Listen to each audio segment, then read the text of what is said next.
Hello everybody, welcome back. It's bloody freezing, but it's time for some sim racing. Tried to get the old sleeping pattern back round to normal. Jesus Christ! Every month. It's just torture, constant torture. Why do I bother being alive?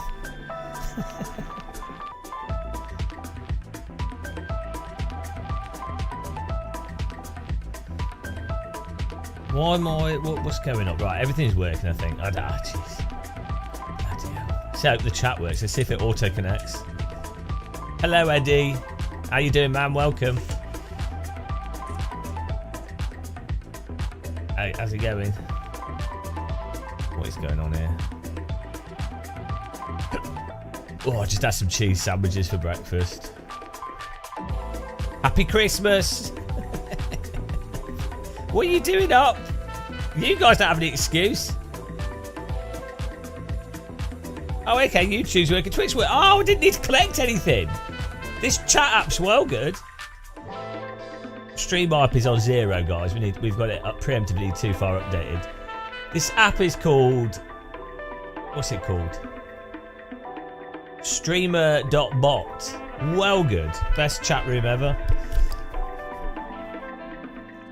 Started playing iRacing, I know. It's the only thing with people in it. And it's the only thing that we can make techno with. Techno. I might take my hat off. I need to shave my head, look at that. We're growing hair.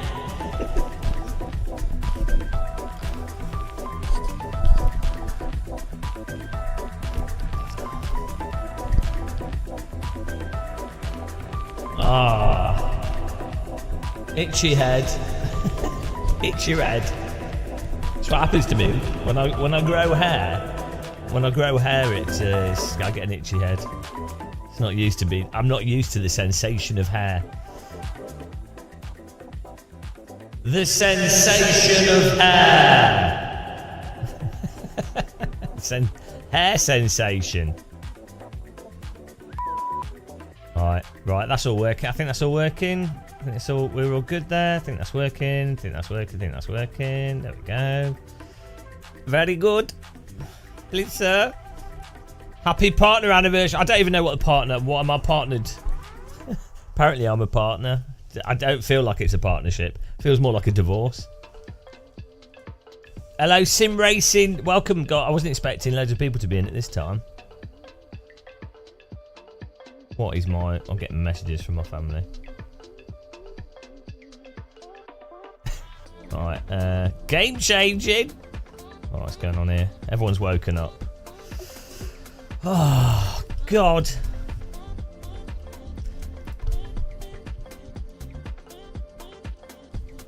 I don't even know what that means.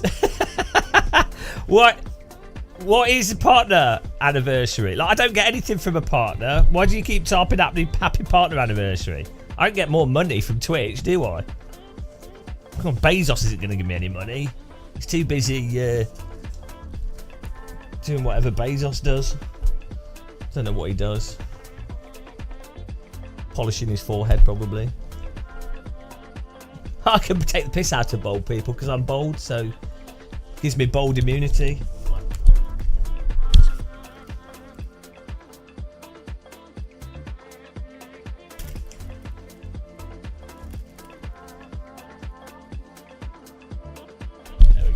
That's how it works these days. Apparently, you're not allowed to mock people unless you have the same thing. So, if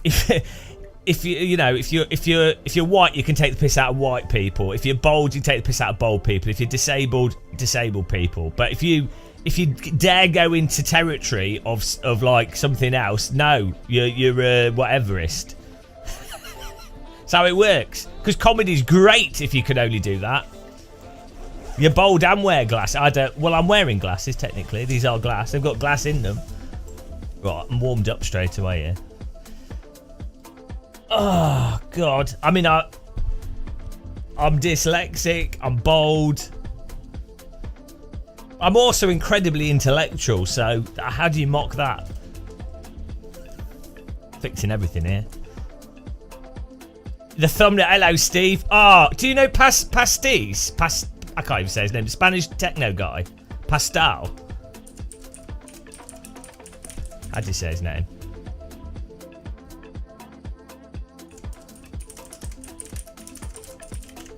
What's his name? What's his name? It's past something.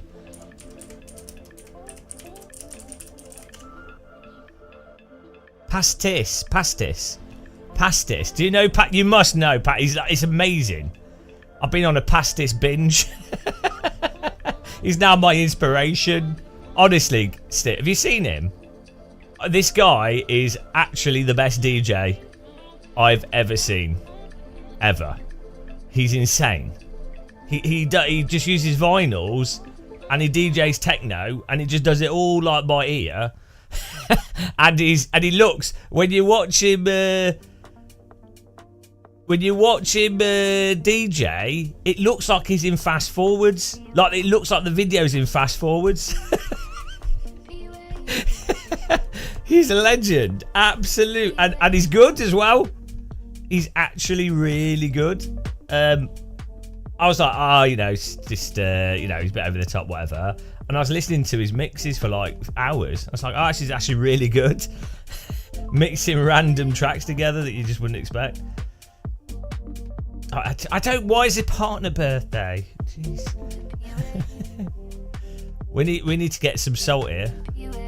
Do you like the thumbnail? Oh, thanks, Josh. Who doesn't love techno?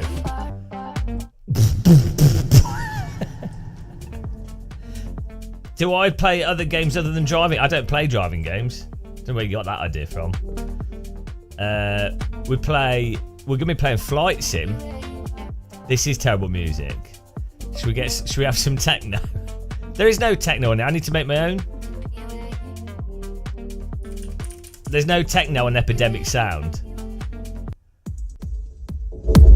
There you go. Steve.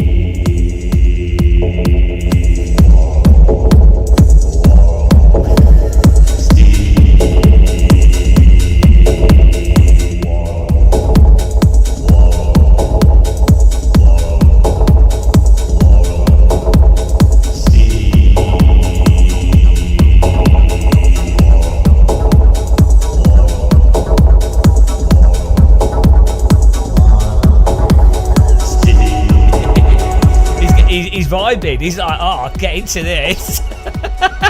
He'd be in the club. Going, it's my name. There you go. That was just for you, Steve. That was.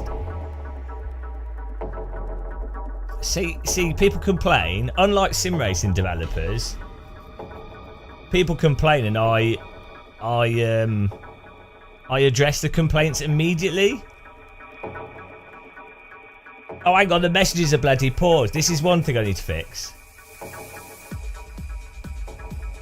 No, I know Ritual Horse. Yeah, I've known for a little bit.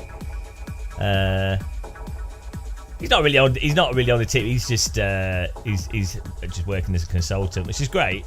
He's a good. Apart from his views on ACC force feedback, but he's a good guy. I like Niels because he's critical like me. Right, how do I turn this pausing thing off?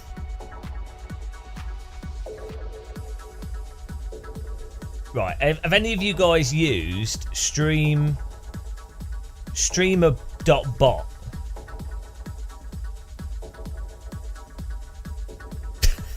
It pauses the chat whenever people at me, which is great, but I don't have a button bound. No, exactly, Turge. Exactly. Can blame him directly. Well, there's only so much a consultant can do. Sims are trapped by the physics programmer. Let's see if we can fix this. There'll be a setting somewhere. Right, here we go. How do we do this? But yeah, welcome everybody. Josh, we need to chat sometime. We should have a call or something before I forget, if he's still there. And then I've got so much stuff I need to do. And here I am live streaming in the morning. Uh-oh. Yeah, I have to tell you about the legal action that's being taken again. I'm being sued again! Bloody iRacing.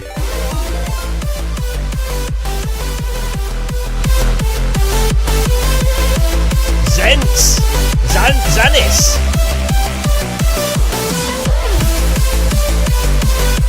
Thank you very much.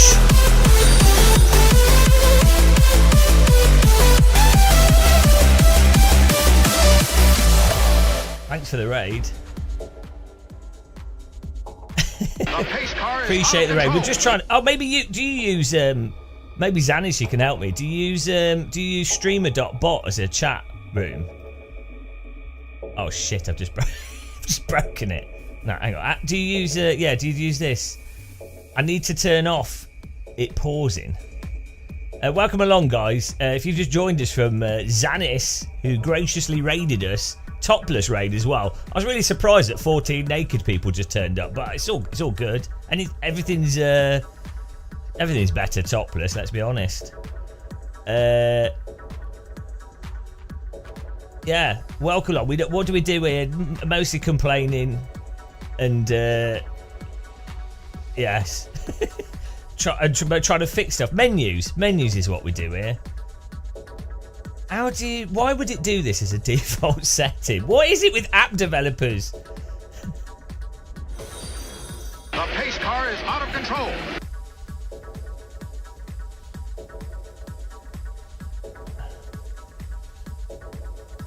Oh, I don't know how we fix this. Oh, well, let's Google the solution. That's probably the sensible thing. Maybe ChatGPT knows. Let's ask ChatGPT. Chat's better than Google. How to stop chat pausing in streamer bot app. ChatGPT. No, not pause it. No, pause it. No.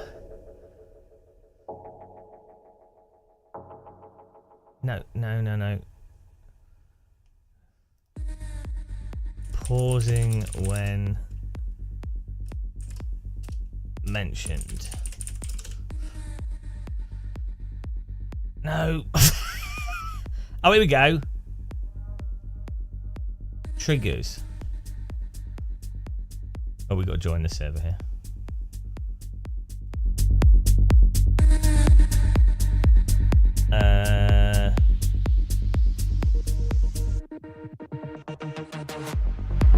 This is it. This is good.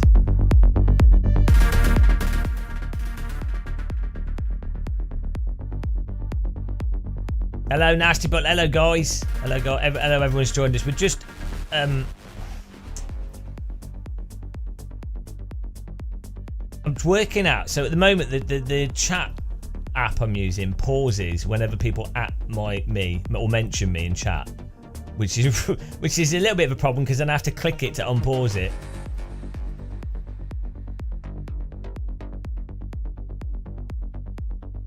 You'd think there would be well, first of all, you'd wonder why is that a default feature?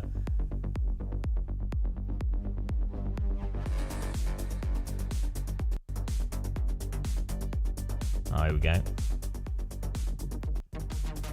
Triggers for broken botties? What?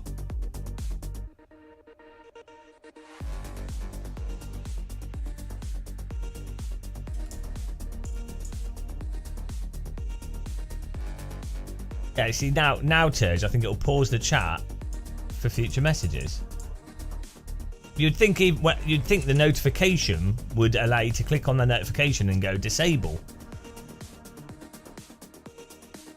I know that it's not done it there. So why does it do it?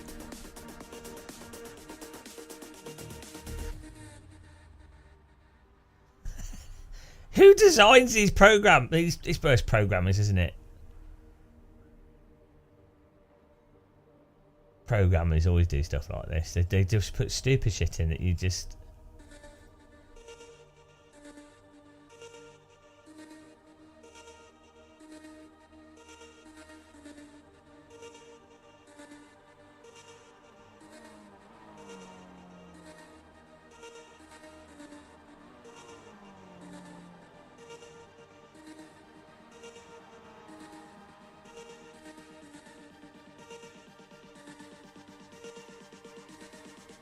There's no option.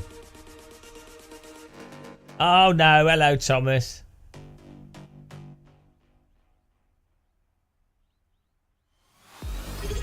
Oh, what's this? Oh no! 39 months. Happy sake. Thank you Thomas. It's like tier 3 as well. What an idiot. Subscribe for 39 months, F's sake. Oh dear God. Hello DJ Natty. If anyone can help me on this, StreamerBot chat app. It's called StreamerBot. It's called Streamer.bot. The problem I have is the chat room pauses when people send messages or highlighted messages or something, and then I have to click to unpause it. Now I don't know how to disable that. If anyone can work it out. No, it is brand new install. We only just set this up the other day because Restream chat broke. And this is really good. It's a really, really good app. It's really badly designed, but it's really good. No, it's not. It's a feature. Like it says in the chat room at the bottom, it says chat paused, and only does it when you're like, when I'm at it or something, or you know, like it literally has a notification.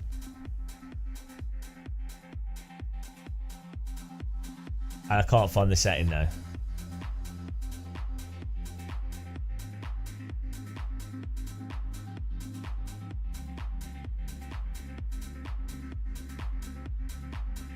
Okay, let's go. Right, we got iRacing here. Are we live on Twitch? Why is the Twitch counter not working? Morning car debate.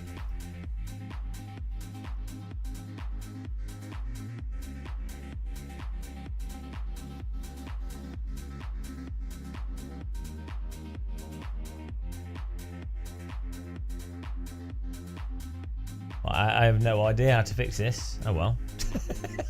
Oh well, we'll just have to get used to clicking on the chat room for now. There's probably a shortcut we can find.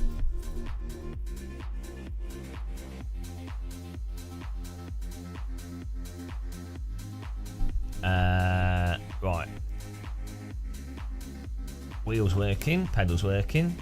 Audio, we need the we need to route the voice chat.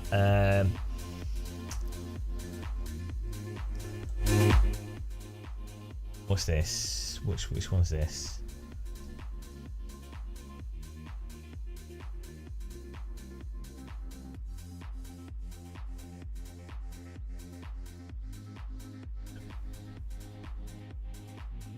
I think it's this.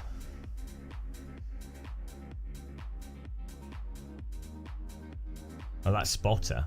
What am I doing?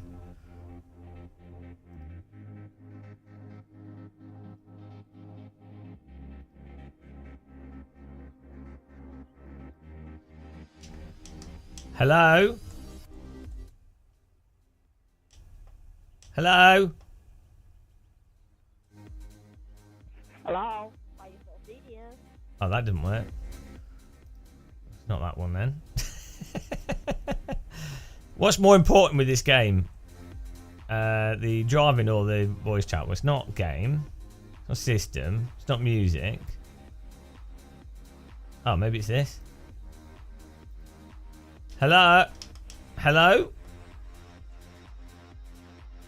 Can someone say something?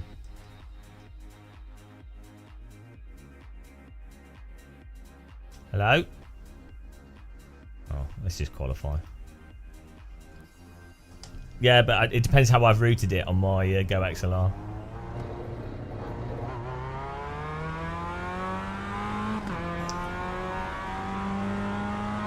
Here we go.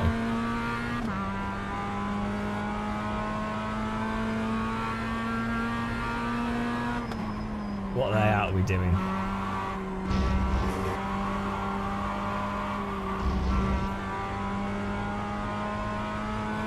How's everyone doing now? How's it going?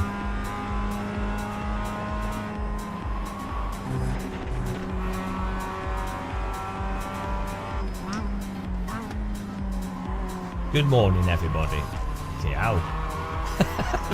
Hands into this car.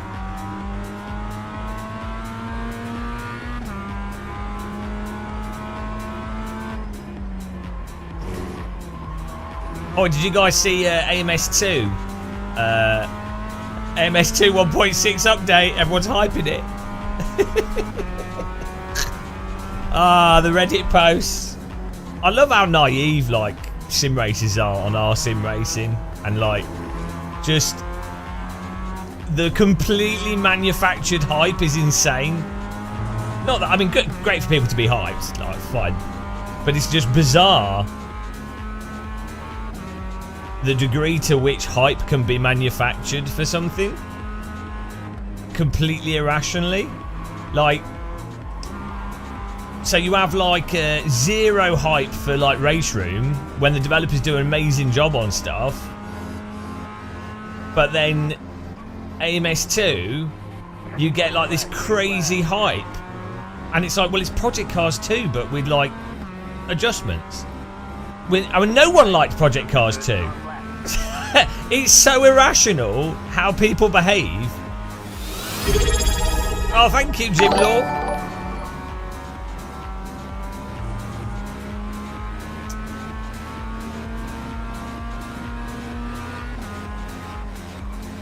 I mean, everyone's irrational. Obviously, I'm irrational as well, but it's just really contrasting when you see it so obviously.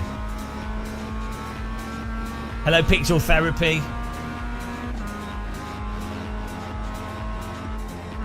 What's going on with these skid marks on the floor?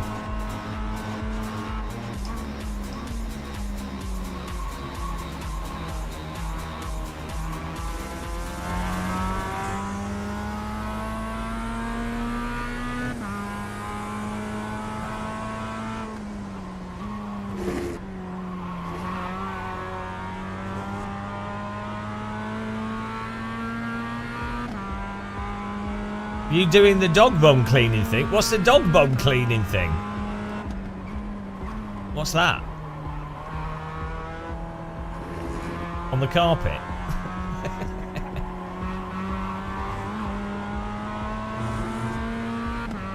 Hello, Dave. Hello, Dave. Ah, I see what you're saying. Hang on, Thomas, aren't you at work? Why all these people that are at work that message us, I'd sack them immediately. Shirking their work responsibilities. I never skive off work. Ah, we didn't finish it. Oh wow. I work really hard, as you guys can see. Is it? Why did you say I'm old? Oh yeah, it was my birthday on Sunday. I've just not updated that. Izzy bought us a cake, which we've eaten half of it. So I must have consumed like 10,000 calories in the last 3 days. I had like half a box of biscuits yesterday.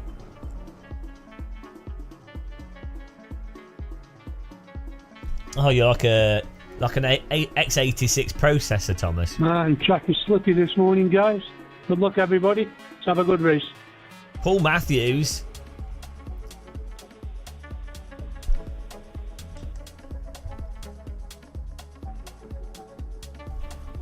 You too, Bob. Thank you. It's not my birthday today. It's gone. I'm 42. Always 42. This is my local circuit. It's about 5 miles from my house. What's he telling us? That could be a remix. This is You must have some history there. this is my local circuit. It's 5 miles from my house. House. I did go round it about 30 years ago. I could remix that. This is my local circuit. I live next to Laguna, which is a pretty fun track too. Yeah, well, I live next to Brands Hatch. Bitches! You got us all beat there, James.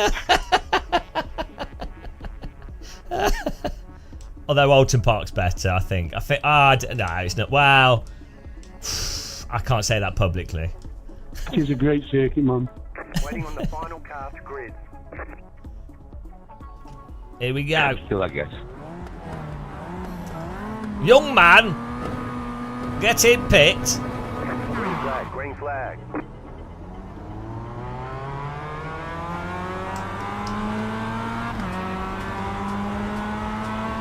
Go down pit in car. Clear. He's lagging.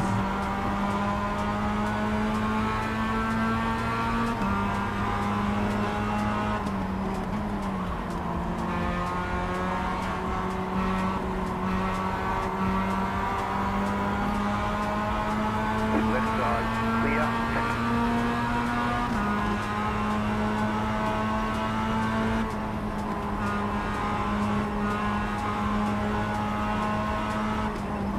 Left side. Still there. He left inside open there. Oh no, he's been. Oh bugger! He got bloody spunt. He left door open and I went through to door.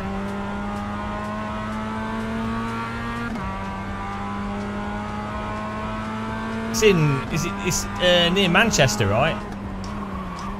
Near Manchester. Or near Leeds. No, Manchester, right? Is it?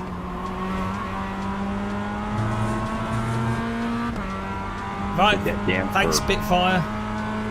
I don't even know what the partner anniversary thing is. I don't get anything for it.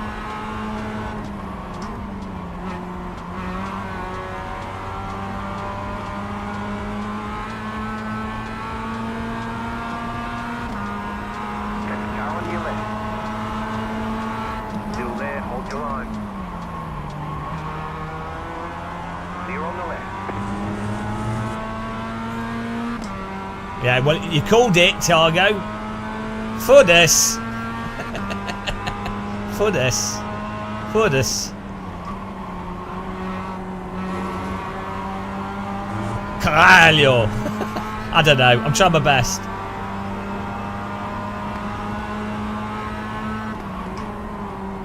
Car right. Still there, hold your line. Still there. Still there. Thank you. I knew he was going to do that. I knew that was going to happen. You can't race in this sim. Thank you. Thank you. You can't race in this. I knew it was going to happen. I did, but I thought I'd race. I thought I'd race. I made the mistake. I knew it was going to happen 100%. I was like, oh, I'll have fun. I'll race. Why is he turning in? Why is he that? What is he doing there? Look at it. Doesn't make any sense from the line he's taking. And then it's netcode as well. Ah, no, I shouldn't have bothered racing. It's like you get the netcode hit. Like, why is he there? Like, it's ridiculous. It's ridiculous. I mean, I'm surprised that car. I'm surprised his car had enough grip to actually be there on the track in the first place. Oh dear, it's ridiculous. Like, yeah, my car is moving out, but oh my goodness, he's turning to the left here. Yeah, I mean, I knew that was going to happen. I knew that was going to happen. So, to be expected, really. Like once you have the slightest contact, then the grip's gone and you're gonna pit maneuver. Like as soon as that happens, even if he moves out of it, you're done.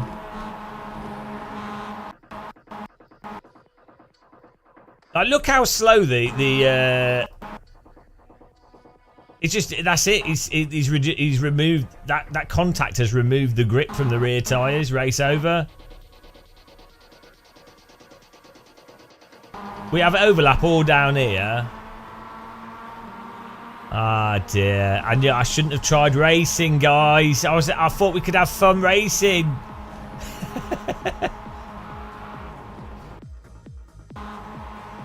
I mean, he doesn't. In fairness to him, he doesn't have to move to. He doesn't have to. The pace car is out of control. That's loud. He doesn't have to move to the outside of the track. And from his perspective, my car is washing out to the right. You can see we've. I know he is actually turned into us. Even if you watch it from his view, you can see we've actually come out the corner, and we've actually stopped running out to the right. Look, we're actually starting to turn left at the contact. No, we're actually starting to turn left here. Even from his view, you can see we're stopping washing out. Look at the momentum. And he's actually turning left here, which makes no sense at all. Like look at where his car's pointed. Don't make any sense.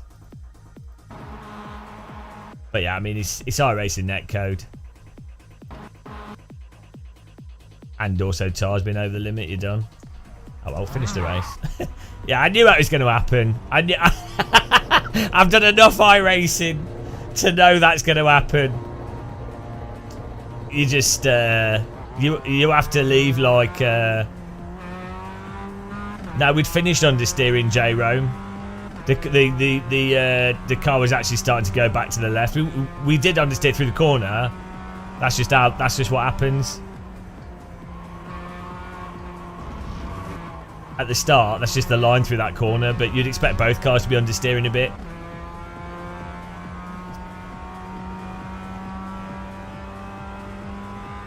But yeah, as soon as you get the contact, it's over. It is to be expected. There's like a 90% chance that would happen if you played enough iRacing. Guilty.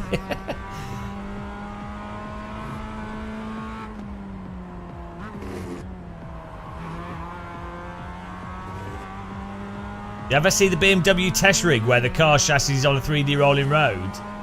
Oh, hang on, sorry. Left side. Sorry. Clear on the Thank left. you. Sorry, Tom, I was reading chat. You ever see the BMW test rig where the car's chassis... I've seen rigs where they've got whole warehouses where the whole thing's moving around. Maybe is that what you mean? That is true. I didn't leave him 2 meters of space. In fairness, in iRacing, you need to leave at least a meter for netcode at these speeds. Well, probably half a meter in the MX-5 actually. How many uncontrollable oversteer moments before going bold? Oh God, I don't know. I was born bold, then grew hair, and then it went again. It's like an absolute scam. My hair's been on the limit. Maybe it'll come back again in the future. Who knows? It's like a very slow traffic light.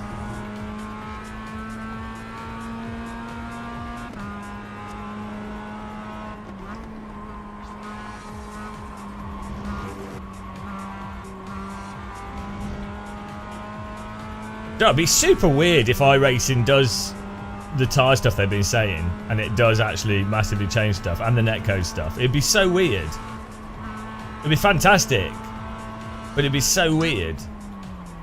I'm really looking forward to all the apology letters and messages from all the iRacers that will be like, oh, well, hang on, iRacing now drives exactly like you say. Is that going to be really weird, isn't it? It's going to be so weird. Because they're all those people that for years have been harassing us and sending death threats and saying we're wrong. They're all going to have to apologise, and they obviously will do.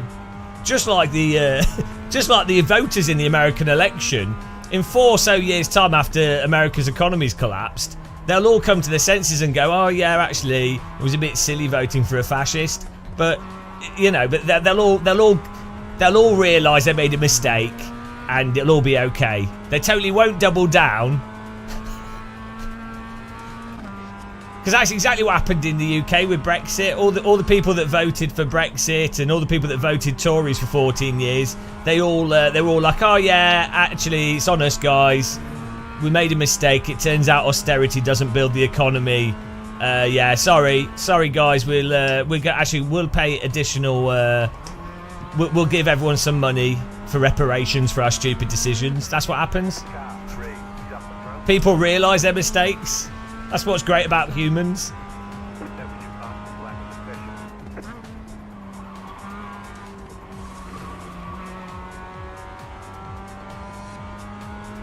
That's probably true, Turd, yeah.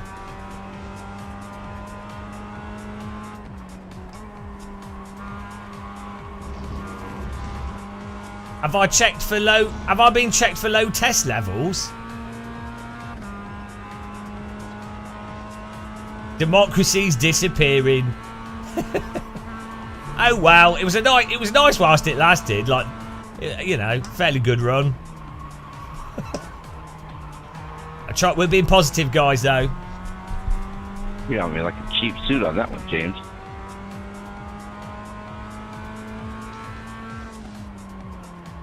Yeah, I've been trying to think how things are going to affect sim racing and exports and stuff of sim racing goods, and then also how that will affect things in the UK. It's been quite interesting. Oh, well done. Yeah, I mean, if you gamble on markets and you got the timing right, you could make a lot of money. So a lot of people have. So fair play to them. I'm happy for people that make money, especially people that weren't wealthy. I don't really care if they lucked on it or whatever. Good for you. Good for you, to be honest. I'm actually happy for you. At least there's no pretense that it's skill. A lot of people have this old pretense that there's like skill to making money. I mean, there are skills to making money, but you know what I'm saying. The leader just did a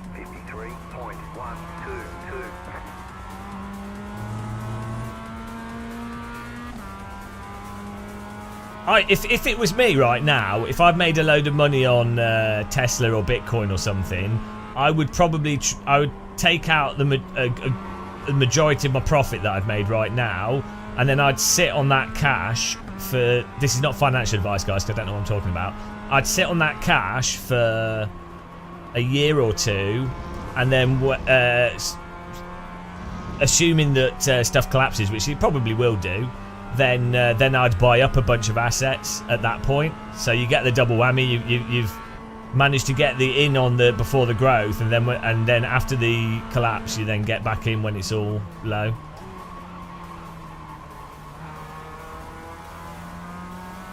But whatever. It's all a joke, isn't it? Really.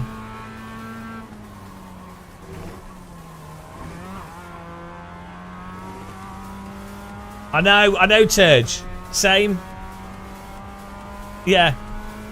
In like 2009 or something, I had a Bitcoin wallet. Someone sent me some Bitcoins. God knows what happened to that. Jesus Christ. That's depressing, isn't it? Thanks for reminding me.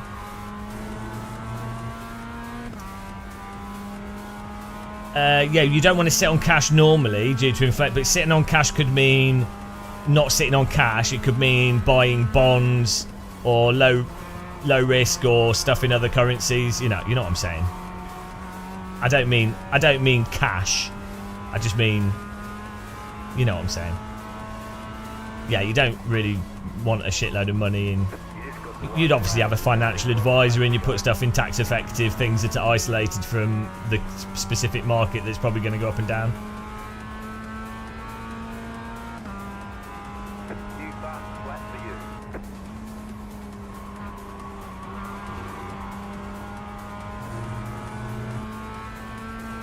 for you. Bonkers tyre close-ups. Okay. Sexy tyre close-up time.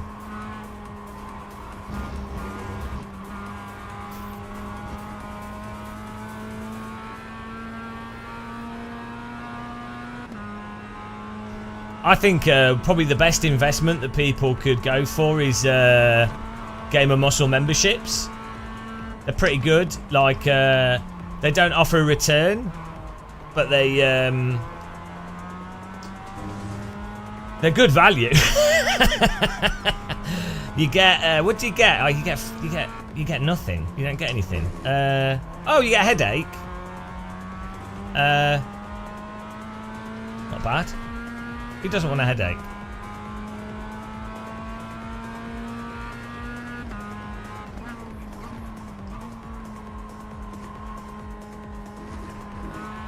Buy some Game of Muscle coins.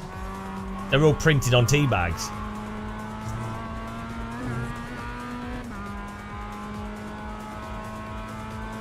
Tea bag coin. Bag coin.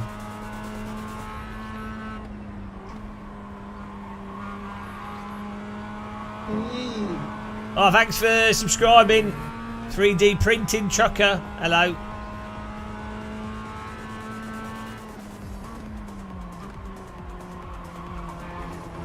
Yeah, it's a good time. Great racing, Max.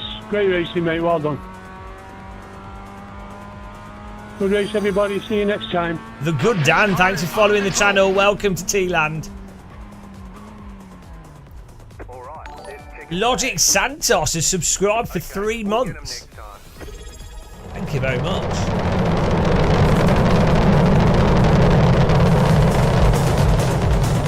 Really appreciate that.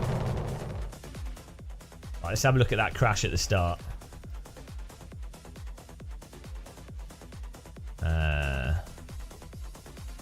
8 out of 10 for kickflips. Yeah, thanks for supporting us, man. Welcome along.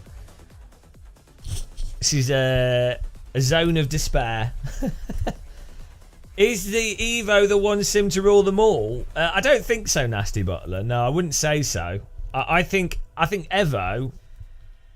I think Evo will replace. I think it will sell really well. I think it will really appeal to console players and I think Gran Turismo players. So I think it could be.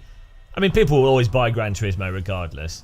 But I think it will complement Gran Turismo, or maybe replace a lot of the online Gran Turismo player base potentially. When it comes out on console. I don't think iRacing can really be threatened because there's so many people that are just trapped on it. And iRacing has voice chat, which is hilarious. So, you know, iRacing's a cult. It's an absolute cult. As you can tell by some of the chat messages we get and death threats I get. iRacing is an absolute cult, so it's going to be really difficult. You know, it'd be hard for iRacing to just disappear. And personally, I don't want it to disappear. I think iRacing is hilarious. So, I think you would end up with. I could see Evo affecting LFM quite a bit, but then that's probably why LFM's quite eager to do stuff with Automobilista 2. I just think Evo will be popular. I think it'll be good. On the industry side, I think there's anticipation as well, like some like esports anticipation, because a lot of it with esports, a lot of it comes down to viewership, and it's quite possible that Evo will get good viewership, especially if when it releases on console. So. Nasty Butler, you're out of iRacing. You can't take the chasing rating thing. Yeah, well, that is a problem with iRacing. I think because a lot of the motivation for a lot of people is the idea of getting iRating, and so for a lot of people, they don't ever get iRating, and it's a challenge, and so it's satiating that challenge is what motivates them to play it. But once you understand how iRacing works, it kind of ruins that challenge. Like once you know that you get iRating by just grinding a car on a track and hot lapping, and it's not really to do with racing, and also you know that it's not realistic driving. It's not entirely unrealistic, but you know that kind of ruins the allure of iRating, if that makes sense, because there's different phases. I'd say you've got the initial phase of iRating where I think legitimately. It takes a good amount of skill to get to like 2.4k iRating. Like that demonstrates basic race competency. So getting to that is great. And then I'd say to get to like 4k iRating means that you have to be able to be very consistent and focused within the context of iRacing. So that's a whole nother thing. And then I'd say around about 4.5, 5k iRating, that's when it essentially, at that point, it just comes down to how much time you've got, really. And then when you're talking sort of like the 7k iRating, those are people that are like actually legitimately very good race drivers or aliens. So the pace and the talent for them is just natural. They're not entirely natural, but like they have such a high skill level that the being within 0.3 of track pace is nothing. Like they can pick it up in a few hours, but then for them to beat another driver that's similar just requires them to outplay them basically, or just be very lucky on their innate skill level. So, but again, and it's all within the context of iRacing physics. So, I can appreciate the challenge. I mean, I did find it really. I mean, it was mental and it was terrible, but it was fun. It was a fun challenge getting to 5k iRating.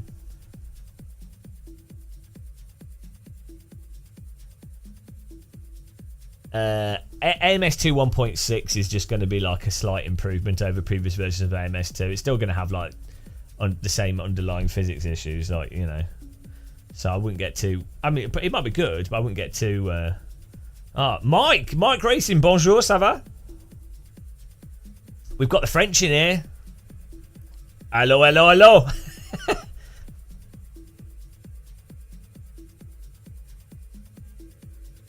Baguette saucisson. Let's go. Poisson.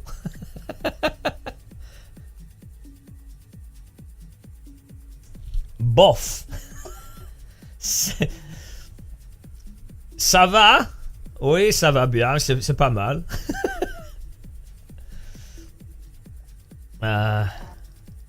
Tu es bon. Mais la voiture, j'ai tué le gars ici. Voilà. Casse ta jambe, elle est morte. C'est fini. Merde. Oh, sacre bleu. Do you know, guys, you need to look at F1 World Championship on the PlayStation and put it on French commentary. So the English one has Murray Walker and it's really over the top, but the French one is hilarious because it's a British guy that's obviously trying to speak French, and he's so over the top. It's like, sacre bleu. Oh la la, la vache. And it's like, I mean, French people do say those words, but not like to the degree that is like someone's trying to be over the top French.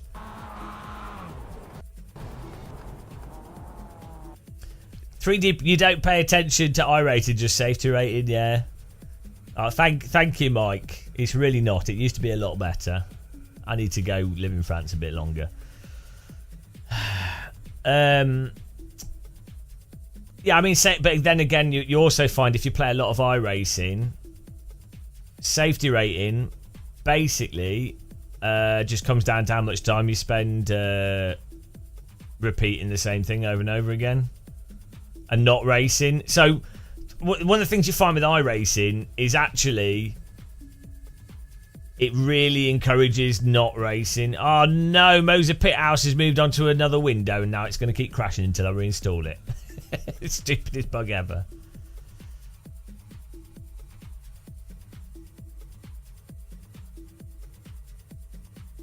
Delboy once said bonjour when leaving. No battle. The good Dan, hello, first message. T-Man, how do you see others' liveries? Yeah, trading paints. That's actually a good thing with iRacing. Trading paints is good. Of course, Suzuka here with the fixed IMSA, we could do that. My English is very bad on the side, especially orally, but I'm trying to improve. Yeah, you just have to spend time in a country. Let's update this. Yeah, you just need to spend time in a country, and that's the best way to learn languages. It'll just happen naturally. Yeah, that's what she said. I think English is quite tricky for a lot of people, especially French, because French is quite a rolling language and smooth, whereas English is quite harsh. So like, yeah, there's quite a lot of English words that are just difficult for French people to say. Thoughts on VRS pedals? Yeah, I've tried them. They're good. I'm not a big fan on the whole spring brake thing, but you can set them up. They've got other options. They're good company. I know some of the guys. Well, I've chatted with some of the people that work at VRS, like some of the owners and stuff, and they're nice people. So you're buying from a company that's like. They're sim racers. They're not like just in it. Well, I'm sure they want to make money, but do you know what I mean? They're like a legit company for a sim racing company, if that makes sense. I think they're good.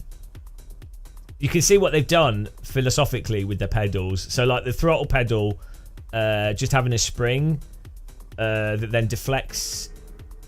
Without it having like a rod that it rides on, is actually a really good idea for if you want ultra precise input without any like a stiction or what, I don't know, like inconsistency. That's a really good idea.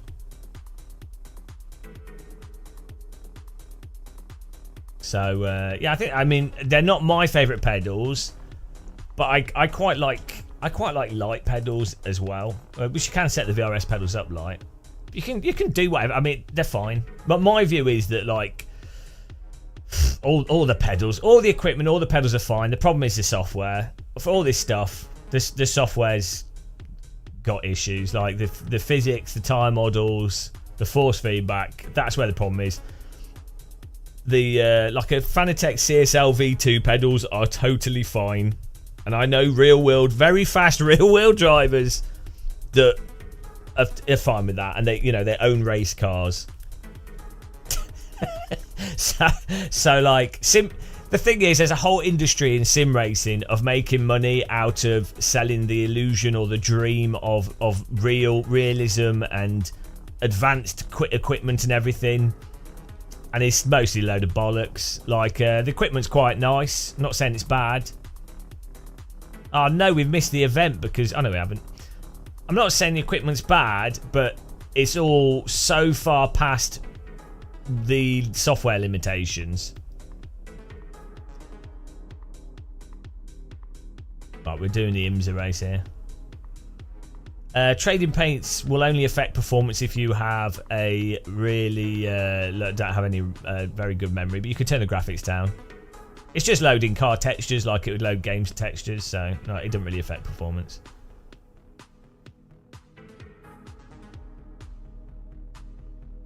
Yeah, so much of sim racing is, especially if you're talking absolute high level, so much of it is just repetition and memorization, especially in like static dry conditions. Thanks, Ozzy. I don't even know what this partner anniversary thing is.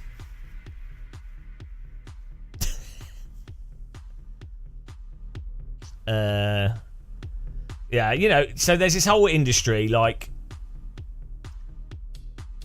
of like, oh, new DD wheel, new pedals, and then all the hype around it. Oh, smoother. It's all so beside the point. It's ridiculous, and like it's kind of similar to back when I used to play hockey when I was a teenager. No, it's worse than that. Like, so when I used to play hockey, you'd have people, like at the end of the day, like a wooden hockey stick would be totally fine, but then people would spend like £200, £300, £400 on fiberglass hockey sticks, and it's like, well, what's the point to make any difference over your skill level? But it's even worse with sim racing because the actual fundamental games are the limiting factor. And you're talking such marginal differences, even between like stuff that's supposedly a big difference. It doesn't help that like hardware reviewers and YouTubers, they're going to get devices. You make money from affiliate links and stuff, and you make money from just covering things. You make ad revenue because people are googling the products. So you're motivated to review more devices and show them off. And and then it's like a shoe shop. It's just full of all the same bloody shoes, but you have to make out they're all drastically different, or you have to go through the features which are set out. The whole thing's a bit of a scam, to be honest. That's BS. Better stuff helps with consistency. I don't think you listened to what I said at all. How's that your takeaway, Mr. Rocky Roads? Nobody said that terrible equipment isn't completely isn't better or worse, but the point is, you pass a threshold of DD, like basic DD wheel, and guaranteed, especially when you factor in the skill level of your average sim racer, and especially when you look at the differences between the different sims, the hardware's not the limiting thing. Yeah, but I've got hardware affiliate links. I mean, I'm just telling you, like, I still have the links. I'm just telling you the game. I think we're going to get one before Flight Sim comes out, Happy, hopefully. Moser did say they wanted to send us one, but who knows? They're a big company and they've just had some staff changes and stuff. Not bad staff changes. They've actually expanded. They're really nice guys, actually. The Moser people I've talked to. They're always super nice to me. So, I mean, companies often are nice to YouTubers that advertise their products, but they seem genuine, which is good. Yeah, I like it. I quite like Acer Tech stuff myself. I think they're doing a good job.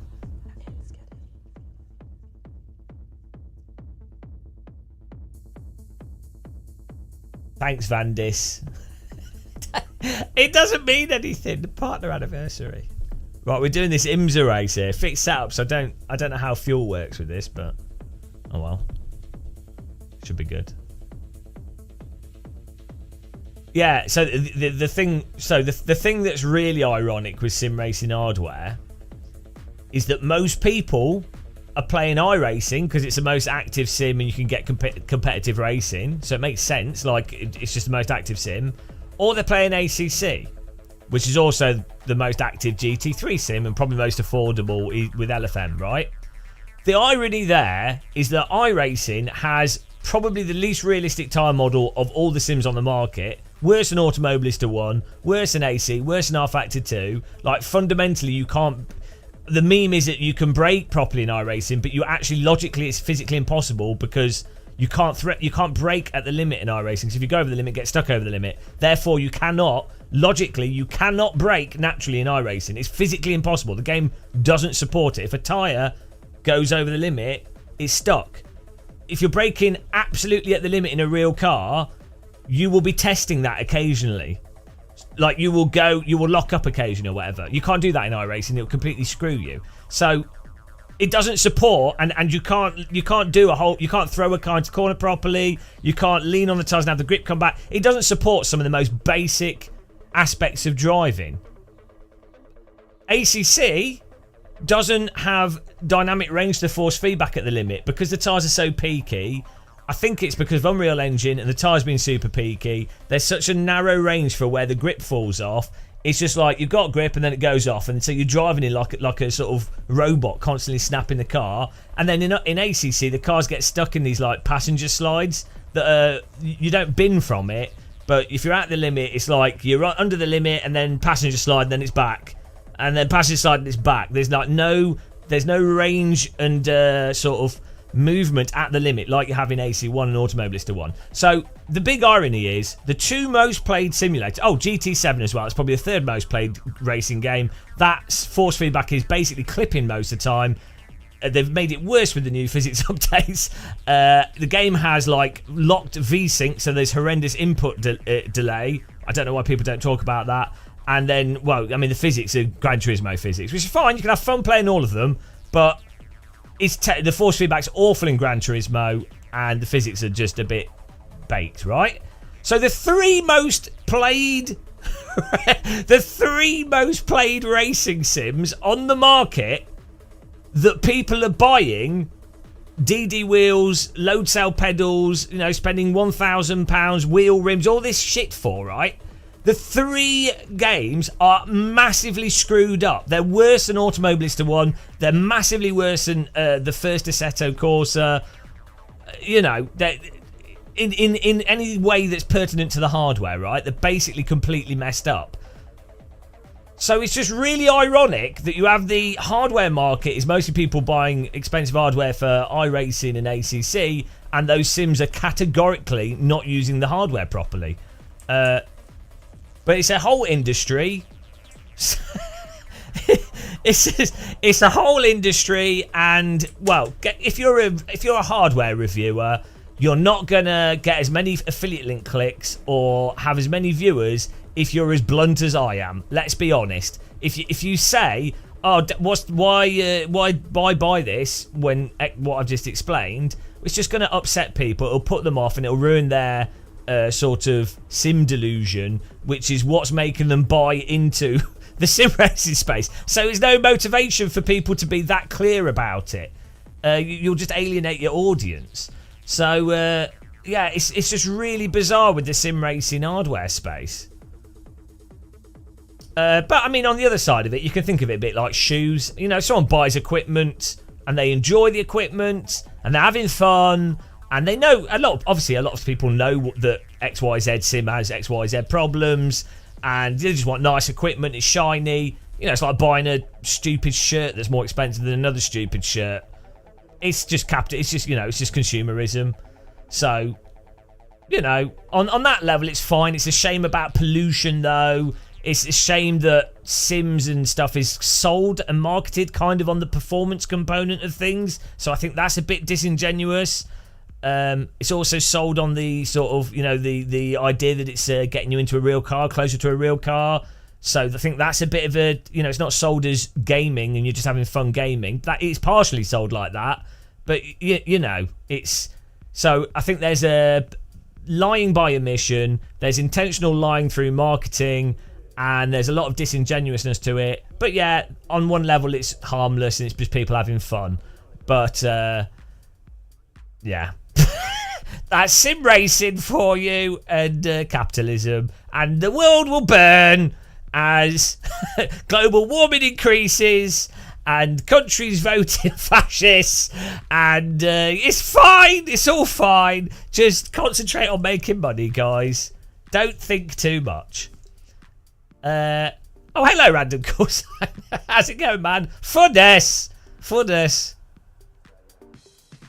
Alright, let's qualify. You should join us. I mean, maybe a meteorite's just going to come from space and blow everything up anyway, so who knows? Can you change fuel level in the fixed setup race? I haven't done this for ages.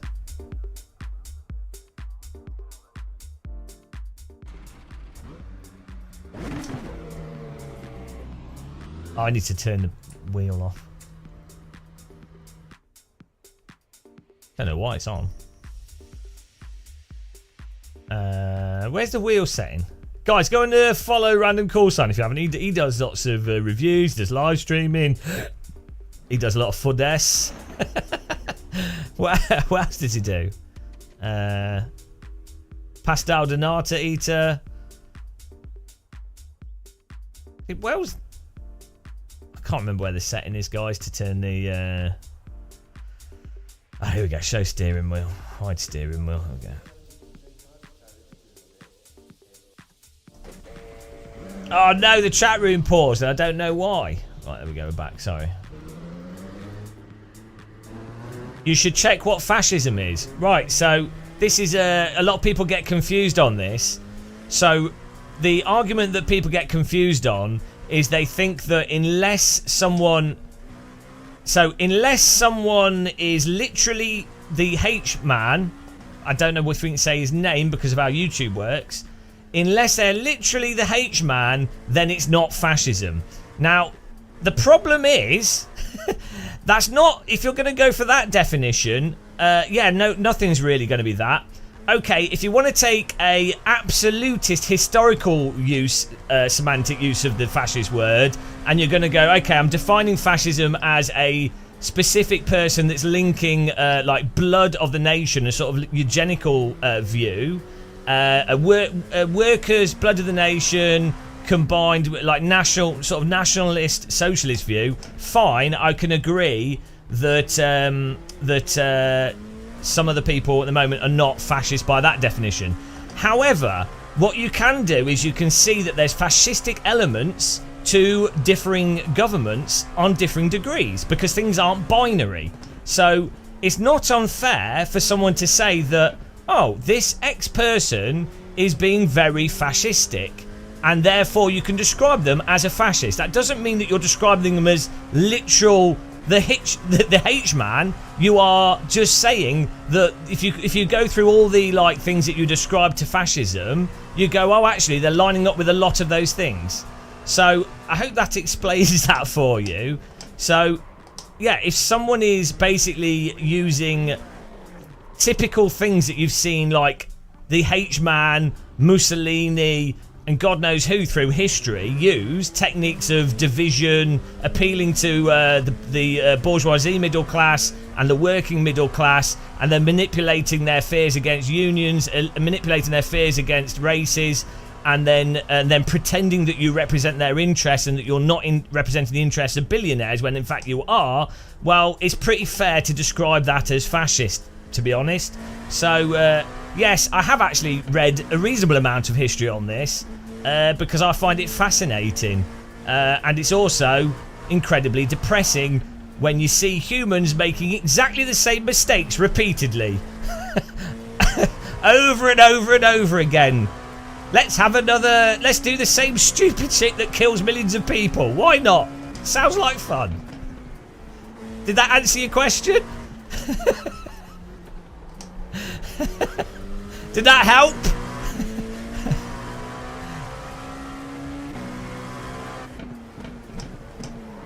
It's like the no true Scotsman fallacy, isn't it?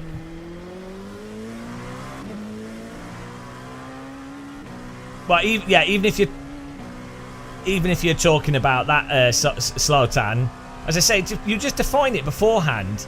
But it's fair to say stuff isn't binary. It's same with like capitalism and communism and socialism, and the stuff is not going to be a binary singular thing. So, and also you can have like authoritarianism on the right and on the left. Things are just not that simple. But you can't dismiss what someone's saying by just going, oh, you've used the word, you're not saying the word exactly by my definition, you know?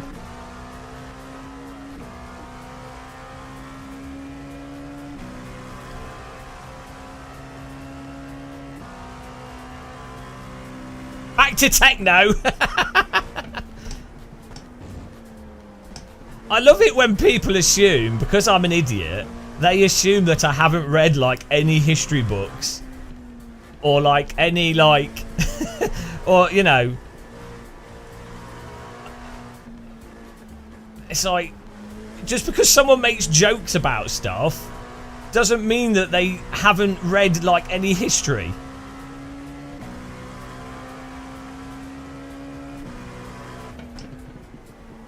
Wait, Sultan, it depends how you define it, doesn't it? Like, you could have someone that's fascistic and utilises a race component, and someone that's fascistic that doesn't utilise a race component. So, pump it up!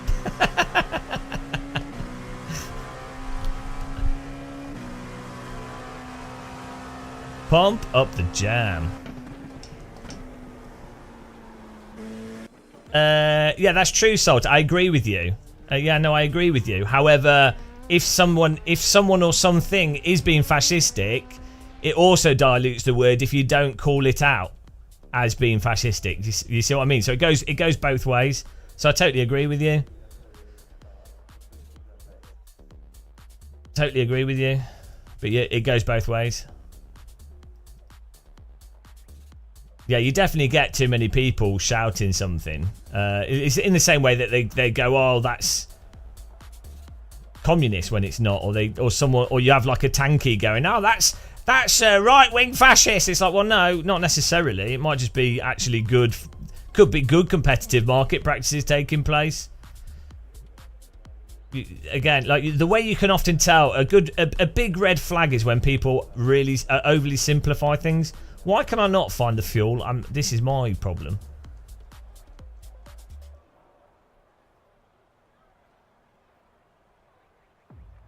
Do I just drive? Do I just drive because I can't find? Is the fuel fixed in this and we just pit whenever? Where is the bloody fuel? I know they actually do lay this out in a logical way. It's laid out by the geometry of the vehicle.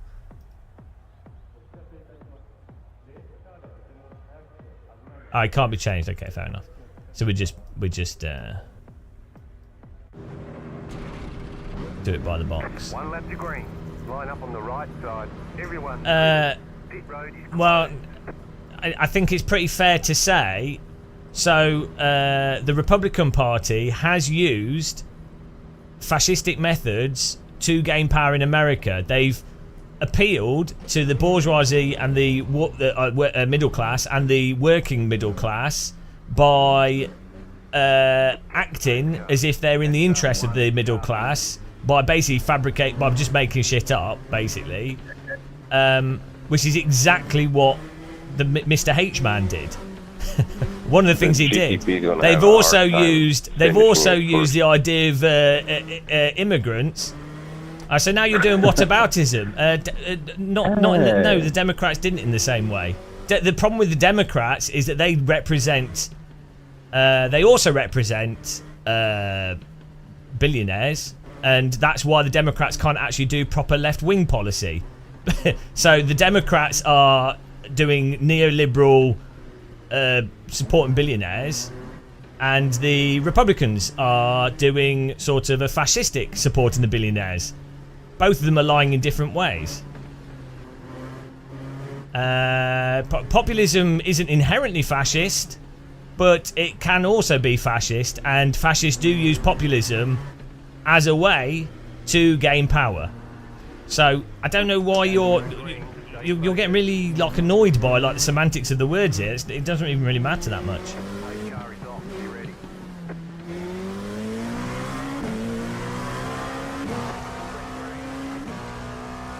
Yeah, like if the Democrat Party had actually appealed to the working middle class and the small business owner, they probably would have not lost the election. It's the same in the UK with the like Labour. It's quite likely that Labour Party will lose the next election because they won't appeal. They won't actually offer any policy that actually addresses wealth inequality. So they'll probably lose the next election to anybody on the right or far right that just makes shit up and says, "Oh, we're going to fix everything in this simple way. Trust us." Yeah, and I've just explained, Sultan. I'm not going to wait. I can't spend too much more time explaining to you because you're derailing the stream here. It is not unfair, in a general sense, to describe what the Republican Party has done as relatively fascistic. Well, for a start, they've also undermined democratic rule. They've also broken the law in multiple ways. Trump himself, they're also authoritarian. They're also not representing the interests of the working people, but pretending to.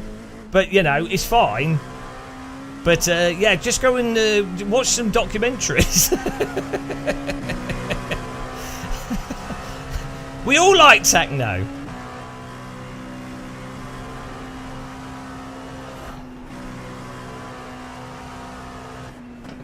It doesn't matter what word you want to use, but if you can't see parallels between what's happening now, not just in America, but in Europe and the UK, if you can't see parallels between that and the 1930s, hello, random call sign.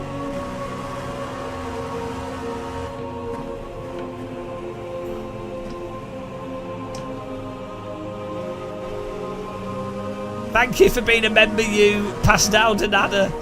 Oh, now I want one.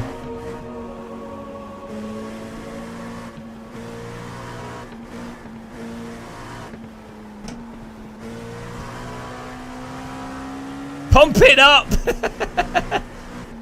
Yeah, I know you're. I see what you're saying, because you're basically taking the as I say, the definition of fascism in a very a certain definition of fascism, which, as I say, I don't disagree. I think people do. So I agree with you that people use the word fascism too loosely, and there is like a sort of very specific, absolute semantic version of the word fascism, which you wouldn't necessarily use to describe what's happened with the Republican Party.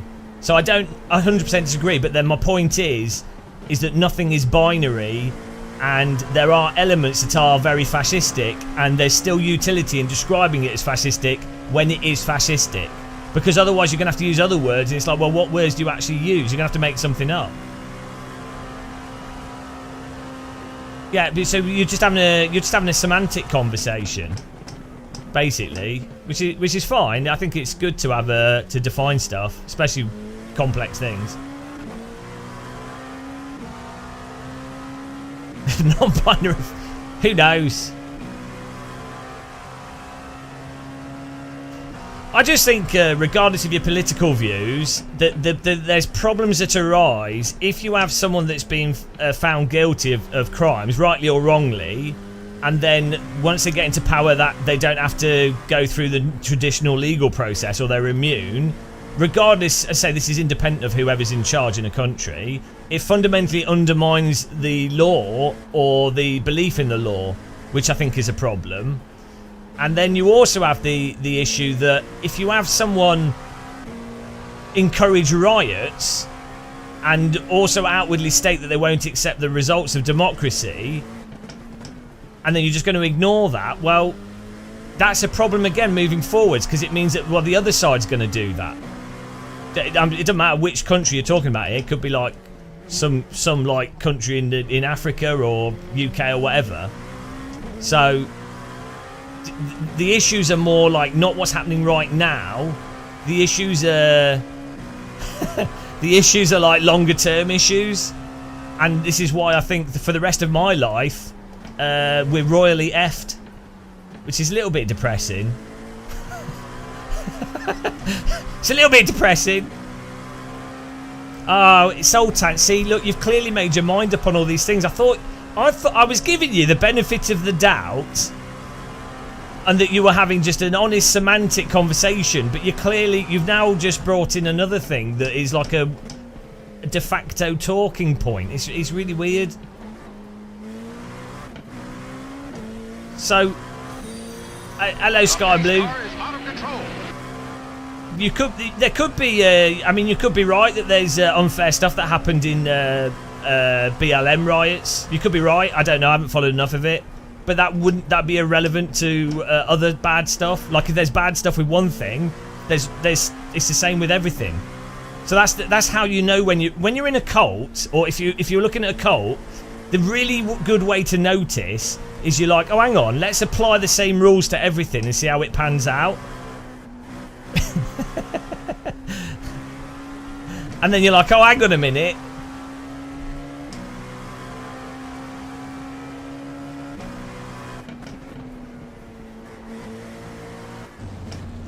Oh, I drive better when we're having a talk about semantics and international politics.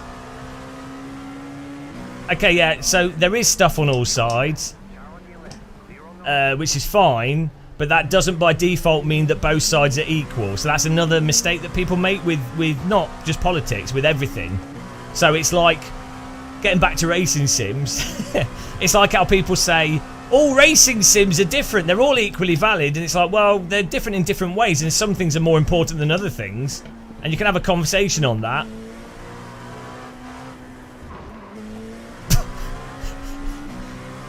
Sorry, kid. No, I can't, but no worries, no worries. Which side's better? What do you mean? I mean, I'm not American, so I don't... Which sim's better, or what? I mean, if you're going... It depends by what metrics. If you're a billionaire, the Republicans are better. If you're a if you earn over 200,000, 300,000 a year, then Republican. If your goal is to just be wealthier and have more power, Republicans are better. If you're a working class or middle class, then Democrats, in terms of your interest, if you're just talking about finances, then Democrats would be better for you. They still screw you over. Things should be a lot better, but just financially.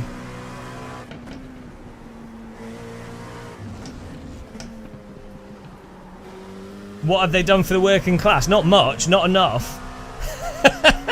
But the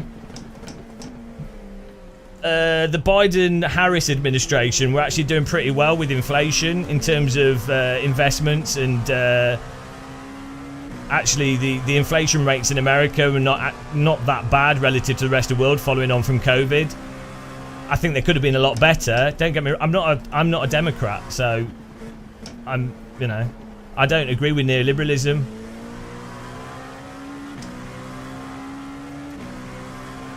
Yeah, so why am I having to explain this whilst driving? So economic policy doesn't happen immediately. So when a government, I'm going to hit him. No, when a government, that was good. I did that on purpose. I was very close. So the policy that a government enacts, it takes economic policy. It takes 2 to 5 years for those effects to be reflected in the market. So whatever Trump does now, when he gets into power, is going to probably... Well, it depends how aggressively he pushes stuff through, because they've got the House and the Senate, I believe. But it'll probably take, in terms of like inflation, it would probably take about a year, 2 years, maybe longer, for a lot of those effects to come through. And then when you're talking about stuff in terms of education and sort of far-reaching economic policy, it takes 4, 5, 6 years. So it's like in the UK, people are going, oh, Labour haven't done anything. What are they doing? They're useless. It's like, well, I don't like Labour, don't get me wrong, but they've only been in power for like a few months. They can't fix 14 years of Tory austerity. In fairness, they're not going to fix it. But I'm sorry for those of you watching that understand and know all this, but is it worth me continuing? I know it's probably I'm wasting saying this stuff, but it's a shame that people are so just don't understand the fundamental economics. Separate to who you support and what you think's right or wrong, a lot of people just don't understand it.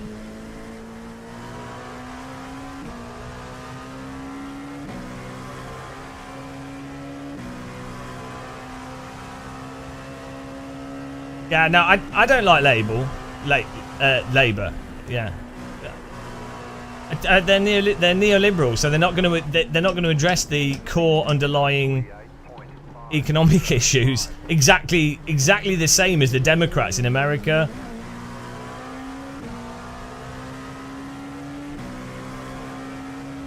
Rerail this chat.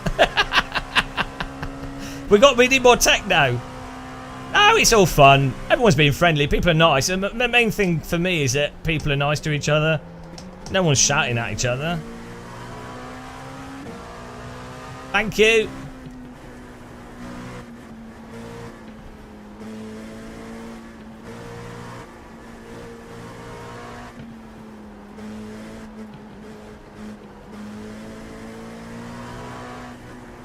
But I mean, even amongst like quite educated people, most people don't understand modern monetary theory at all, even though that seems like the most likely way for how things actually operate financially. Like, so deficits don't matter necessarily, or a high deficit doesn't really matter necessarily, but most people think it does. Most of the media thinks it does, on the left and on the right. They fundamentally don't understand how how deficits operate or how tax works. Like, most people think that tax is you are taxed to pay the government to then do stuff. That's not how tax actually works. So we're kind of screwed. Like, even on the left, people do not fundamentally understand economics, or at worst, or they understand one form of economics but haven't even considered other ways of thinking about stuff. So they've just taken one way of thinking about things as an absolute given, which is even more problematic. Like, it's fine for someone to go, oh well, actually, having considered X, Y, Z, I don't think that's correct. But they're not even on that point. Chat room's bloody paused again.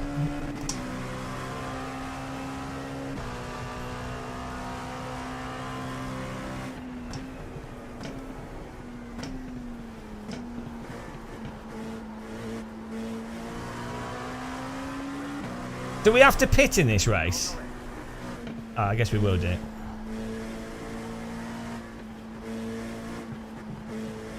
Even the good people. Well, it's not even about good or bad people. It's just that, just a lot of people don't understand. Yeah, they don't understand how it most likely works at all. They've just created a narrative for how they think it works. A lot of people, even within the in standard like economic practice that people use, I've forgotten what it's called.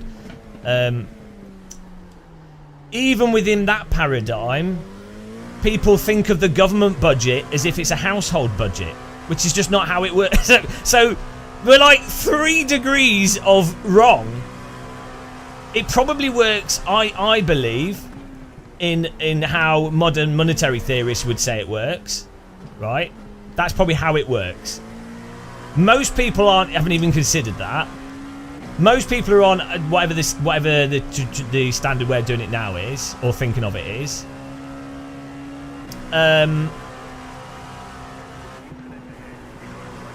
But even then, most people don't even understand that standard way. Most people think it's like a house. What are you doing? Why did...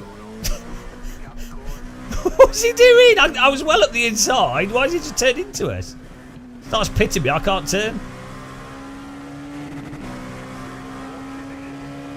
No, so 3D printing truck, you don't understand how tax works. That's not how it works. So they might steal your money. You might have that bit correct. So you have to think of tax as a way for a government to it's hard for me to put it into words because it's difficult to explain, but they're not taking your money to then spend it on something. That's just not how it works.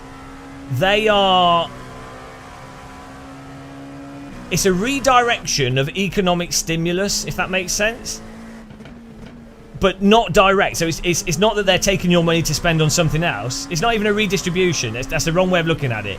It's think of it as a negative. It's a motivation for a person to be doing various activities. So you could maybe think of it like a tariff, actually. So you're taxed on specific things in order to motivate you to do other things. That's how you should think of it. It's not that they're taking money off you to spend on other things. It's that certain things are taxed so that you economically motivated yourself, or a business is economically motivated to do other stuff. It's not spent. The government doesn't need money. They could... Well, to be fair, if a government prints its own currency, like America, the UK, this doesn't apply to like countries in the EU or people that don't issue their own currency. But in the US and in the UK, I'm not defending taxes. The point is, a tax is merely a way to direct an economy. It's not a way for the government to make money. That's the mistake people are making.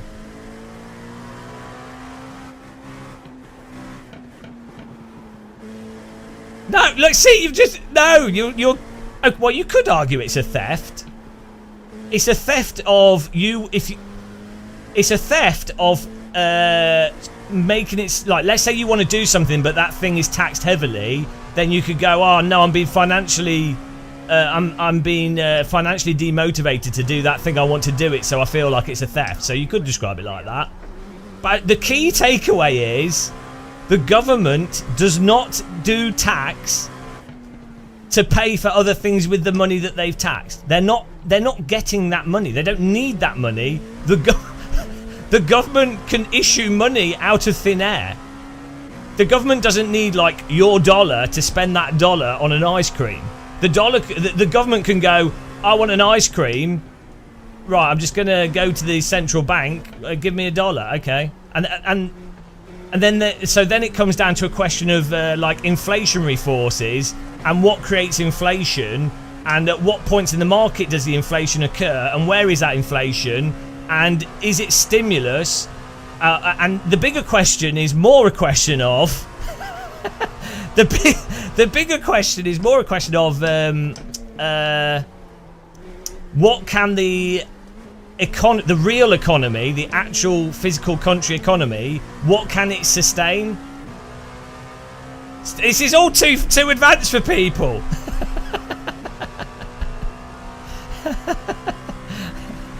No, I'm just explaining these sort of aspects of modern monetary theory that a lot of people just aren't aware of at all. But the taxing, I don't think that's not even really part of modern monetary theory. It's just how it works.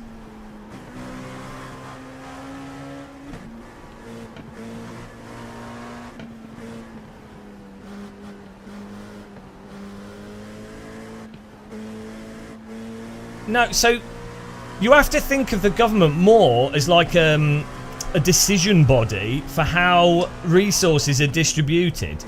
So it's supposed to be a democratic decision body that decides how the economy is conducted.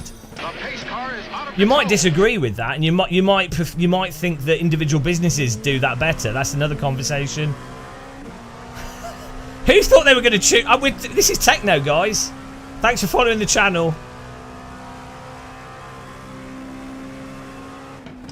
Oh, no, don't turn left there. Why would you turn left all of a sudden? Of all times to turn left, that was not a good time.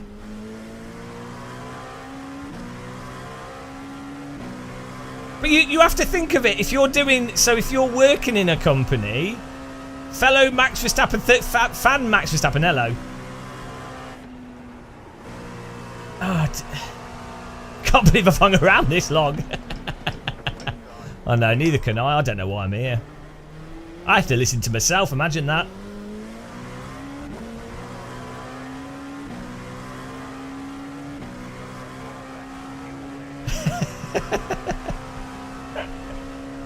Oh dear, guys. I never thought I'd be playing iRacing and talking about economics at the same time, but here we are. Who's my favourite driver? Probably Bottas, actually. Did you see his Iron Man thing that he just did? He was just like, I'll just do an Iron Man by myself. Absolute mental.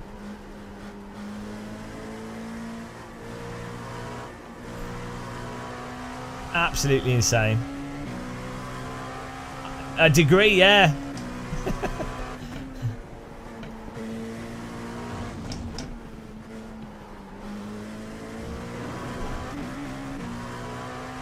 So it's just weird with money that people get stuck. So it's another example of this is, so for example, if you own a race team, if your race team sells, like let's say you own a GT3 team. Okay, so you can go, a GT3 car costs £730,000. We have to pay a full-time driver, whatever that is. Let's say it's £2 million to own a GT3 for like one GT3 car, two cars, whatever. Let's say it's £2 million. Probably more now. If you're the manager of that team, if you have pay drivers and you have advertisers so that you're turning a profit, has the owner of that team actually spent any money? They haven't, have they? If they made a profit, they've directed money. but they haven't lost any money. They've made money. They've made profit. So they haven't spent any money. So they haven't actually spent £2 million. Whereas if you're like a Bob that does like a bog standard job, and you have to buy dinner, and that money's gone out of your accounts, and you have to recuperate that money doing something you don't want to do, you have spent that money. So this is the thing I think people struggle with money, is that it's not necessarily the same. Or like if you have investments, if you inherited, let's say you inherited 3 houses and you have rental companies managing them, and you have 50k coming in every year with you don't have to do anything, you have 50k coming in. Well,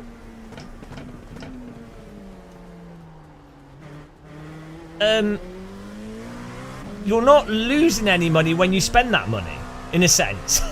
So I don't think this is a particularly good way to describe what I'm trying to get at, but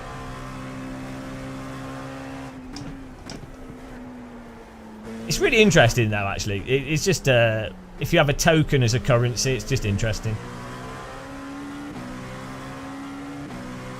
Yeah, well, I mean, you get to that sort of the difference between buying IKEA furniture and a vintage table or something. Like if you've bought a table, if you had enough money to buy a table that goes up in value, or like you say a car that's likely to go up in value, well, you haven't actually spent money, have you? You've gained capital.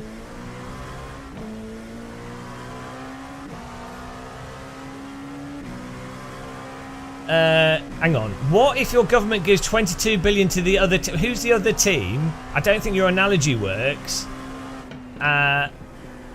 Climate reparations. I don't know what you mean. I'm not quite sure. Well, so I'm not quite sure what you're getting at. Now, I'd imagine, let's say you know that there's climate issues. Let's say you know that you're creating investment in technologies that will reduce climate issues. Presumably the investment is that you're going to have less negative effects from climate issues. So as an example, if you have smallpox going around and you're like, shit, loads of people are getting smallpox, so that's killing a lot of people, so you're like, we're a government, we really need to invest in smallpox vaccination, and it costs like 100 billion. You're like, shit, okay, well, let's give 100 billion to these companies that seem like the best companies to do R&D and research on smallpox vaccination. Then the result is, the idea is that by those companies actually doing a smallpox vaccination, you've then, in the long run, it's an investment because people no longer then have smallpox, and therefore they can be more economically productive. Therefore, you haven't actually spent 100 billion on smallpox vaccinations. You've actually spent 100 billion to get more money back because you've now got more. The real economy is bigger because those people can actually do work, and they're not in hospital using resources.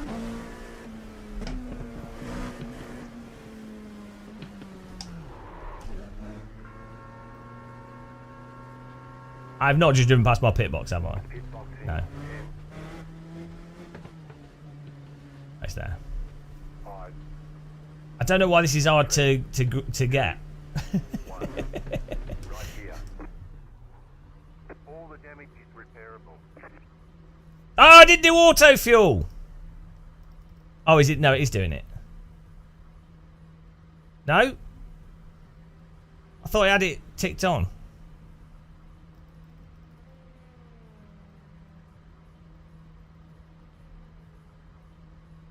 Did it do? Oh, I didn't tick auto fuel. How do we? There we go.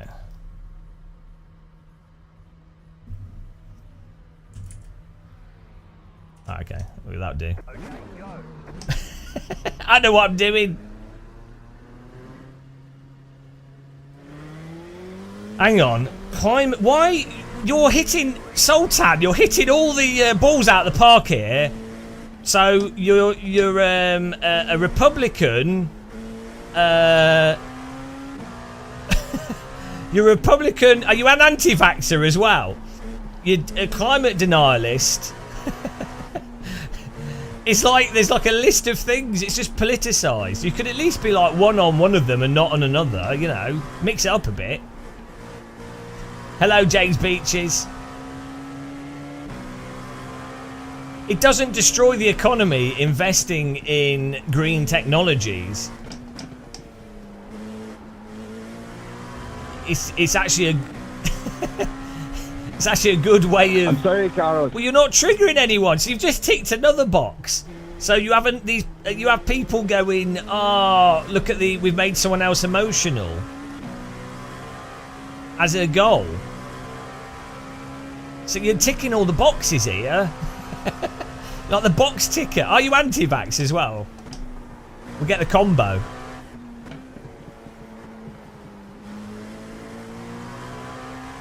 Climate issues are best solved locally. How so? How do you think? In what way?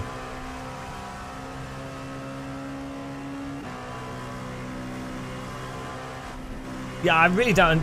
I don't know. I don't get people crying.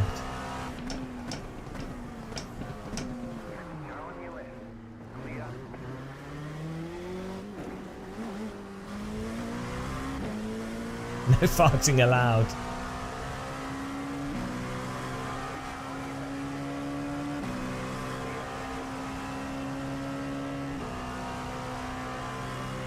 You left for I've got politics. We've got techno. Don't worry. Thank you. Politics is an integral part of techno. Okay.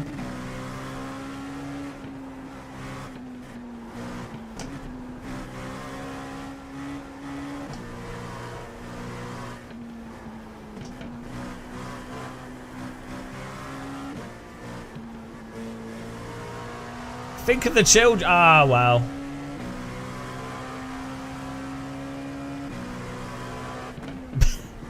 Yeah, I just don't know. Well, you're not really giving me an answer to that. But I know. We're all out of iRacing tyrants. It looks like iRacing's actually working on actually fixing it. There's no global problem that we can solve. The system is too big. Okay, I mean, that's a bit pessimistic. I don't necessarily disagree with that, though. Like, my argument for the start of your sentence would be you might as well try.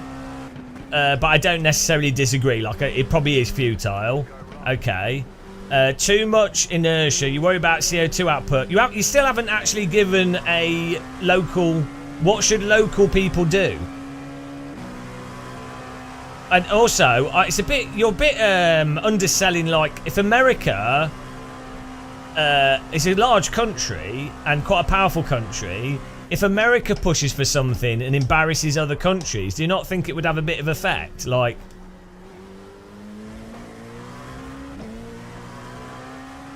It's an argument from going, other people murder people, so I'm going to murder people. People get murdered, so let's not bother locking them up, because, you know, it's going to happen anyway, and we can't do a perfect job of it, and we're not going to be able to stop murderers. So, yeah, it's just fine. But why not do both? Yeah, I don't disagree. There'll be local stuff as well, but why would you not do both?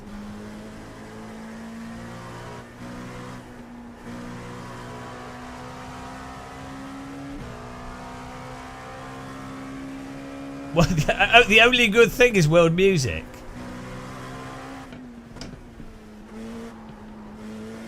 Stop murders locally.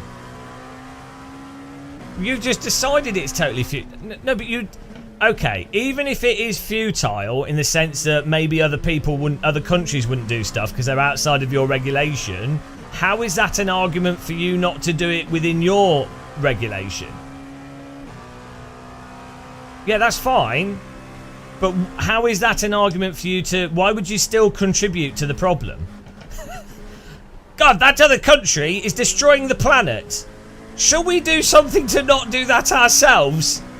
No, they're doing it, so we'll do it. So hang on a minute. Maybe if we don't contribute to the problem won't get as bad as quickly.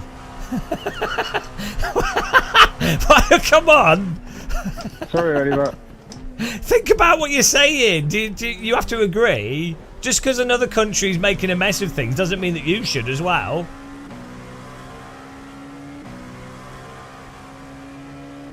I think you've tried to create a justification in your head without actually thinking about it. Thanks, Gronk. Also, I like windmills. I also think moving to different energy sources creates technical innovation. Just like how, hang on, what dumb global policy? Slatan, give me a dumb global policy. Tell me one dumb global policy. You'd have to. You've just said dumb global policies. Can you name one? So we can actually discuss it. Because I mean, there's going to be a lot of global policies. So what you'd have to do is tell me which one is dumb in particular, or just name one, so we could then discuss that policy. Because you can't. Like, I mean, I could just say we need to stop anything that's dumb. It's like, well, obviously everyone's going to agree with that. You can't disagree with that because you've already preemptively described it as dumb.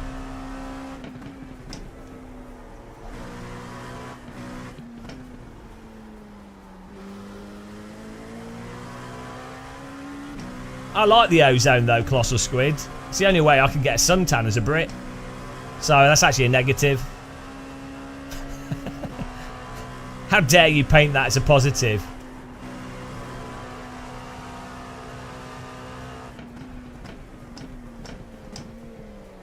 This is a... It's going to be interesting. So next update in January, this car's supposedly having its tyres changed. But I actually... Of all the cars, this car is probably not the worst.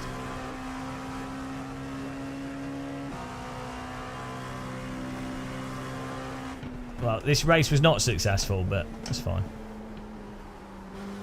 Windmills for electricity. Hang on, but that's not global. That's a local solution. Hang on. Take out poorer countries. Hang on. Best way to combat pollution is to take out poverty. Right, first of all, windmills are local. Nobody's globally stating that everyone builds windmills. Windmills are a prime example of local environmental policy. Which is like, because you can only build windmills where there's wind. So that is not a global policy. That is, oh guys, we've got a lot of wind here. Maybe we should use it for electricity. Oh, okay. That makes sense. Yeah, because they work. How is that a dumb global policy? Come on, you're gonna. That is.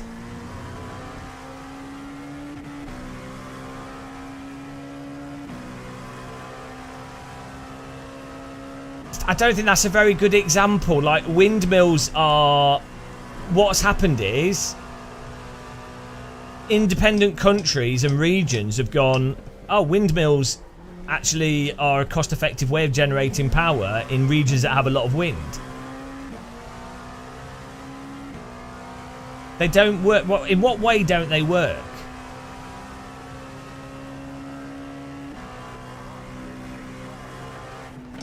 Hang on. So you're just stating stuff, but it's not true. Right, I have to Google this. Windmills don't work.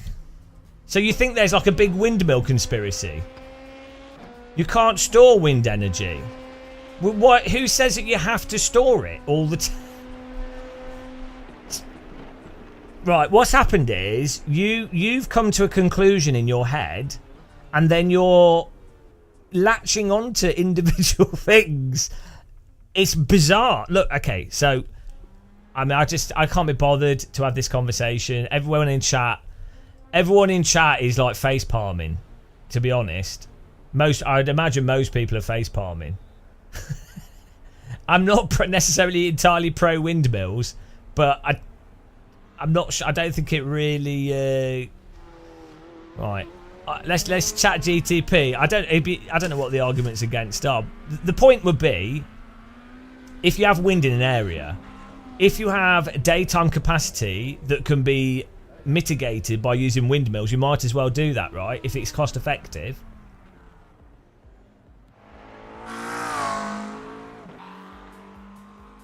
Oh, does Trump not like windmills? Why doesn't Trump like windmills? I mean, I don't mind windmills myself.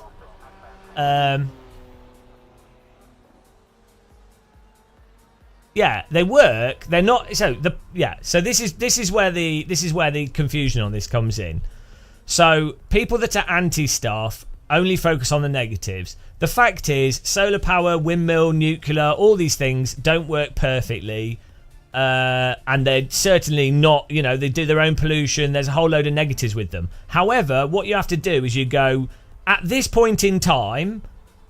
What can you do at this point in time that's the best current available thing that you can do at this point in time? It's not optimal, but it's like you go for the lowest rung of what you can do at this point in time. Not perfect, but you might as well do it because it's better than doing an alternative. So it's not an argument from going, oh, we need solar panels and windmills, everything should be electric and we shouldn't use any fossil fuel. It's just a case of going, on aggregate, when we tally up all the variables, the windmills and solar at this point in time works. This is largely, so in Germany, for example, the problem is that you had really green people being massively anti-nuclear, irrationally anti-nuclear. So it's a good argument for people on the far left being complete morons in that they unfairly have not tallied up the potential environmental damage from global warming and everything else, or other damage from other things, and then automatically assume that every nuclear power plant will be a Chernobyl or whatever. There's pros and cons with nuclear in terms of waste storage and how you deal with it and regional stuff, but basically you have to go through things by issue, and you have to evaluate what the absolute best thing you can currently do with all the scientific evidence that you've got to back those things up. Now the problem is people on the far right tend to just go, it's not perfect, therefore let's just keep doing coal. And it's like, no. Why would you want to move to Mars?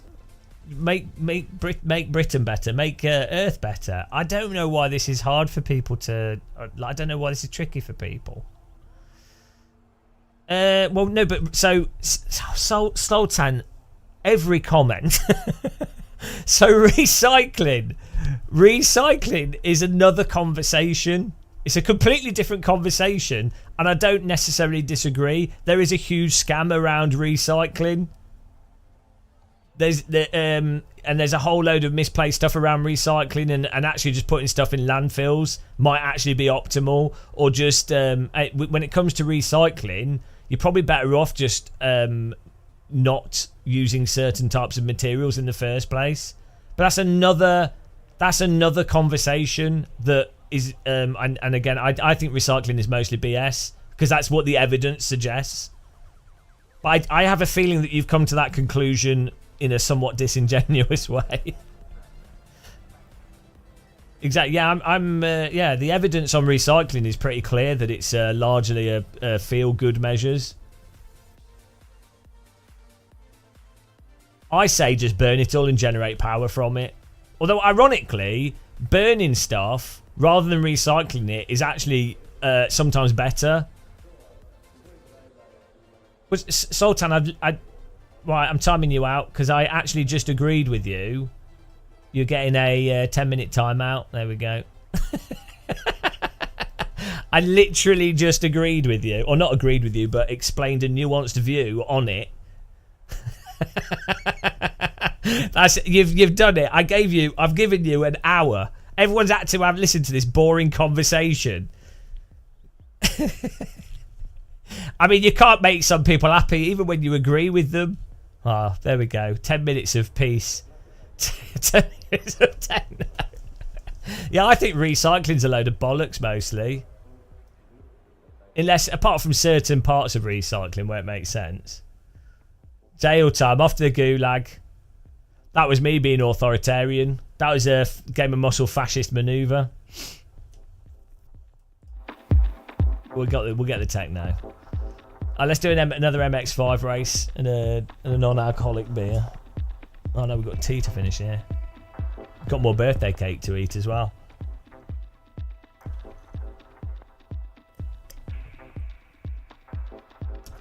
We got net zero. Net zero. Did you hear about the fisherman? It's not even funny. What am I saying? I was going to say, did you hear about the fishermen that lost their equipment? Net zero. It's not even funny. It's just dumb. Oh dear. Alright, I'm done. Colossal Squid. When all said is done, climate deniers will probably have killed more people than the fascists and communists combined. On the plus, I will get a beachside property, so I'm pro climate. James, you got iRacing, got out of D class. What's the best way? Best value. So for iRacing, what I would do is basically just ignore the classes, ignore iRating, ignore safety rating, ignore all of it. Basically, just go. What do you generally enjoy racing? And it's not necessarily what would be good in real life, because iRacing is a video game. So I would say the most fun that most people would have on iRacing. So GT3 stuff is very active. So you'll always get a race on that and big grids, and so it'll be close. I mean, it's terrible. The physics are awful, but you can have a good race on it. And if you like that, you'll like it. It's quite expensive because they've got a lot of tracks, but you only need to get one car, obviously. The cheapest way to have fun on iRacing would be MX5s, the Formula Ford, all the rookie stuff, and they're also very active because obviously it's included content. And then the F4 car. The F4 car is really active, or the Super Formula Light and the F4 car are pretty active. Skippy's dead now, so if the USP of iRacing is online racing any time of the day. The stuff that's more active is going to offer more of that. So GT3 stuff, IMSA, which we just did with an LMP2 car, IMSA. That's also GT3 cars use that. MX5. If you bought the Ferrari, for example, you can use the Ferrari. What is it? I can't remember what it is. Whatever the Ferrari is. If you bought that Ferrari, you can use it in the fixed Ferrari series. You can use it in GT3. You can use it in IMSA. So that's a good way of getting. Yeah, in terms of a GT3 car that you'll be able to race on more stuff, and then it'll just be a case of if you've got the track or not. So that would make sense to get the Ferrari. The Ferrari is probably the most used car, like the most utilitarian content. Yeah, F4 is very active. I'm not sure what your question was though. I tried my best. I tried to answer it, but yeah, just think of it as like each series is its own thing. And yeah, what's the new Ferrari? I can't remember. It actually drives worse than the old one, but hang on, let me see what it is. It is. Oh no, hang on. It's this one. It's the Ferrari 296.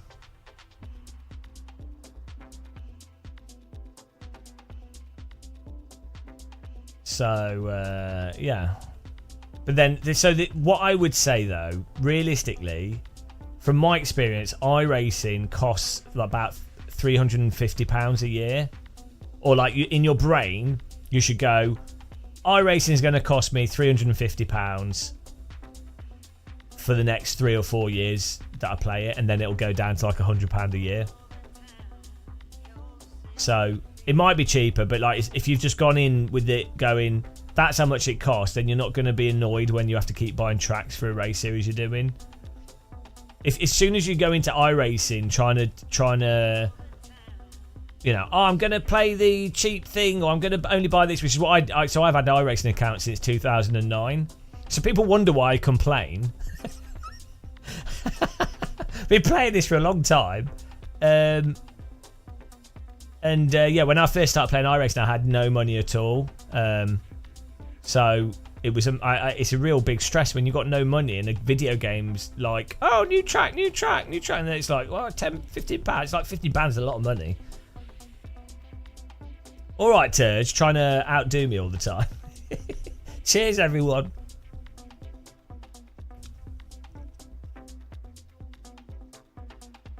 Racing Dan, yeah. There's also a website that shows the current series that are running. Yeah, that's I forgot. Is it called something Monkey? Track Monkey or something? I can't remember. 15 years, yeah. I think I've earned the right to complain about stuff. I think this is where, like, I've noticed with like younger viewers that don't understand why I'm critical, because from their perspective, they think I'm like being unfairly miserable. Or I got a comment on a LMU video. Someone was saying, "Oh, you're being unfair" or something. But I think from their perspective, also within the sort of space of influencers are generally very positive because it makes more money and it's easier. So from their context, they're coming at it from 2020. They don't realise there's people that have been playing driving sims for like 20 years and are aware of, you know. Yeah, I'm the elderly. People need to respect elderly people that have waited their life. Prime Minister, I'd never do that. Thanks, Novotny. I don't. Bloody hell, it's constant. How you doing, Novotny? Hope you get some good ad revenue. I would tell you guys how much ad revenue I get, but I'm not allowed to. It's really annoying. I'm not even allowed to say what makes more ad revenue. You're allowed when you get older to be grumpy. Well, the thing is, I'm not grumpy, really. So, I don't know about you guys, but for me personally, because I have a lot of issues with like chronic fatigue and headaches and dizziness and stuff, if I don't have that, I'm like absolutely excited. I feel like it's my birthday, or like, you know, like Christmas. So the games and stuff are not. They can be irritating, but it's normally because it's the game being stupid on top of all the other stuff. It's not really making me that grump. Like I'm doing it because it's actually a distraction. That's the other thing that I think people, when you're younger, you're not aware of those things. Like people don't consider the other components, because if you're totally healthy and you're fine, you're not aware of other people's whatever else is there. Do you know what I mean?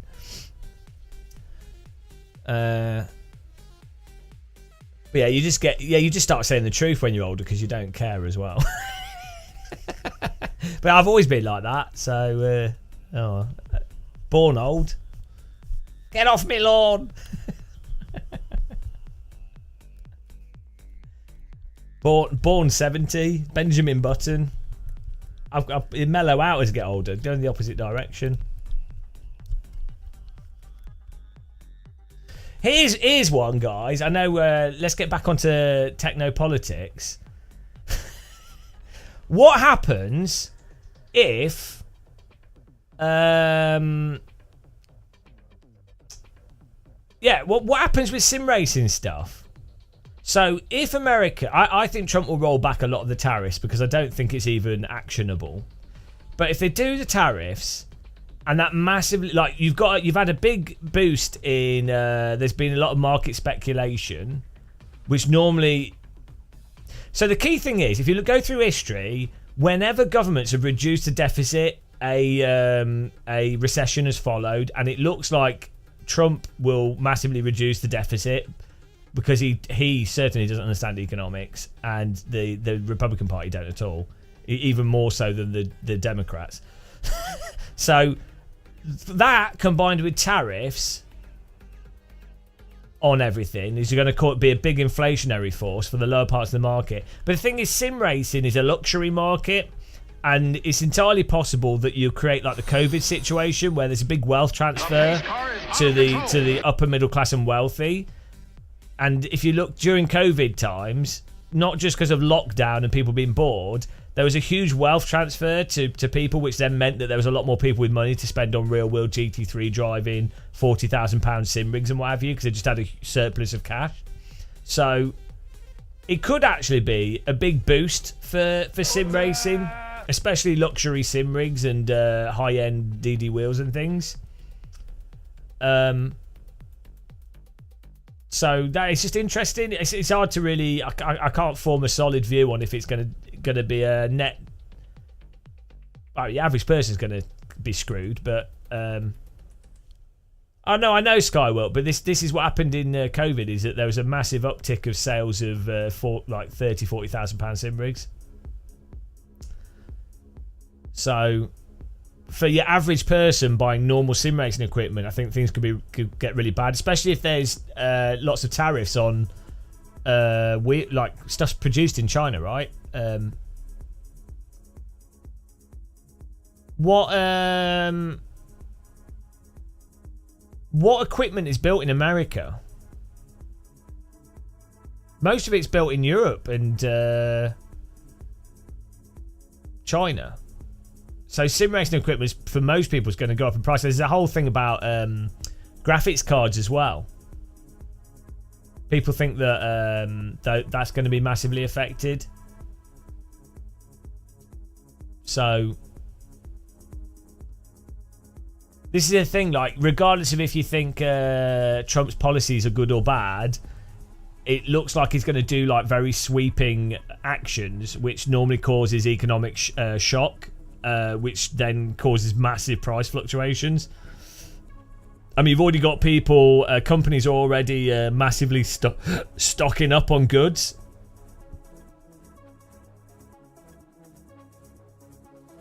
Because they're trying to fill up their depots before tariffs come in.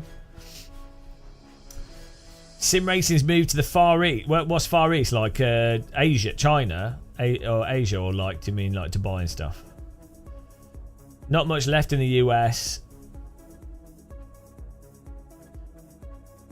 I mean, so the thing is, I'm not 100% against, not necessarily tariffs, but I can think there's a really good argument that you should have localized manufacturing. There's a good environmental argument.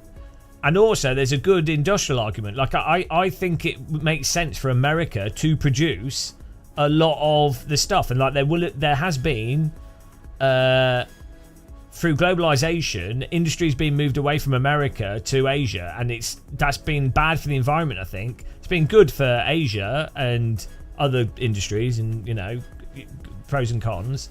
But I think I think there's actually a non-partisan argument for the UK as well. For any country, they should have their own production. There are environmental issues when you don't have the resources locally, but when it comes to stuff like labour and things, if you employ people locally for local businesses, that is a deflationary force, because you are employing people, you're paying them, and then that's going into the localised economy.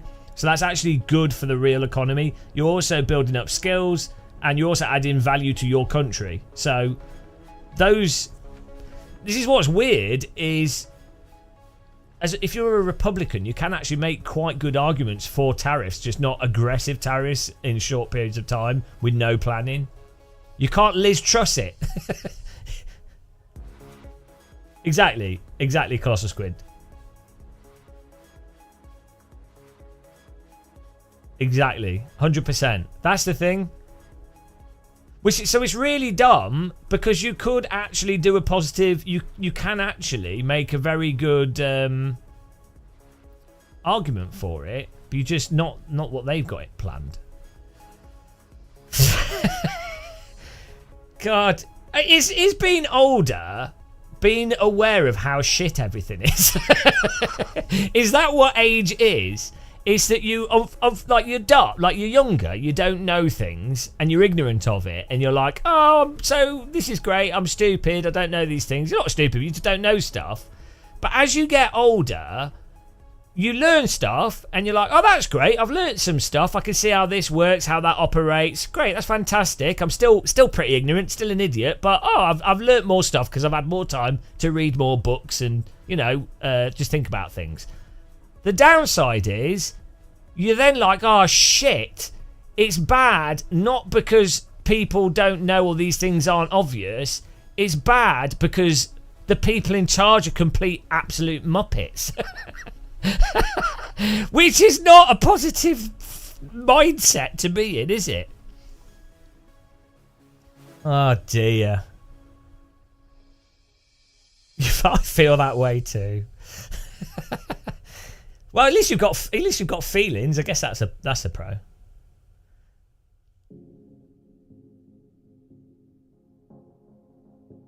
I mean, there's only so much you can do as well. I guess you have to be pragmatic. It's how it. So philosophically, the problem that I've been having is, so on one level, you want to take like you go right.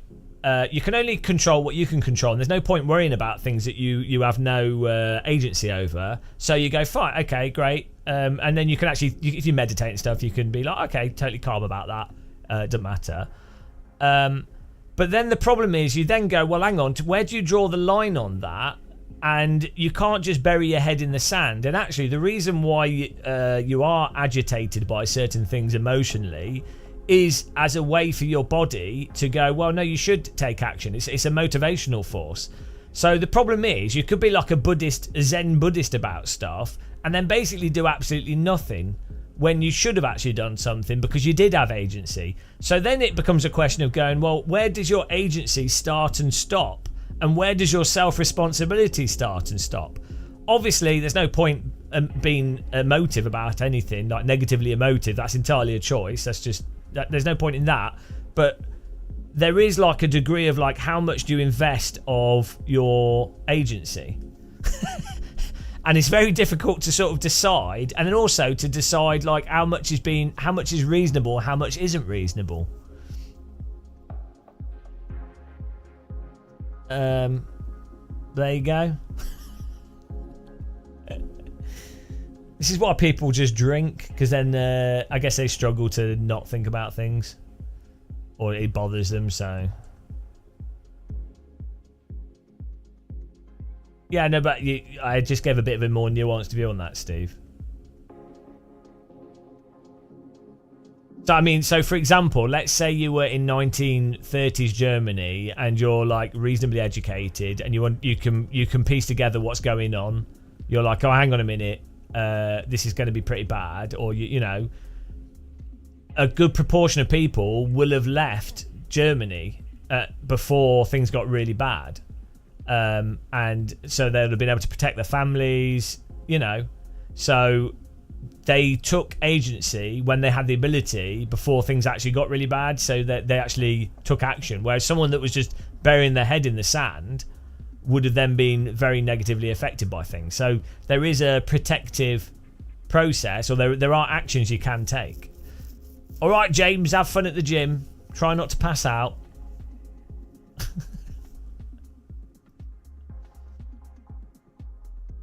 Or you could be like a German communist that goes to Russia because you're like, Russia seems to be the trendy place for communists.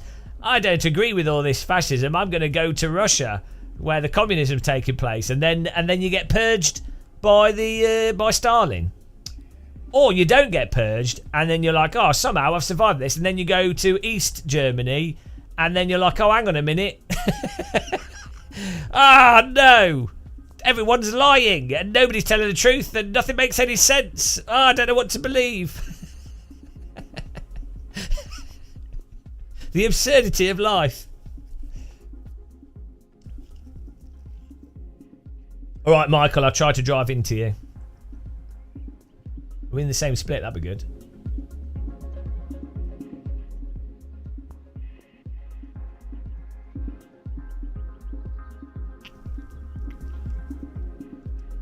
The skid marks are well shiny on this track.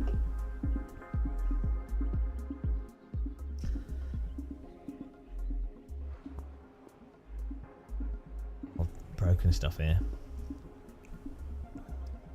Right.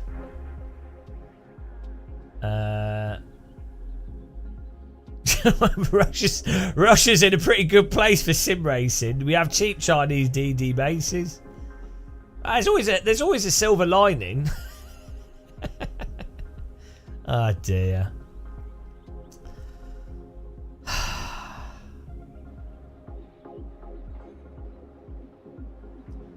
Humans though, I mean, really.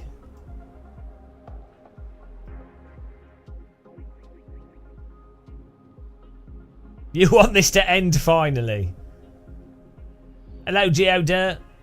Sim question, 3D printing trucker. I have no right leg, so pedals aren't a great option. Hang on. Can you type that again? Because it's... Oh no, I can scroll. Here we go. You've got no right leg, so pedals aren't a great option. I'm using a clutch pedals for throttle and brake, but it makes road courses difficult. So hang on, you want to use your left foot for... Do you not want to use your left foot for an accelerator? You're just using your left foot for braking. Why don't you just have a brake pedal? Why not just use a wheel thing for accelerator?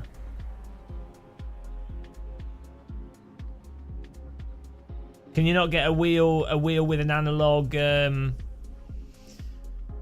mean, what you really want is something with a bit of throw on it. So maybe if you have an analog paddle like one of these, but you get an extension on it, and that'll give you more range, and also it'll be nice and light.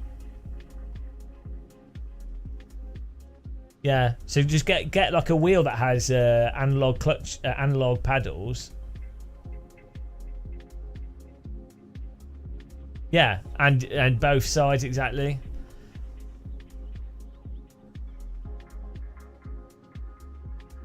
And then use your foot for braking, I'd say.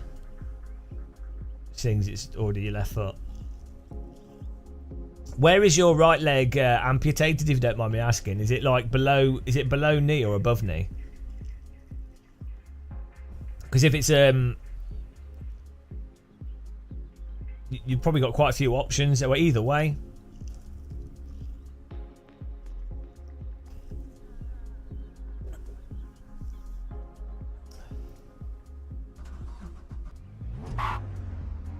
Yeah, just buy a... I'm sure Neil's probably has a single brake lying around. Special edition... Special edition... But, you know, you can buy individual pedals.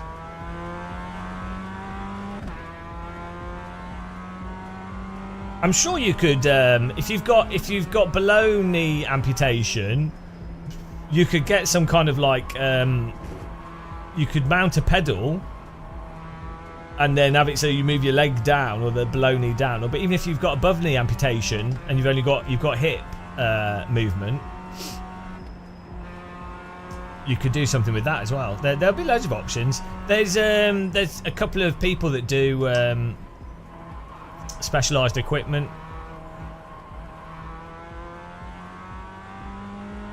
I'd say so. From my understanding, the traditional thing is hand throttle and then using one foot as a brake. That would be the normal go-to. That's the less sort of out there. There are some accessibility options. They're quite expensive though.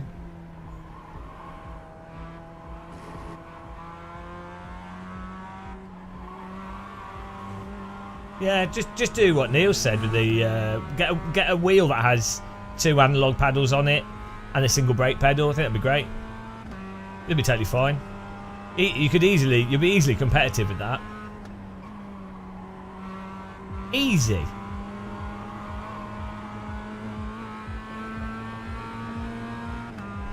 Mind you, you're not welcome to race with me though, because you'll have a weight advantage. And that's just, you know, how heavy's a lower leg is at least a few kilograms. So that's what, like a 1/10 a lap. So, so you're banned from all our community races.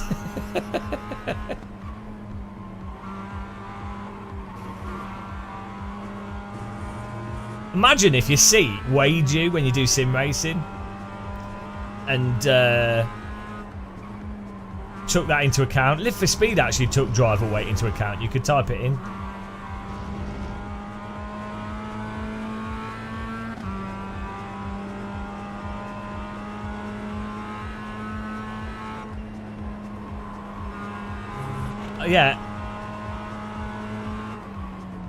Yeah, weight's mental, especially if you do a track. But more karts so bad if you're a fatty. I once modified an ancient gamepad-based wheel, so analog paddles. Yeah, it makes a huge difference having longer throw as well.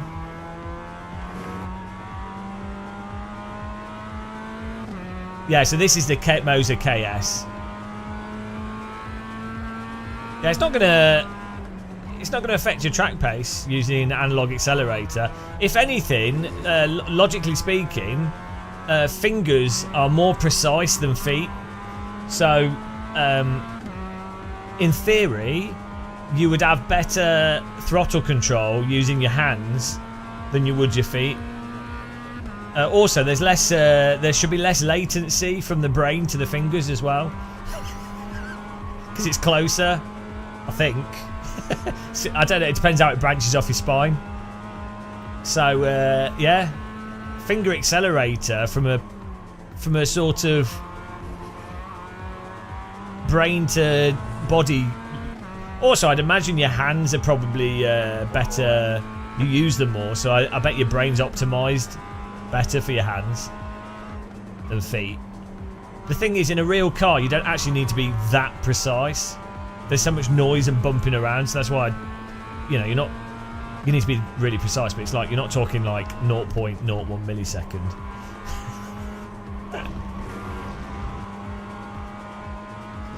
Well, ah, shit, I've touched the grass. You don't come here for ideas. What? Hang on, what was that question about Le Mans?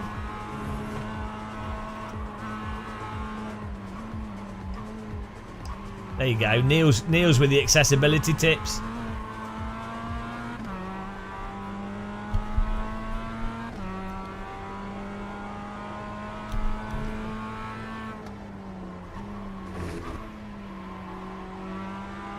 Why do we need to get the safety rating up?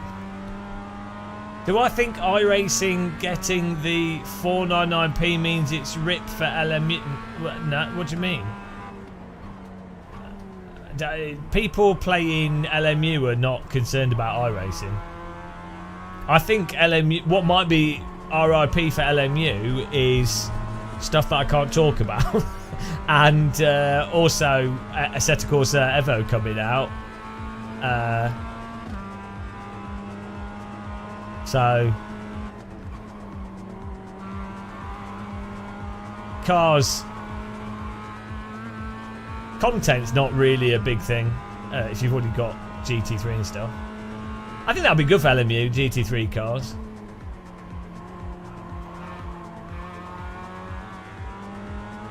Yeah, there's lots of stuff I can't talk about. Everybody's in trouble. There's the flag. It's over. A secret meeting? No, like you can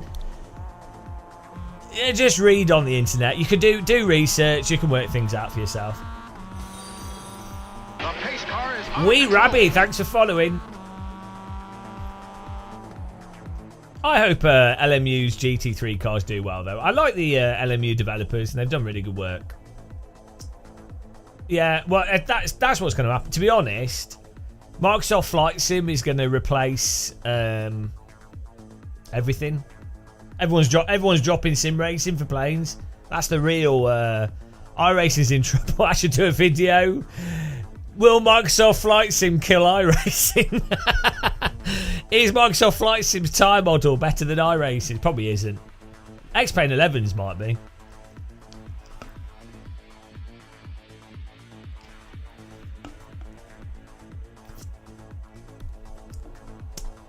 Yeah, what's my sim called again? Nippler. Nippler? What was it? Nipplers. Oh, that was good. I spent an hour on that, and nobody enjoyed it. I thought it was funny. I enjoyed it. That's all that matters, I guess. I feel like my humour is too niche at times. What can you do?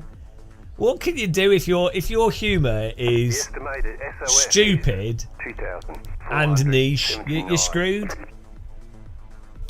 Let's go points racing.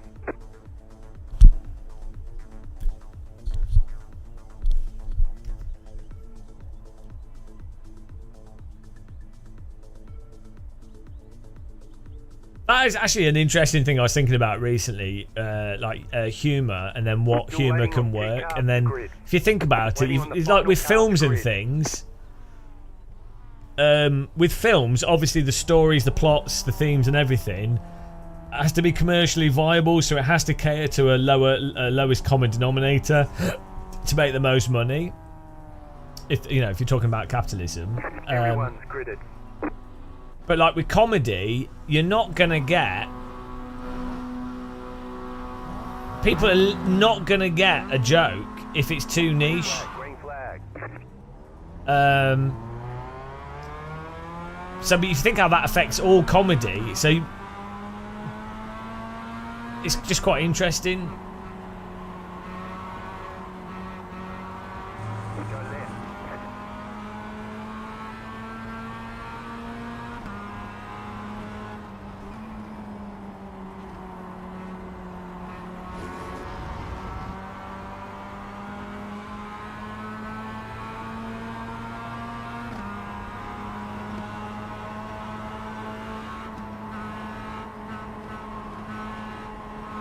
Why is it so foggy, this track?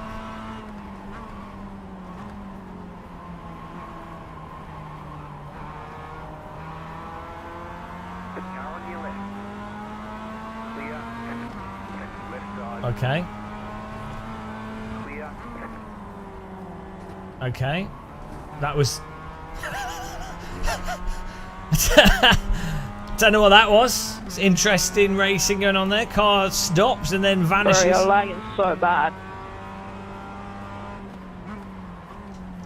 I didn't see any lag. Look normal to me.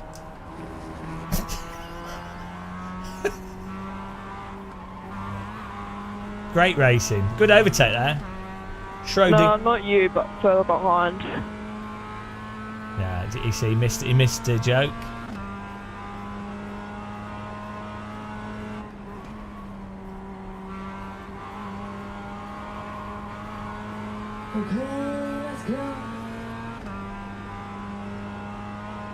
Match fixing. Wee rabbit, thanks. Oh dear. He missed the joke, but it is quite foggy. Do you mean this is British summer? This is there's shadows. This is peak. This is get the sun cream out weather.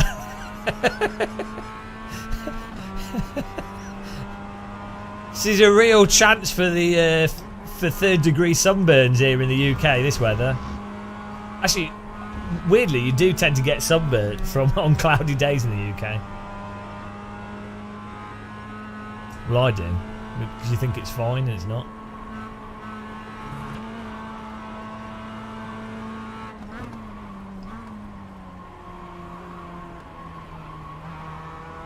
See, I only really played Carmageddon 2, but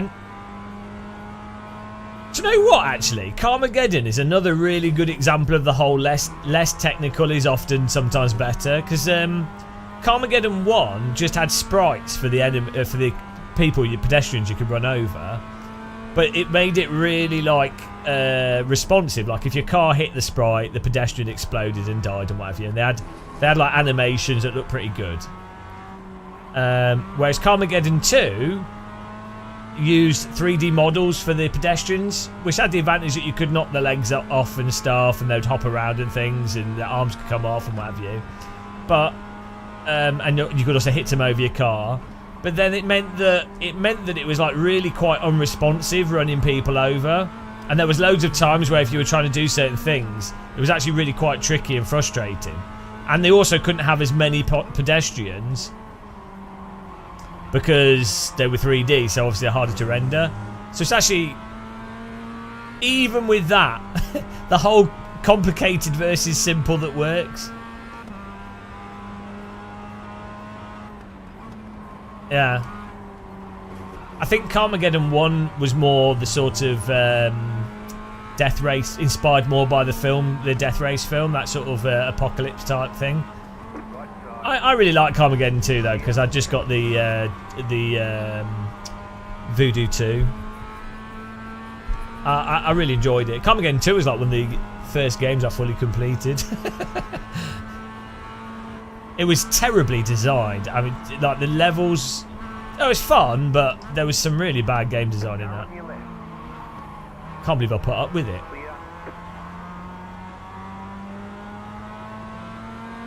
Watch it, Daniel. Yeah, that was close.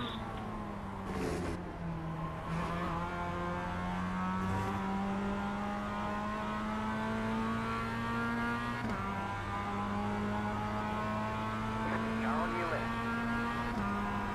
Still there. Still there. Still What? there. Right side. You're in the You middle. can't turn into me. It's not going to work. I left him space. Man, how we let this guy get a 9.9 second lead? I left him And it's lap space and then three. he just drove across me. Keep to the right. I really left him as much space as I could. Maybe his net code. Keep to the right.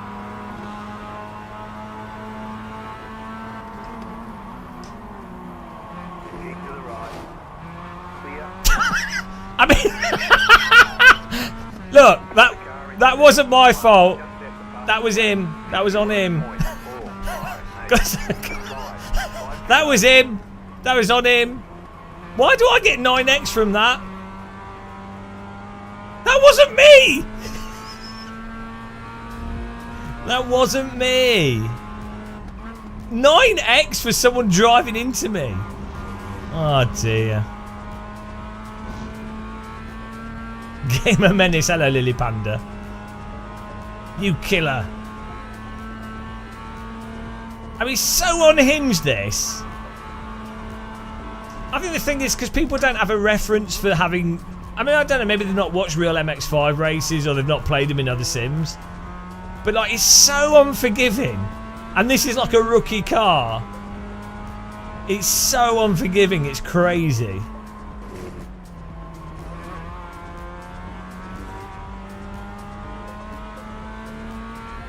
Oh wow. It is, that's how it is sometimes. Life is unfair.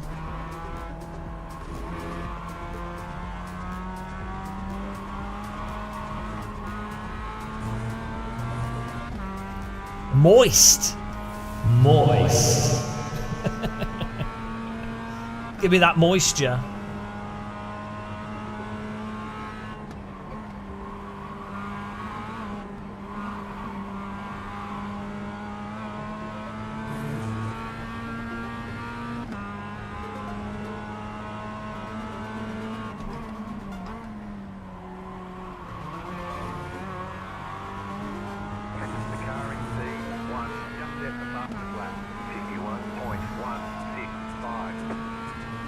We're gonna get a DQ.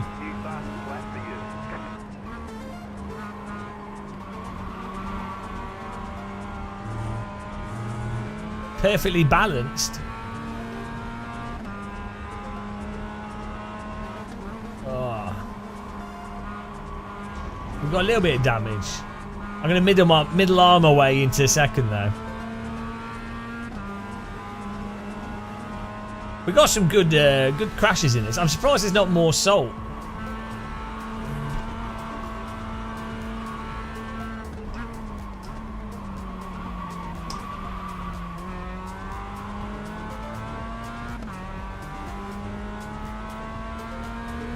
Can someone Google how much these Mazda's cost in real life? The new the flappy paddle race car.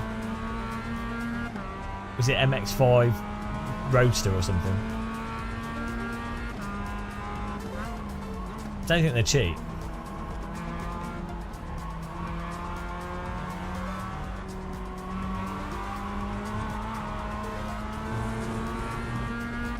They're not 700,000. It'll be something like 40k or something stupid. No, it won't be that much. It'll be like 25k, 35k. It'll be something really dumb for a Mazda.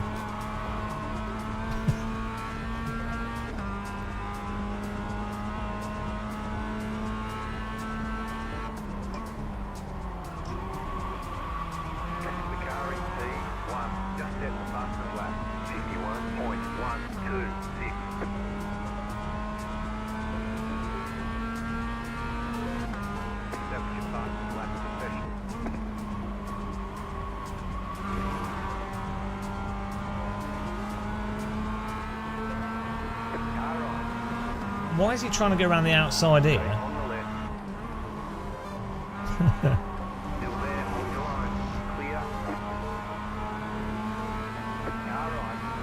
Oh dear. We know how this ends.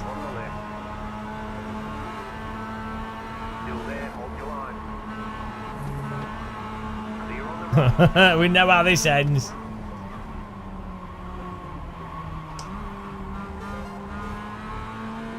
It's gonna be me in the wall. 36,000, yeah, that sounds about right.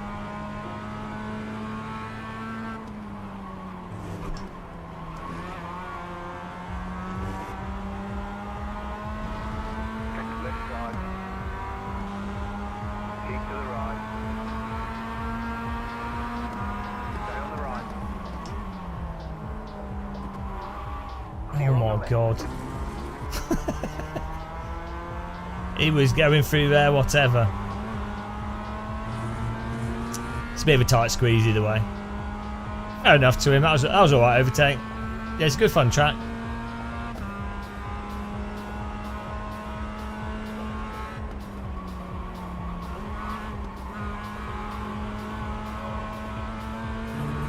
But it's a nice flowing track. I'd say the issue with GT3 on this track is it's not really got any good overtake points. Just this last corner here, and that's basically it. And maybe the run down that the long left-hander, which is a bit of a problem.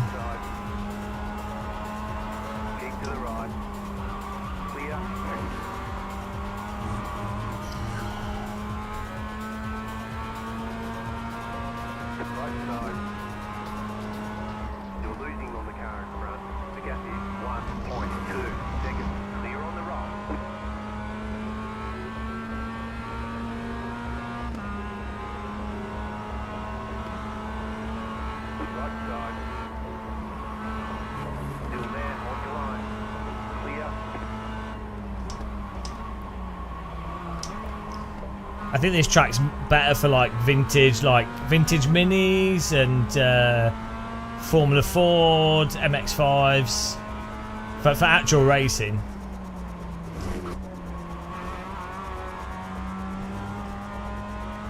Thank you, Lily Panda. Yeah, I like. It's just a nice flowing track, and it's just quite narrow. And then you've got grass. Anything with grass is good fun. They need to put grass on all the tracks.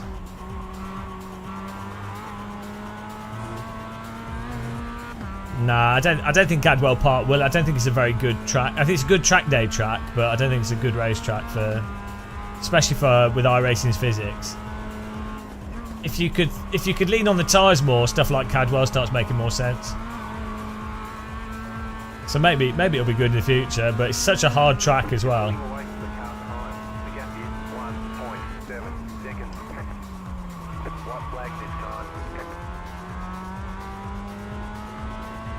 You what? You're looking at your IR profile being around a while. Even had, I've been 5k. What did not been close? We have been 5k. I just dick around on iRacing. What happened? What happened is I just dick around.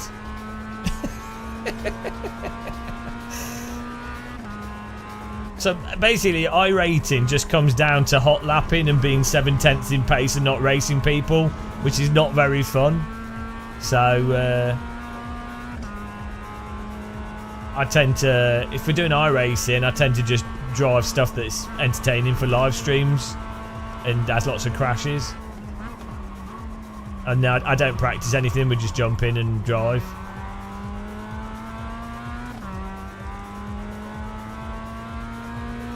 I'd say my real I rating is probably like 3.4 to 3.6, but it depends what we're driving. If it's F4 at like Donington, Alton Park, Brands Hatch, Suzuka, Spa, Road Atlanta, then we're like 4.5k, 5k.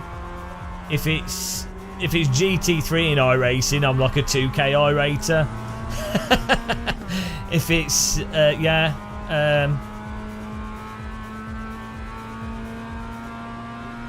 mean, I can tell you what my sort of actual, but basically, if I spend a lot of time practicing whatever it is, I tend to top out about 7/10 off track pace.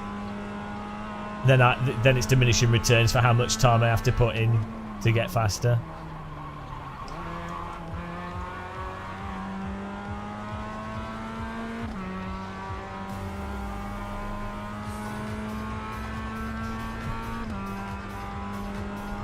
Well, it's just about raw track pace.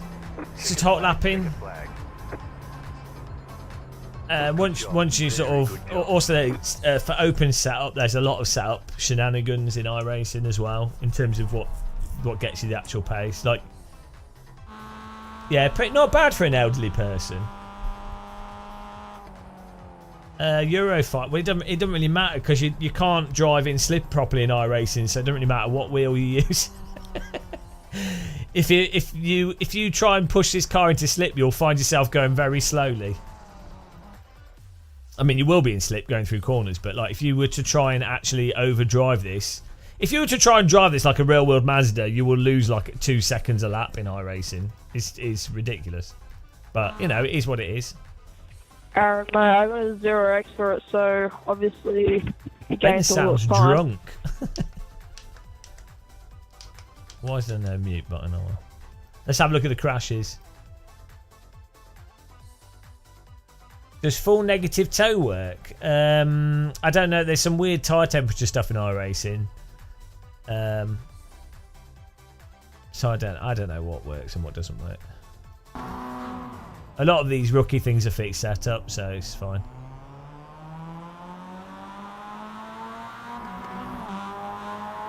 You're a Sunday driver in GT3.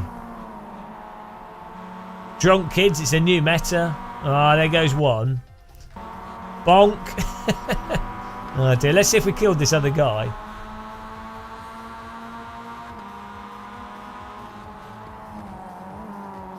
One of the worst things that iRacing does is the British tracks, they always run them in like cloudy weather constantly. Like I know it's how it is in the UK, but we play driving sims to experience sunlight.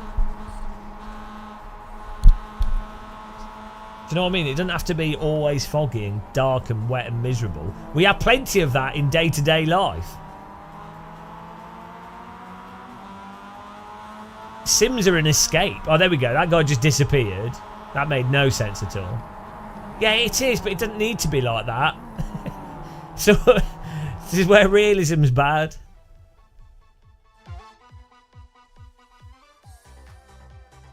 Oh, he's just Australian. He's probably been bitten by like a poisonous animal. So that's why he's... Whilst he was sim racing, a funnel web spider's bitten his toe. Right, we got to find the kill here. We need to make some techno. We haven't made any techno yet. Oh, here we go.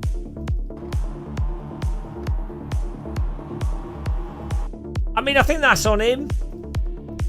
He hadn't completed the pass, and I can't be any more to the right. I'm further right than Donald Trump. Oh no, I think it was netcode. So we've come out the corner. I've corrected the slide and then I could be further to the right. But we're just coming out of the corner here. I was turning right at the point of contact. I did try and avoid him. Yeah, it's on him for trying to race us. My steering is at a right angle here.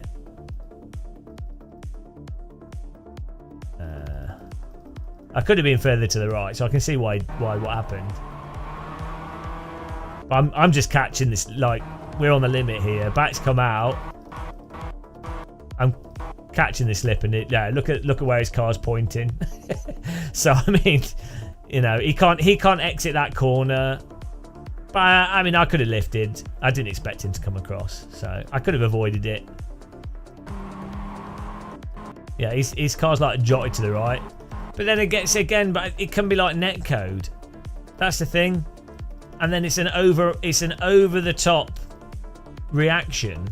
So really, that should be like, this can happen obviously, but ideally it'd be like a tap and you get a bit of bodywork damage and the cars would whatever, and then he would just correct it.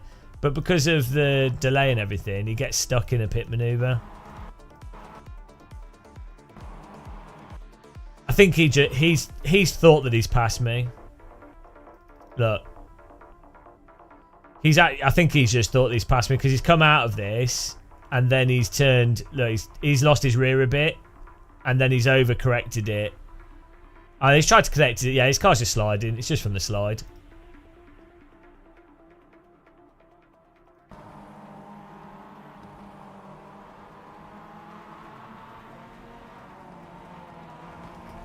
Oh, it's a good murder.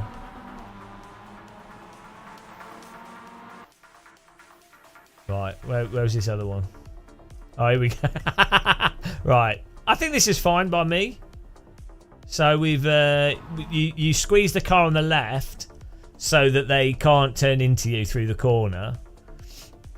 And he's got space. He's broke late, and he's almost rear-ended the car in front.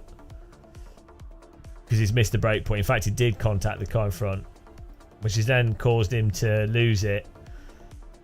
And I got like 9x from this. That's hardly fair. Bloody safety rate in this game. It's like an insurance job from this guy. He's missed the brake point. He's absolutely missed the brake point. Then the tap has caused his car to go over the limit, which you know is death in iRacing, which then causes him to hit this car, and then that car to hit that car, so I get 9x. Absolute insurance job. Bloody hell. I got 4x on the chicane. Ah. Okay, fair enough. Still. Absolute scammed. This is why I think it's important to not care about safety rating and stuff. I shouldn't, yeah. I should have put spikes on my rear. Oh, let's do the IMSA again, and this time we'll tick the fuel box. Oh, LMP2's at Suzuka. That's good. It's a fixed one, though. It's a shame it's at the same time as the... Might as well just do the mixed 20-minute fixed race versus 35 minutes. Yeah, we'll do the IMSA race. I think the IMSA's gotten worse since they added the hypercars, because I think it's divided the grids up too much. I think they need to make the grids bigger with more LMP2.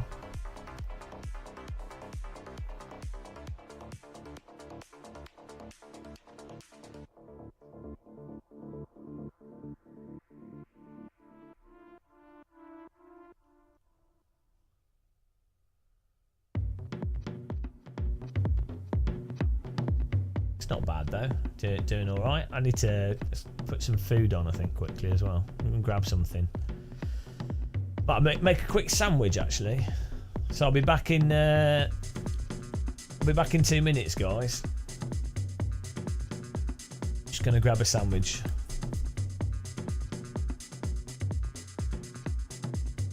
Oh, hang on. Someone can ask ChatGPT a question. So I had a really weird dream where the moon was being nuked and explosions were going off, and someone had launched nuclear missiles at the moon. And I was trying to work out how many nukes would you have to fire at the moon for it to have an effect on Earth. I'd imagine it'd be impossible. I imagine you'd just push the moon out of orbit. You probably have to blow the whole moon up. It's a pretty spectacular dream, though. Right, get a sandwich. I'll be back in a second.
viewers. How's everyone doing? Got a little cheese sandwich. A cheese sandwich. Cup of tea and a cheese sandwich. It's literally cheese. Cheese in brown bread. Oh, I do live like a king. Hope everyone's well though. Thanks, Coco Krusty.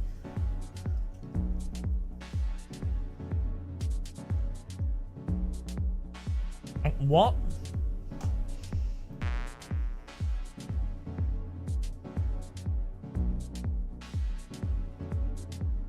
What is that?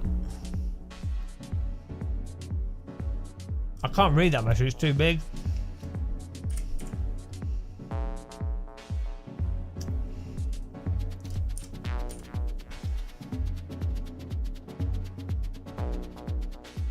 Got the message won't even fit on the screen, so yeah. Good luck.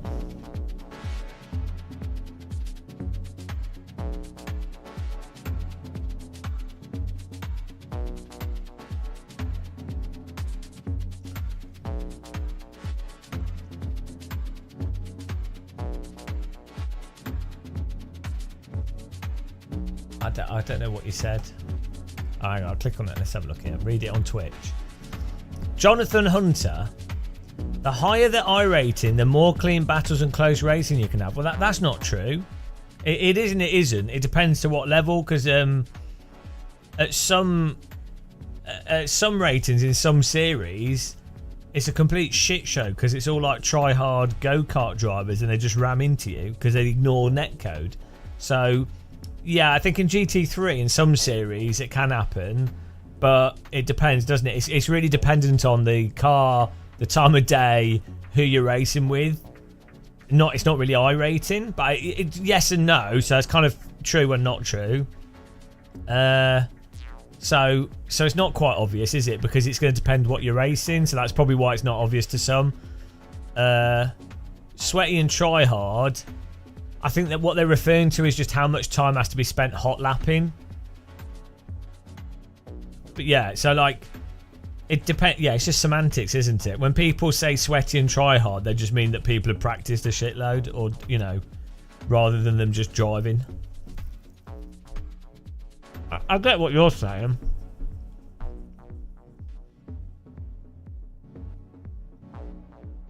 If you were in the UK, you'd have fish and chips. I mean, I do have fish and chips. I could have had that.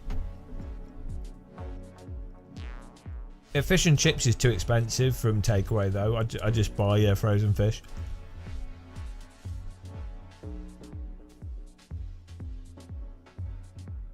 Oh, pie's nice, yeah. You'll be dead within a year. Well, where are you? Aren't you in America? I can't remember.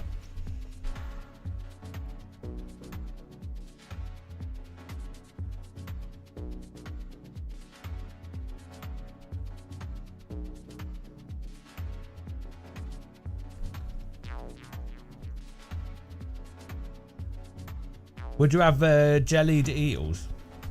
I've never had that. I should try it. It makes me want to vomit.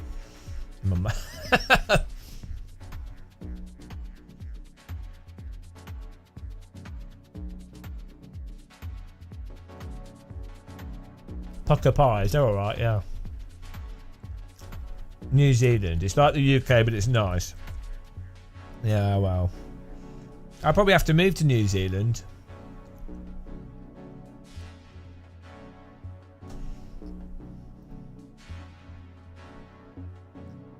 Well, maybe we'd get like a German wife and then drag her to New Zealand, because that'll be nice. That'll be nice for her family.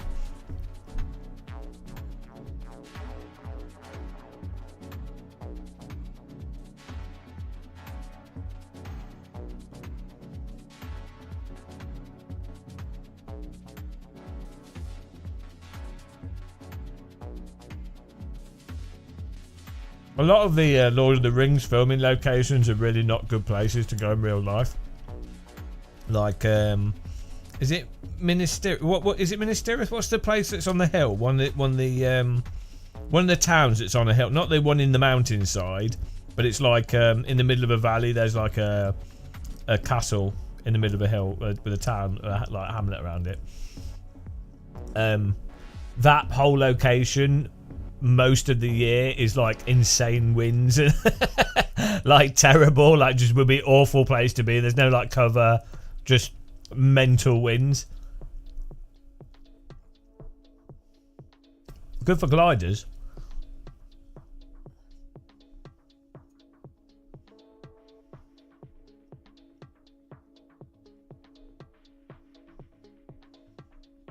The location shoots in Lord of the Rings were actually pretty crazy.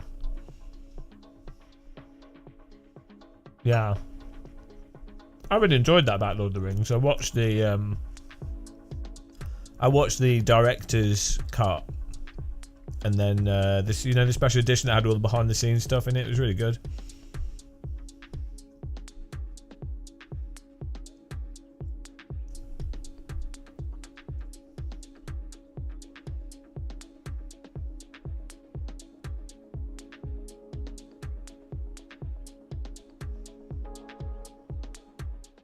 I think we need another film that's like a sort of grounded fantasy epic adventure. So like, so the nice thing with the Lord of the Ring films is they were a little bit stupid in terms of fantasy, but it wasn't. You wouldn't really describe it as high fantasy, would you? It wasn't like. I mean, it has like invisibility and magic and stuff, but that's not. It's not like massively played up. So that's the thing I find. As soon as you have like, oh, you can bring people back from the dead, and some people can like randomly fly, and there's dragons and stuff. I think it ruins stories because you're like, it ruins anything that happens in the story because you're like, oh well, they can be brought back, so I don't care. So that's why Game of Thrones really worked in the first few seasons, because it's like, oh, it's basically medieval England with some. Oh, well, there's some dragons, but, you know, it's nothing crazy. It's stuff that's plausible in the sense that you can imagine in medieval times that someone might think someone was immune to fire, but in reality they weren't. Or someone might think that they were dragons, but they weren't really dragons. But that's how they would see it and tell it, if that makes sense. Like, well, they didn't die. They were given a potion that, but we thought they were going to die, but they magicked it back. But it's like, oh, actually, they just got better, but they think it was magic. So I think that's where that works. I don't know how that doesn't ruin stuff for people. Same with ninja films. Like, you know, in Crouching Tiger, Hidden Dragon, as soon as they start bloody flying around, it's like, well, it ruins it. Same in Matrix. It's like, if they're ninjas and the laws of physics applied to them, you're like, oh, I can understand how that was a cool fight, or how they can escape, or what they can do. As soon as they can fly away, you're like, hang on, why is this person bothering to fight this person at the start of the film when they can just fly? It doesn't make any sense. I don't know how. It really annoys me. I don't know how that doesn't ruin the story for people.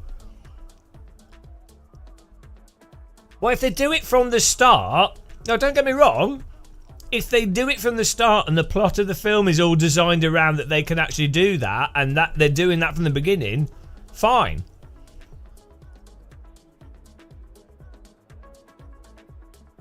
It's when they're like, so like in The Matrix, which is obviously heavily inspired by that kind of stuff, it's worked into the plot. He doesn't have the skills, so that's why he can't break the Matrix. Also, he's in a computer, so it's fine. Because you're like, oh, he's worked it out. Great. But if it's like at any point in time he's immortal, you're like, well, what? You know, I don't know how people are so on board with that. Yeah, I enjoyed Fight Club. Not as much as I think other people did. But Fight Club was, you know, spoiler. It's not literal, is it? So, yeah, I mean, Matrix 1 is like one of the greatest action films. after Ninja the Protector, let's be honest. It's a hard call. Matrix 1 or Golden Ninja Warrior or Champion of the Ninjas, you know. It's difficult. It's difficult to pick which one's the best. I think for a teenager, Matrix 1, as a 15-year-old in the 90s that was into IT and computer stuff, Matrix 1 could not have been a better film. as a like gamer into computer technology and IT, as a 15-year-old, The Matrix could not have been a better film. At that age as well. I mean, unbelievable. Oh, well, Hackers was perfect. Hack the planet! It's so good. So good. Hack the planet! And the bad guy on the skateboard! So good. You can't. But why is nothing like that anymore? What was the one with the woman? What's her face? The woman from Speed, where she's a hacker. Oh, I love those 90s hacker films. So good. They're terrible.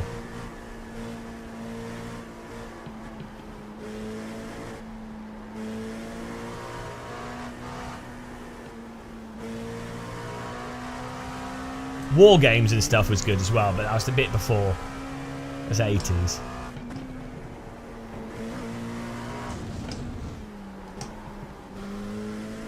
Sandra Bullock. She's alright, actually. I think she seems like a nice person. We need more actors like Sandra Bullock. I don't even know what this partner anniversary is. Thank you. I don't get any more money or anything from being a partner on Twitch, as far as I'm aware. So I don't know why they make such a hubbub about it. It's like I've never been like featured or anything in. Probably because I'm too. I don't know. I probably say stuff that's too. I don't know. Oh, it's in the chat window. Oh. Well, I didn't put it there.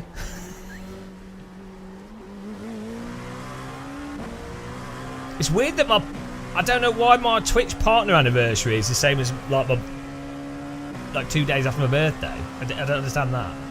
So I don't remember getting the partnered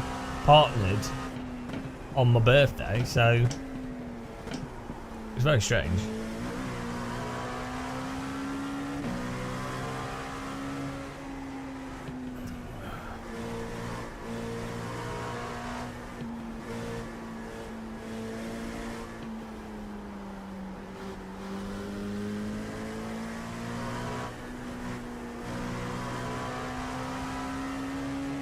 Well, Max Payne, weirdly, the time slowing down mechanics of Max Payne were actually designed before the Matrix film came out. So it was actually coincidental that Max Payne lined up with the Matrix. Which is, how crazy is that?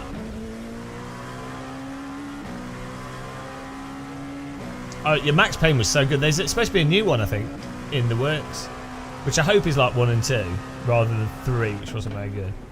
Yeah, Max Payne was fantastic. Really good storytelling, really nice pacing. The graphics engine was incredible.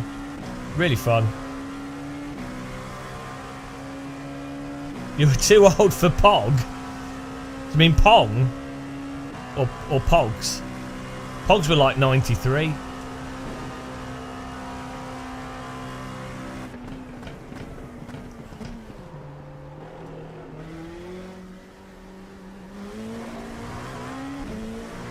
Oh, bloody hell. Well, we tried. Oh, Pogs.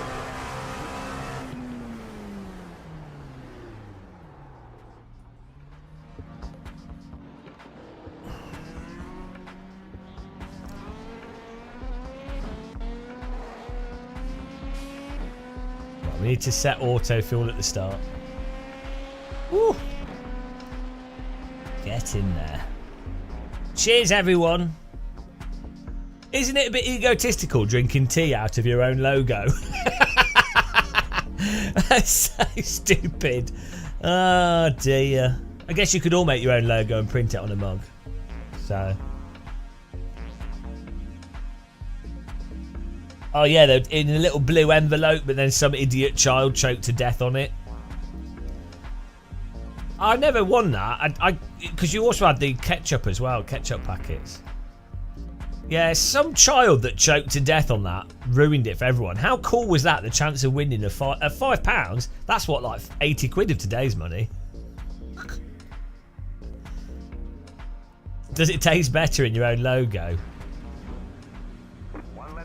It tastes, I don't know, it tastes a bit narcissistic. 5 cars left the grid. Salt and shake. Oh, well done, JBW. Yeah, I never won anything. I mean, I won at live. We're doing live streaming. People are watching us play video games and talk bollocks, so I'm not complaining. We won. 100% won. Absolute bullshit. But the only thing I ever won was I won a Nintendo DS from a stacker machine when at uni, my first year of uni. That was bloody amazing. Although it was broken, I had to send it off to get it fixed. But it was still, we got it, and that was good. How heavily money-wise am I into iRacing? I probably spent like £1,000 on it. I've been playing since 2009. But, I mean, we make money live streaming. People sign up to iRacing, so I get free credits every now and again. We've done sponsored stuff. So it's hard to say, really. It's hard to say how much we've gained or lost on the grand scheme of things. I mean, if I wasn't so cynical and directly honest about things, we'd probably be making a lot of probably make a lot more money, but that's what having a bloody mouth gets you, guys. Pro tip, don't be directly honest. Turns out, if you want to like make money, just what you need to do is appeal to the cult user bases of video games by never being critical about their video game. You need to ride the hype and yeah, just make money off people basically. But it's strange how that works.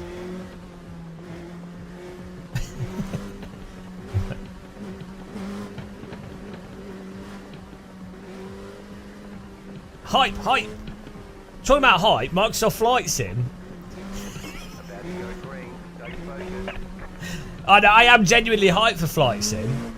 I'm more hyped for Flight Sim than Assetto Corsa Evo, to be honest. Like, I think Evo will be good, and I'm looking forward to it. But I really like Flight Sims. I just really like them. So, I mean, I like driving sims. I just do them so much.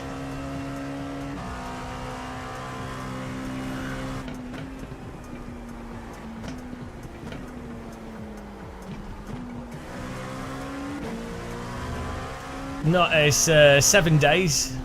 November 19th.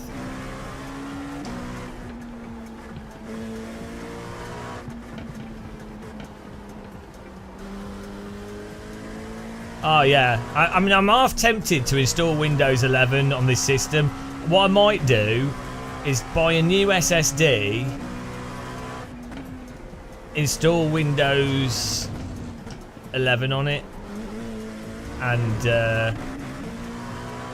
do a full reinstall of everything, because I normally like to reformat every like year or so.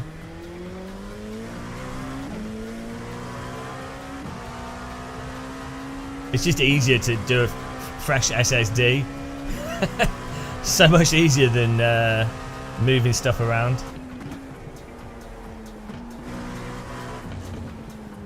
Because I obviously have multiple computers as well, so I don't know. Ritual Horse. Be interested to see what they do. Flight Sim 24 should run slightly better than the previous Flight Sim on lower settings. They should have optimised some things a bit better. Sorry, bro. Thanks for following the channel, Karabeg. Karabeg, welcome. Yeah, it's weird, isn't it, JWB, like JBW? It shouldn't, but it does. Like, there's no, in theory, you know, in theory, if you go through registry files and clean things up and everything, it should all be the same. But as someone that's been around computers for decades, it's always been the case that Windows, particularly, always just runs better when you do a fresh install, even if you install everything back on it you had before.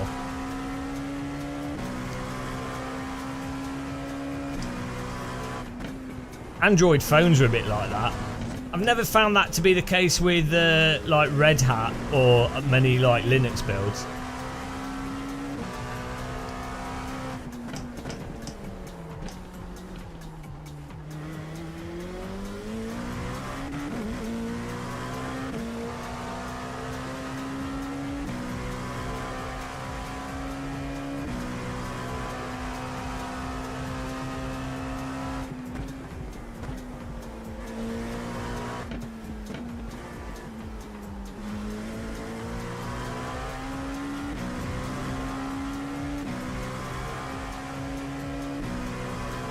Appreciate everyone watching the stream.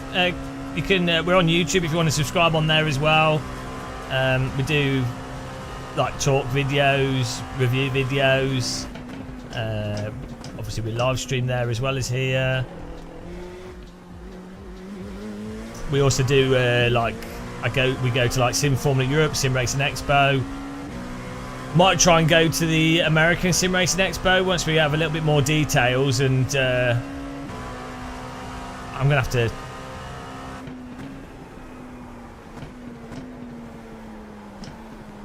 to like get my passport turbo renewed. It's gonna be a right pain. I normally travel like once every 2 or 3 months, and unfortunately it can take like a month or two to get your passport renewed. So it's gonna be well on edge. It's the type of travel I do as well. Is often company phones up and goes, "Hello, would you like to come here in 4 days' time?" Ah, shit, my passport's not with me. So, yeah, that's it. Like, I'll go into London and get it done.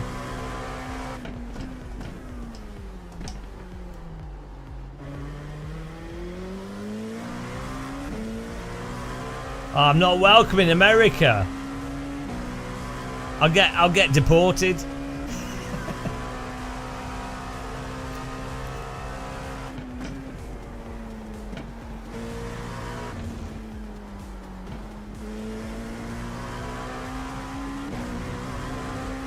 Ah, no. It's true, I'll probably get shot by the completely not authoritarian regime.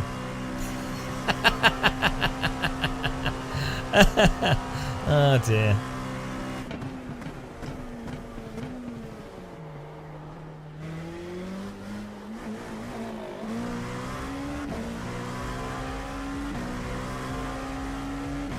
To be honest, I think the £100 version of Flight Sim will be a good one to get for most people, and worth the money still. Like, I mean, to be honest, the Game Pass version probably fine for a lot of people. I get a lot of value out of Flight Sims myself. It's hard to say. It's one of those games where some people get no value out of it, and other people are like. It's the thing with Sims, isn't it?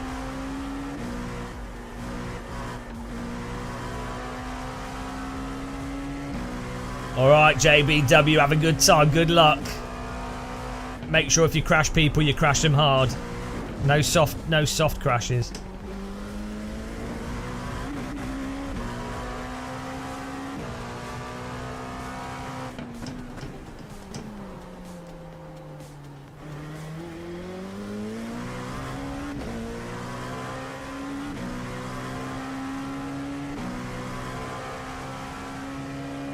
Yeah, well, you got to get a Moser force feedback joystick. That's a grand.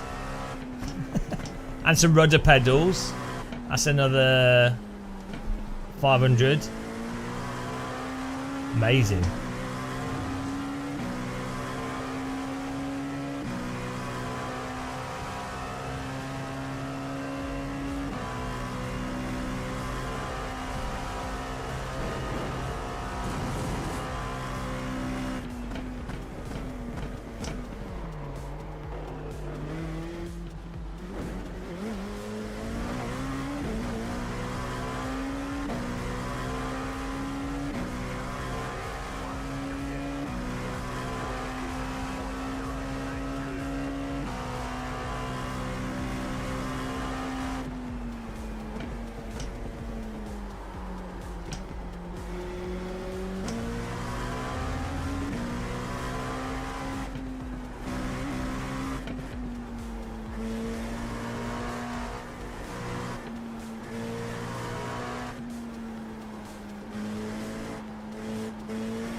Oh, that'd be cool. Yeah, full-on replica Spitfire would be awesome.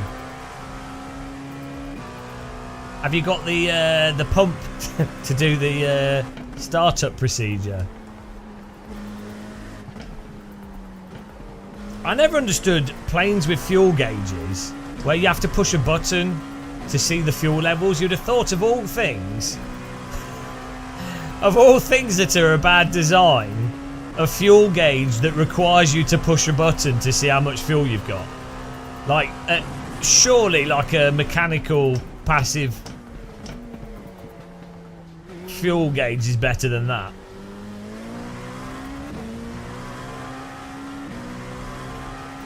Like, being aware of how much fuel you've got is kind of important in an aircraft. Mind you, I guess in a Spitfire you'd have planned out your flight and you wouldn't need to check it. You'd know the time.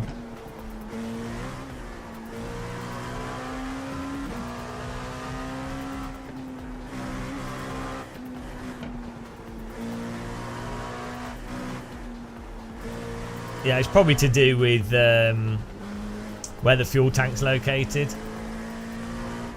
William, tonight. That's I'll translate that. That was, oh, thank you.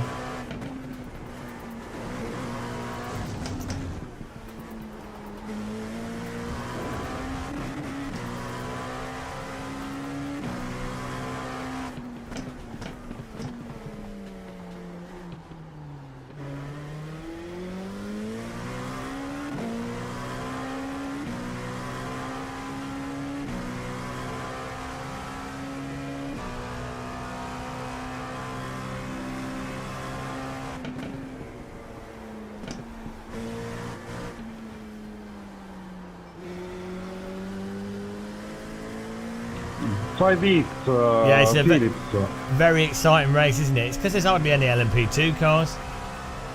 This has just turned into a safety rating farming session.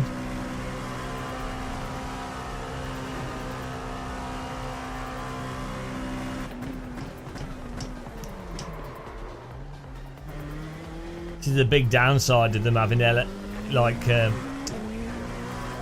what they called LMDH as well as LMP2. It just splits the field up too much. No battle, no battle. Hello, Craig. How's it going, man?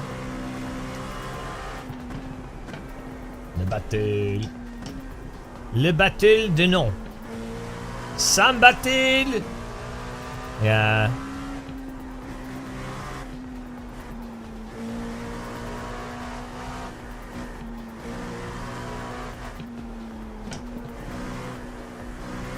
This race is British. Well, annoyingly, every time I try and push a little bit, we slide and slop and we lose pace because if The physics are atrocious on this vehicle. Like, any pushing where you'd want to like overdrive a bit and then balance it to get to, you know, to attack the corners, it just slops. Either you get the TC, which is fine, or you get a slop and then it bogs down, and partly from the TC, but just, or gets stuck in the, you know, the slide. So, unfortunately,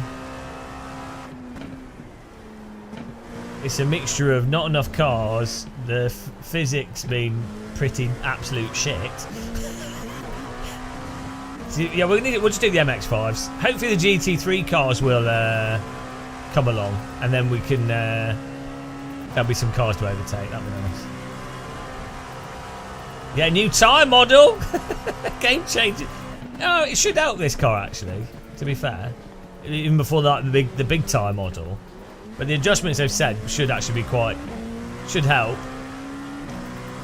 We'll see. He's a GT3 car here.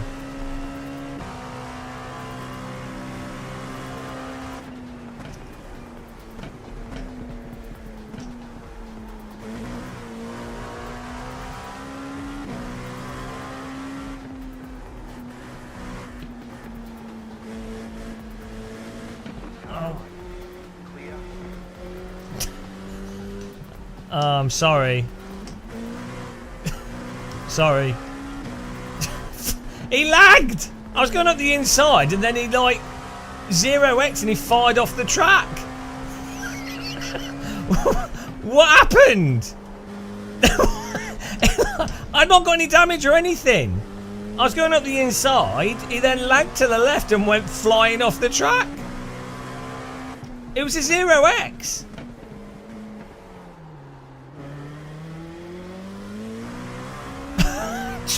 I didn't. I was on the inside, and I'm like, oh, I'm going up the inside, and then he like lagged a bit, and then fired off. It was a. If it's a torpedo, we'd have got 4x straight away.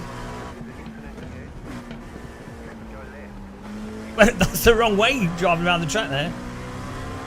Yeah, well, I didn't mean to do that. I don't know why he suddenly turned left. But I mean, it's my fault for driving into him. Like, I didn't mean to do that.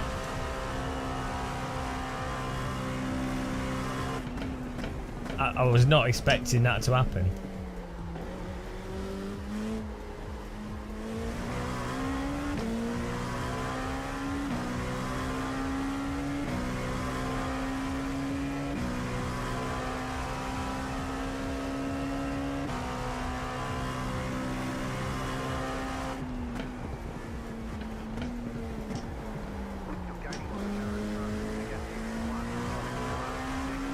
It was a murder, yeah. I mean, it's a pretty successful murder.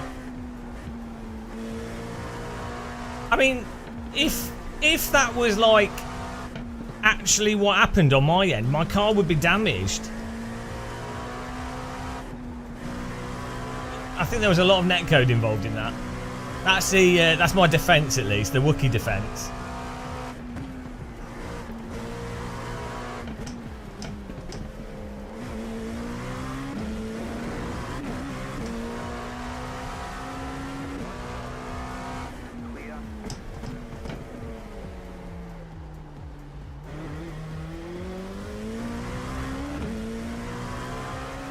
So much for the safety rating.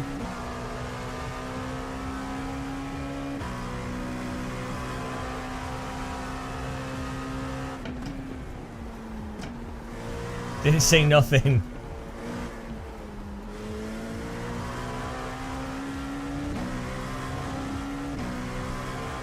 We'll have a look at the replay.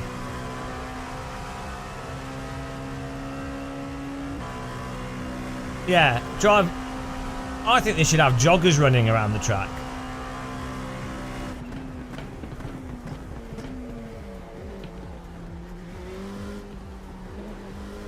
This is good, a nice traffic jam for me.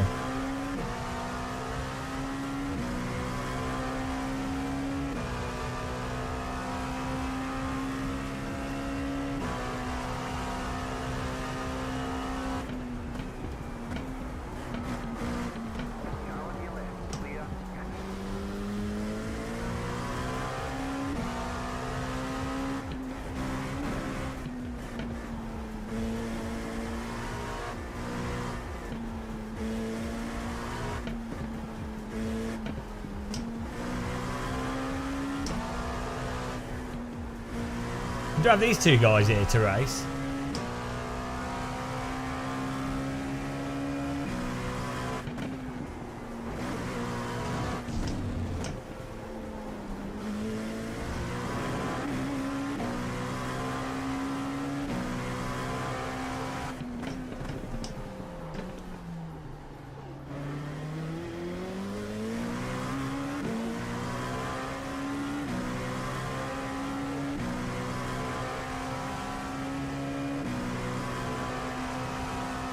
It will have modding, yeah.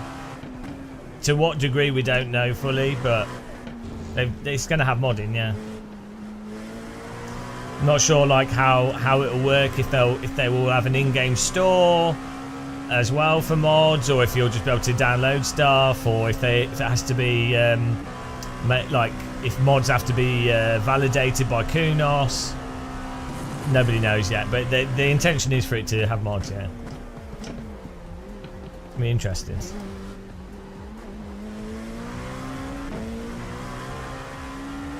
The guys at Kunos were super friendly at Sim Racing Expo, putting up with me, and they're awesome. I mean, if I was a games company, I probably wouldn't talk to me, because the thing is, if I was a games company, I would only talk to influencers that you know are 100% going to only be positive, or you know, that aren't particularly critical.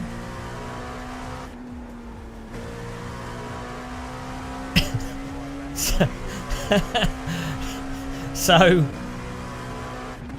I mean, to the advantage of like developers and publishers, I don't have much credibility, so I could say something that's 100% true, but most of sim racing will ignore what I say because they think I'm an idiot. So that sort of lowers the risk, or lowers the damage of potential sales lost through someone pointing something out. I mean, I don't no holds barred say stuff. Like, I don't say things that are unfair, I don't think. Like, I could 100% say stuff that absolutely did negatively affect things. Like, I could unfairly go out of my way to say things that would be detrimental to sales, but I don't do that. But I'm just saying, I think why bother having media? Oh, he's gone. Why bother having YouTubers or games media that potentially will point stuff out? I guess you could say if you trust your product, you know it's gonna be fine.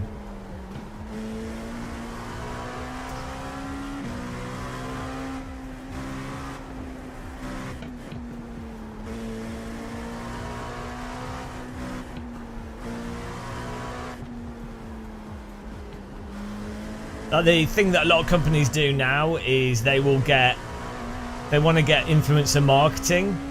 So what they do is they get like 10-15 influencers, and then that way it dilutes the messaging and allows the publisher to control the narrative of the messaging. They only started doing that in like the last sort of 4 or so years.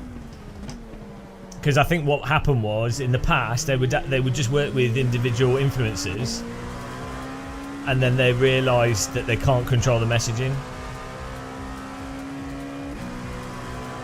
And so it's kind of how that Russian propaganda works. Is that if you have like a whole bunch of mixed messaging, it's impossible for someone external to form an actual solid view.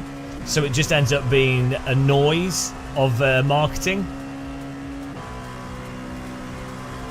Oh no, influencer marketing's working really well for companies. Influencer marketing's like amazing value for money compared to traditional adverts. I think it does like if the product's shit, it backfires. If your product's average or better, it's great. This is IMSA, yeah. Yeah, you can't get away having a completely shit product. But you could have a product that's deeply flawed and use influencer marketing and get away with it. Because you can select like 15 very anodyne influencers, and then it looks like you're being really open and it's very organic advertising, but you've specifically selected really tame influencers. So again, it's a way for publishers to control things. It's quite effective.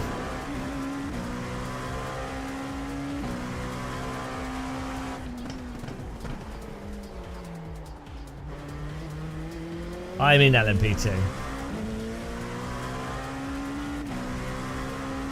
At the moment, the biggest marketing stuff is in podcasts. So you know, when product placement in podcasts, when they just have a casual conversation, that has like insane value, like crazy conversion rates. So when it's just a podcast and someone goes, "Oh, check out this water bottle. Oh, I just started using this jacuzzi." The conversion rates on that is mental. Like, it's insane. Because the viewer perceives it as, oh look, it's someone I trust and like, using something good. They're saying it's good, and they're being honest.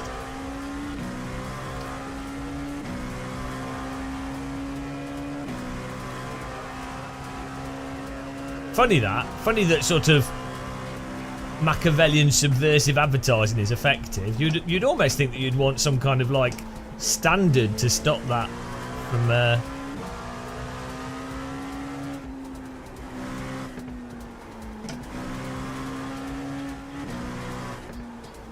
You used to work. Well, Nick, you're banned. You used to work in TV advertising. You're banned. How dare you admit that? How dare you feel comfortable admitting to working in advertising? You disgust me. The fact that you feel that's like coming into chat and saying, I used to be an estate agent. Yeah, I'm going to be streaming the new flight sim, hopefully with the new Moser force feedback joystick. Moser did say that they do want to send it to me, but I don't know. I totally understand. Do I think multiplayer lobbies will be similar to iRacing? You just need to read what they've publicly said.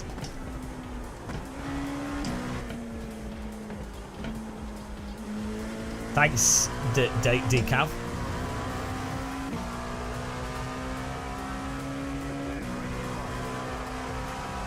Alright.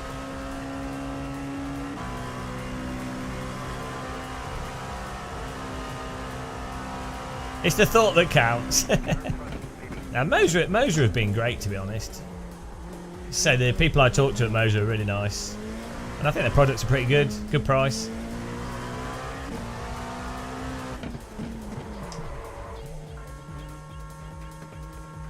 Pit boxing 10, 5, 3, 2, 1. Right here.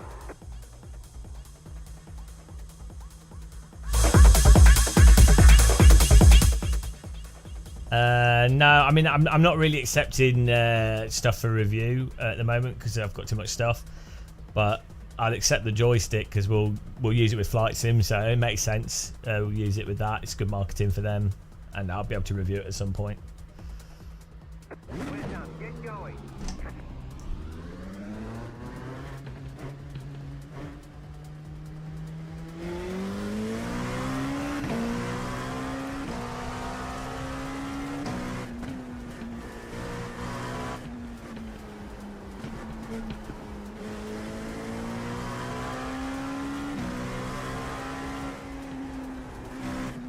I'm using the R12 at the moment. I've been using it for ages, haven't we?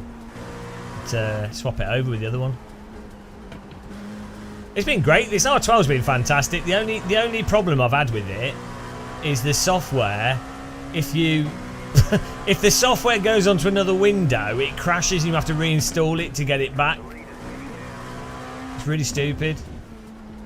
I think it's to do with if you're running another window at a different scale, it breaks the software, which has been a bug for like a year. Other than that, the wheel rims have been great. The force feedback's fantastic.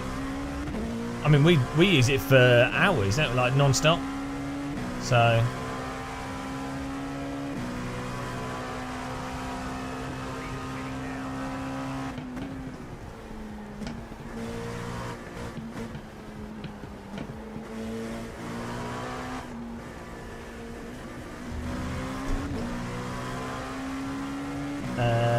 I think the Club Sport DD has better options. It's some better, more adjustability in the force feedback. It's utterly marginal though.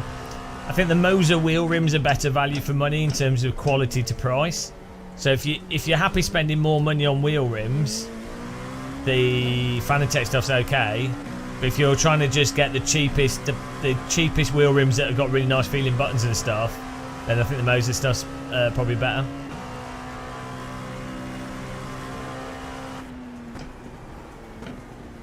Fanatec need to get some good sort of... I mean, they've got that new GT3 rim. Moser wheel rims for the price feel have like more like clunky buttons and shifters and stuff. Feel a bit more solid. But yeah, I mean, you're fine. Like if you like smaller Formula rims, the Fanatec Formula rim's quite good.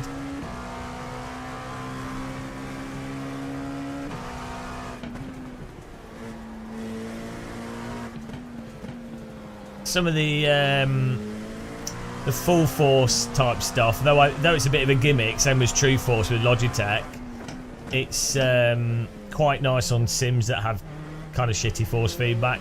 If you like your wheels to vibrate and stuff, which I don't, but a lot of people do. It depends what you like. And the QR2's good from Fanatec. I think the Acertec stuff's really good as well, to be honest. As I say, it doesn't really matter. Like, they're all fine. It's the problems of games. Also, if you're going to plug stuff into a console and if you're just going to get other devices. So Fanatec, the Fanatec's H pattern's nice and the new handbrake looks really good. And their CSL V2 pedals are very good value. The best cheap pedals still, I think, out of all the pedals. So... if you're talking about a whole ecosystem for price, Fanatec might win out there.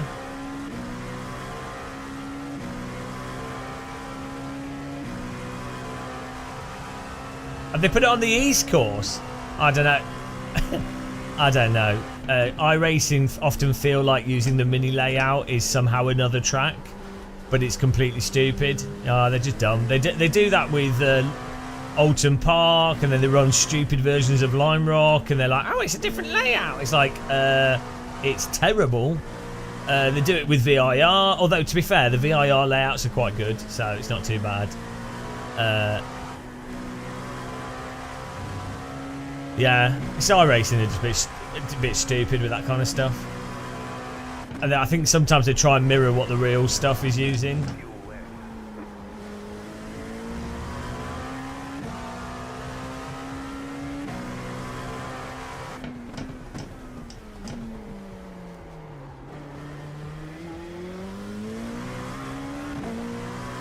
Hasn't this been a nail-biting thriller?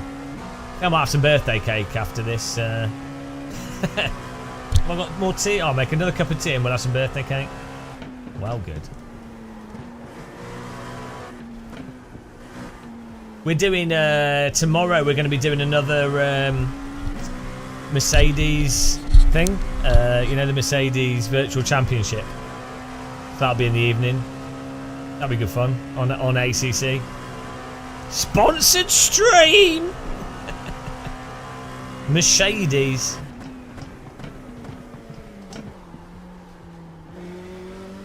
But they've been fun, actually. Like, the races have been fun to do, surprisingly. We've actually been reasonably good pace in them. Somehow we've got alright at sim racing.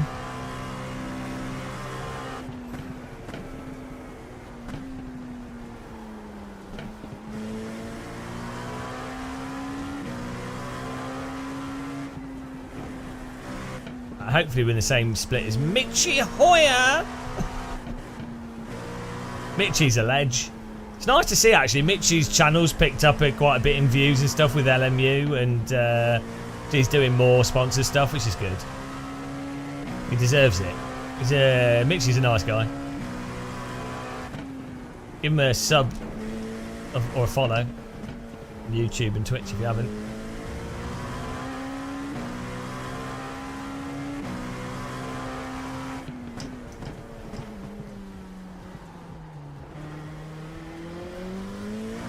I'm jealous of Mitchy's shirts. His perfectly ironed shirt. Like, I don't get it. I've asked him about it. I don't get it. How he doesn't use like starch or anything. Somehow, well, first of all, he irons them immaculately, but somehow he packs them and they stay immaculate. Like, I don't know anybody else when like doing events and random shit who managed to have their shirts be as immaculate as Mitchy's. Whoa, where's he going? It's actually, basically Mitchy needs to quit sim racing and become an iron salesman. A Bugeleisen.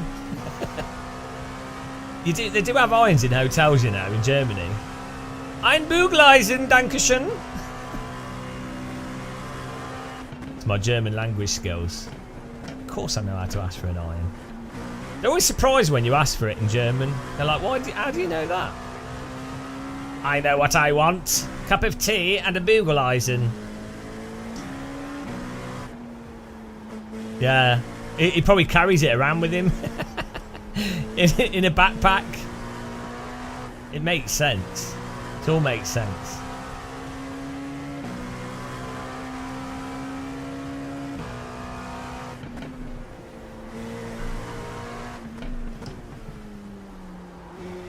He has his shirt. That's how hard he is. He has third-degree burns all over his body, but it's worth it because his shirts aren't creased. That's so stupid.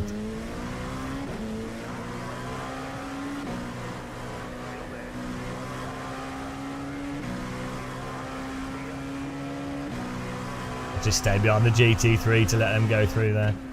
I'm so nice. I could have been a pain in the arse for them, but I wasn't. I think Mitchy looks like a watchmaker. Maybe he's an iron maker. They look like they're going to crash. Oh, this is the last lap.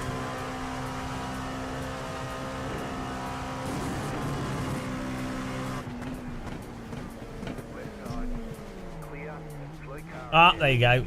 Thought they would. Pezzo di merda sei, non si corre così. Ah. Well. What happened? Unlucky. Report for you, report. Incredible.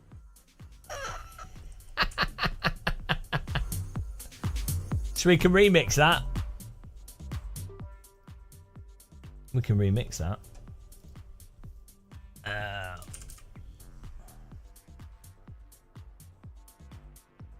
Report.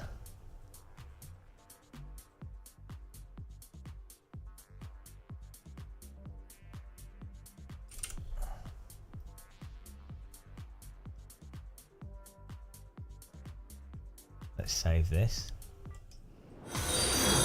The pace car is out of control. We need to record.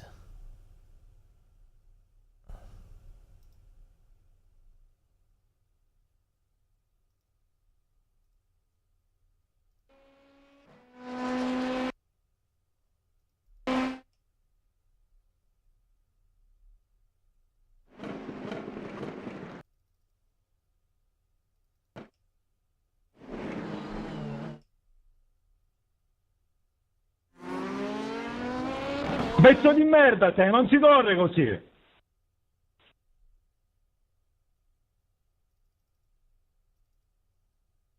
Pezzo di merda sei, non si corre così.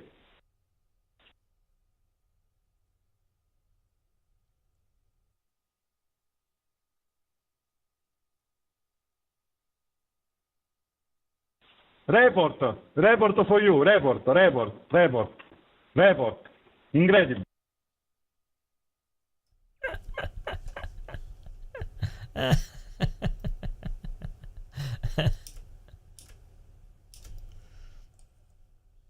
Report. Let's save that. Oh, it's beautiful. That's what we play for. Report for you. Report. Incredible. Incredible.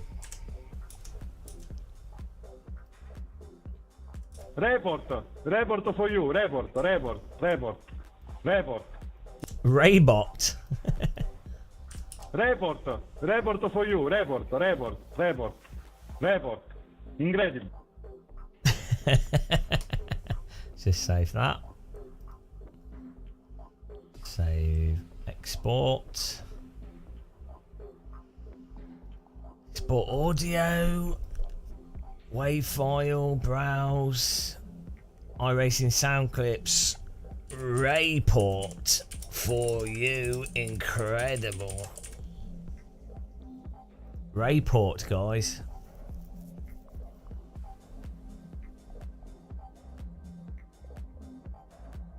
Rayport. Rayport. It's a Rayport for you. Rayport. Rayport.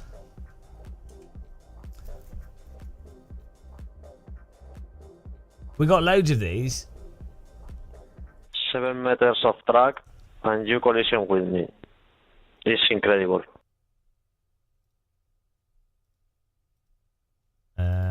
Oh, hang on. Let's quit this.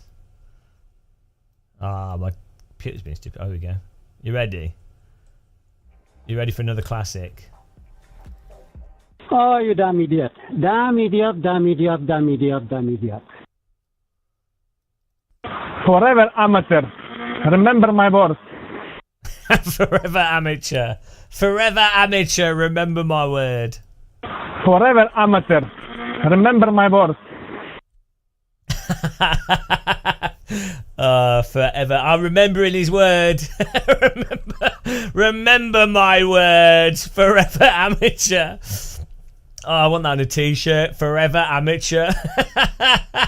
Forever amateur. Forever amateur. Remember my words.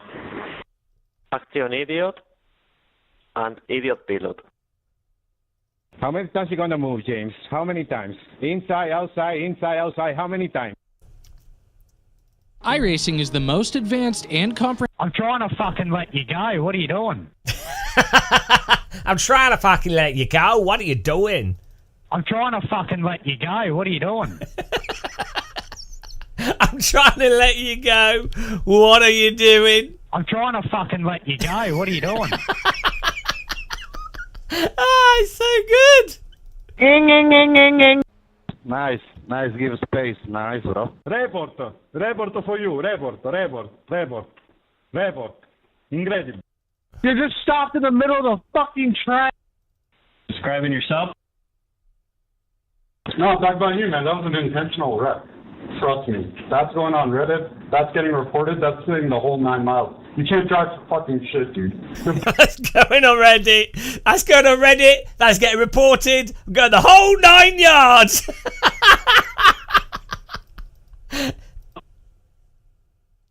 No, I'm talking about you, man. That was an intentional wreck. Trust me. That's going on Reddit. That's getting reported. That's hitting the whole 9 miles. You can't drive for fucking shit, dude. You're braking. You're moving under braking. You're making sketchy moves because you're slow as fucking. You're a dirty driver. Stupid asshole. Right, the way that he pauses. Slow as fucking. You're a dirty driver. He pauses. Stupid asshole. He had to pause. He had to pause to like to then load up the insult. It was like stupid asshole. Pulled across my nose. I was not even on the fucking wheel at the point when you hit me. Why don't you shut the fuck up, dude? You're a terrible driver. You're god awful. You don't know how to drive for shit. That's why you're driving like that, making sketchy moves. You're like moving under braking. You can't get out of corners. You fucking suck at this game, dude. Imagine paying this much and spending this much time on this game to suck ass like that. Do you know, it was entirely that guy's fault. the guy that was complaining about the other person. We watched it, and it was 100% his fault. It was 100% his fault. Like, it wasn't even debatable. No, I don't know. It was ages ago. It was so funny though. Yeah, he just drove into him. That's what was even extra funny. What are you doing? What are you doing? The fucking idiot. Too early. 20, sorry. Fuck your mother. The pace car is out of control. The pause. What are you doing? What are you doing? The fucking idiot. Too early. 20, sorry. Fuck your mother. As if it's a question. As if it's a question. Oh dear. What the hell was that, mate? Amazing. Absolutely amazing. People are having fun playing iRacing. I can't argue with his stupidity. Inside, outside. Fantastic, man. You are the best. You are the best. The fucking best. You are the best. You are the best. The fucking best. What's he doing? What's he doing? What's he doing? It sounds like Mario. What's he doing? What's he doing?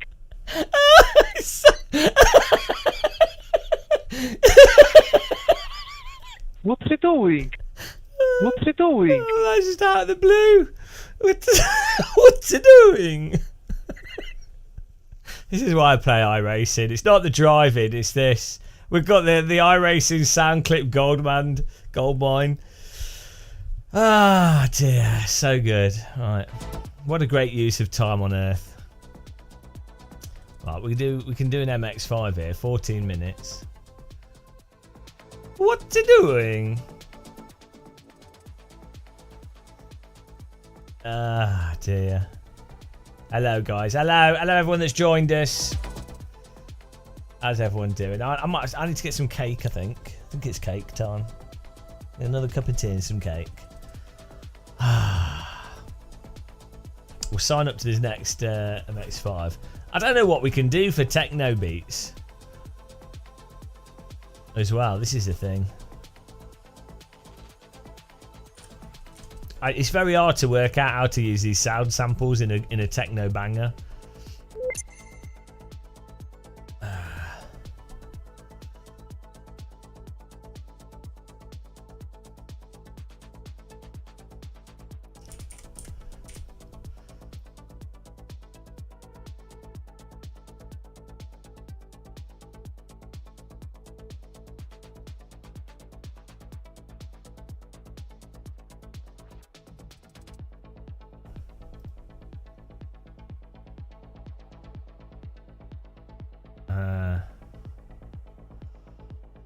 Ooh.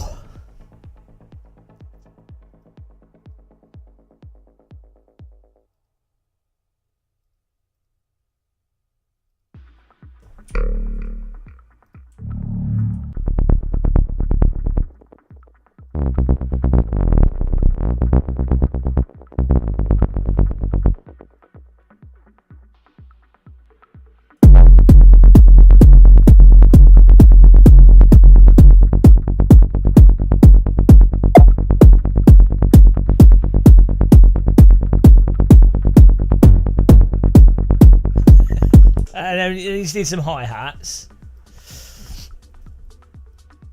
But I don't know how do we incorporate the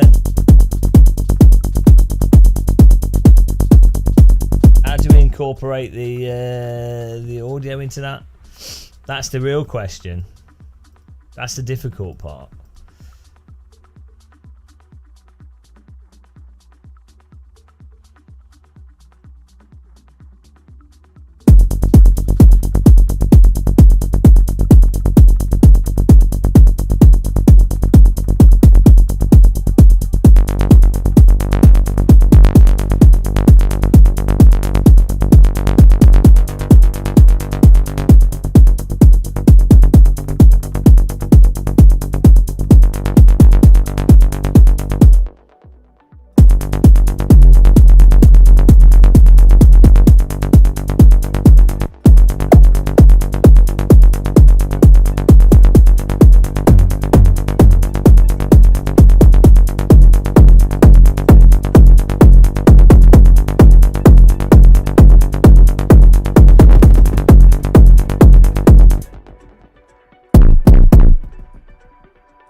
Yeah. Well, we'll see. We'll see with.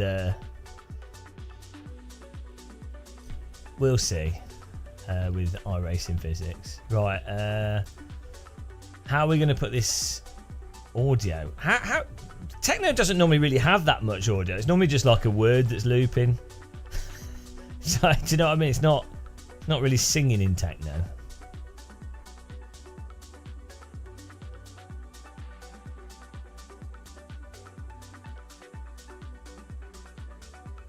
What the hell was that? What's it doing?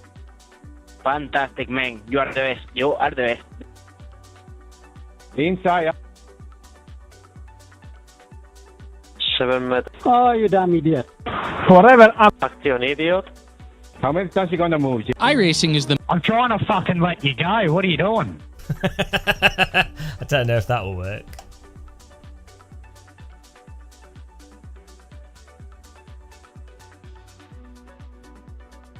But it's like vocal techno, but then you need like bloody female vocals. I'm trying to fucking let you go. What are you doing? I'm trying to fucking let you go. I'm trying to fucking let you go.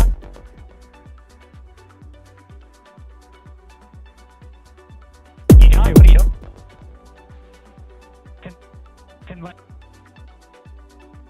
Can let you go. What are you doing? Hey, what are you doing? What are you doing?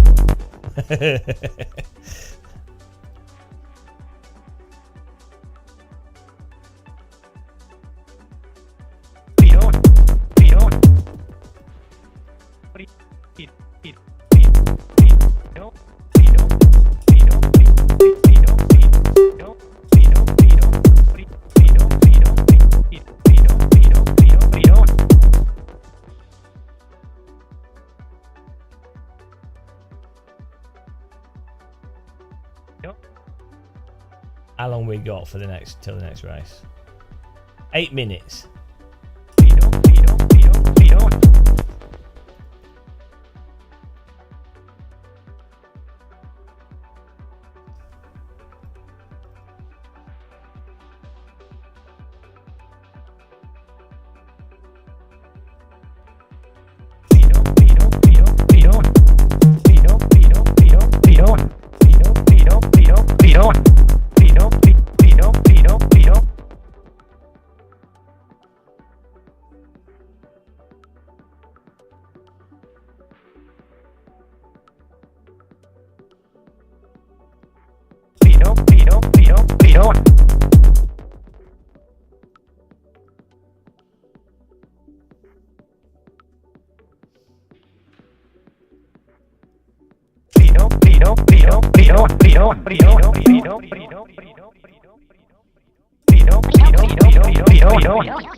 This could take some time. That's the beauty of music.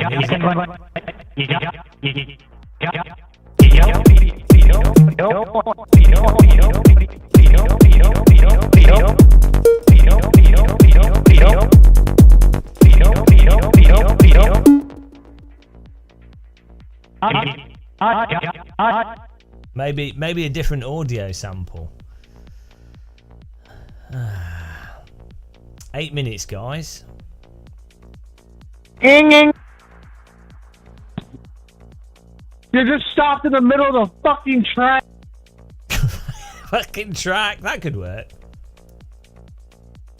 You just stopped in the middle of the fucking track. You just stopped in the middle of the fucking track. Fucking track. Fucking track. Fucking track.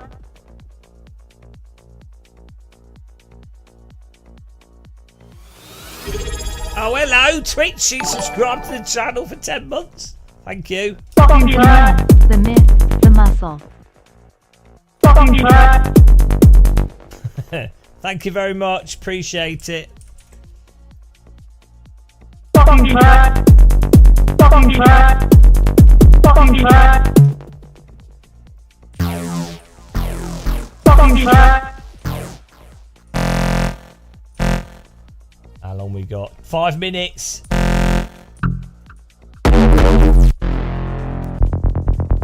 Fucking track. Fucking track. Fucking track. I don't like this kick drum.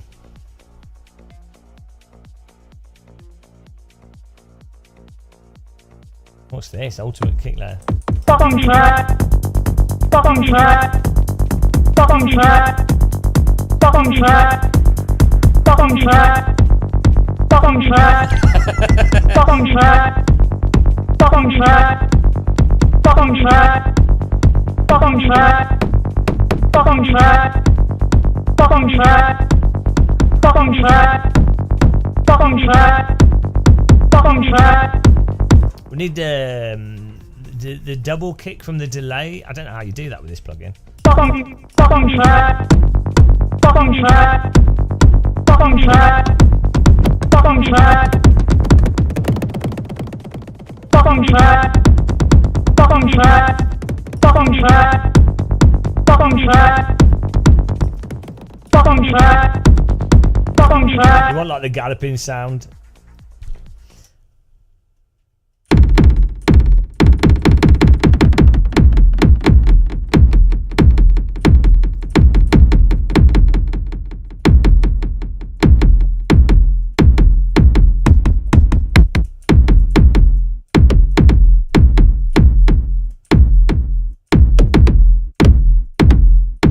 Hello.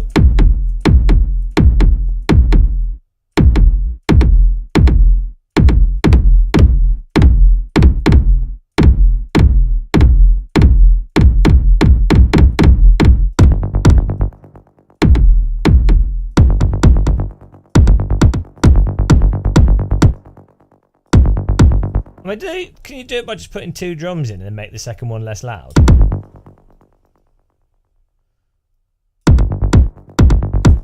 No. Or maybe if I put it closer. See, I never make techno.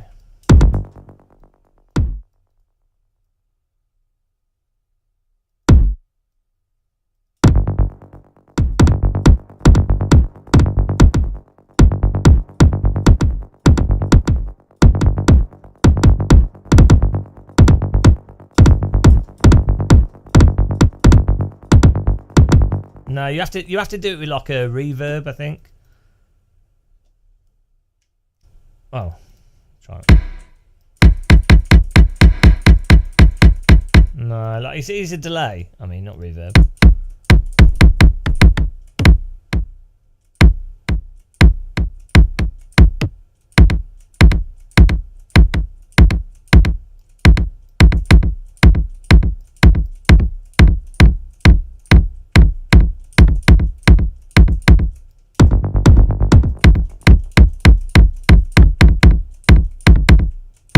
You want it needs to be separate and it needs to be like 1/3 off. I don't even know what I'm saying.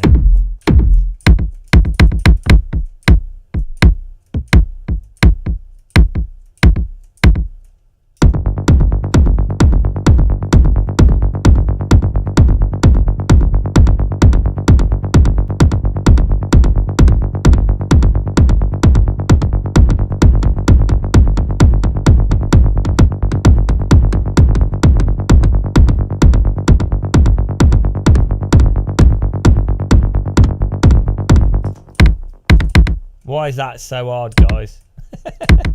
Right, we're gonna have to Google that. How to get techno kick drum. Oh, we've got a minute here. Techno kick drum. Chat GPT will know. I'm pretty sure you normally do it with like you can add compressor and then you can. Oh no, you could do it with hang on. Here we go. can do it using this.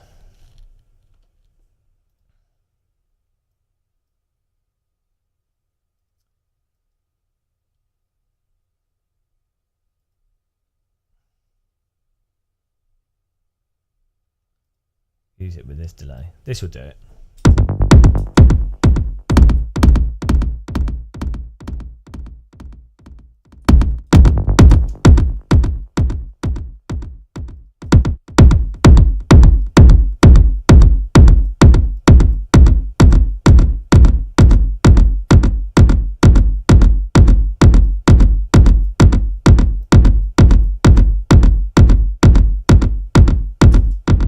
Where's the timing?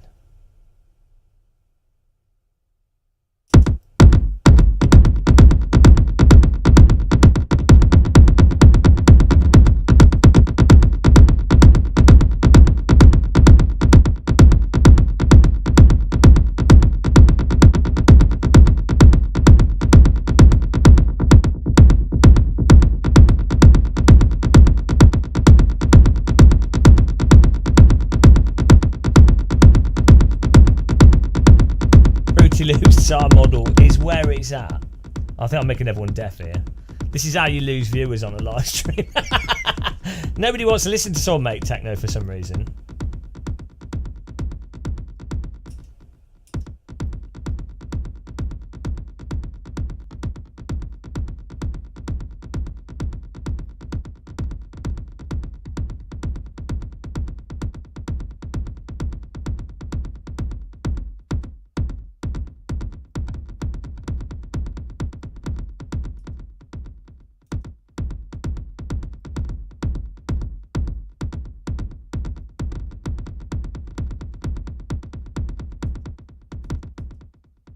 Oh, you want it down here.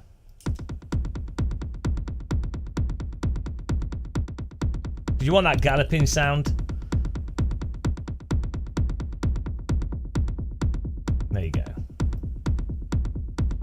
You can cut it off a bit. Probably a little bit.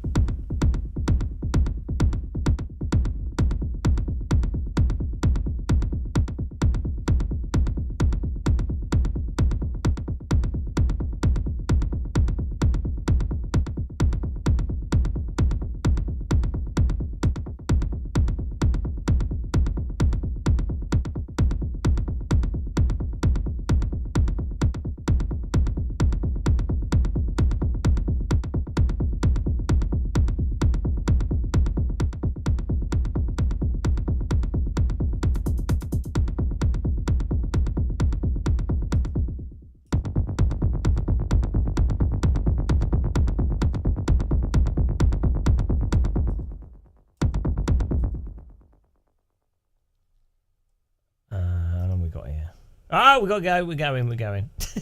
Time to go racing. Techno. Learning the techno. The easiest thing to do when making music is you just listen. You find tracks you like, and then just use them as a framework, and then go from there. Otherwise, you spend ages. Especially if you use your own synthesizers, it's better to find like a structure you like. And then spend the time with your own, like doing it with your own synthesizers. You can spend ages tweaking synth settings. That plugin we're using is basically, these are all like presets. It's just kind of cheating, really. But it's a good way to get things done quickly. MX5 time. How's everyone doing?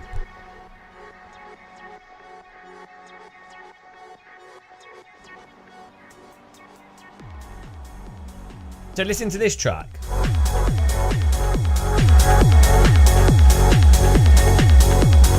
So it's got like a, but it's like a roll on the kick, just from a compressor with a fall off. So you just have the hi-hat on every other note, but then you need the another thing going, but you can do that just with a separate instrument. And then you just need a lead going whoop, whoop, whoop, whoop, whoop, whoop. There you go. So we just need to do that. Always overthink things. That's my problem with music in general. Making music. Whenever making music, I'd always overcomplicate things. It's actually really simple normally.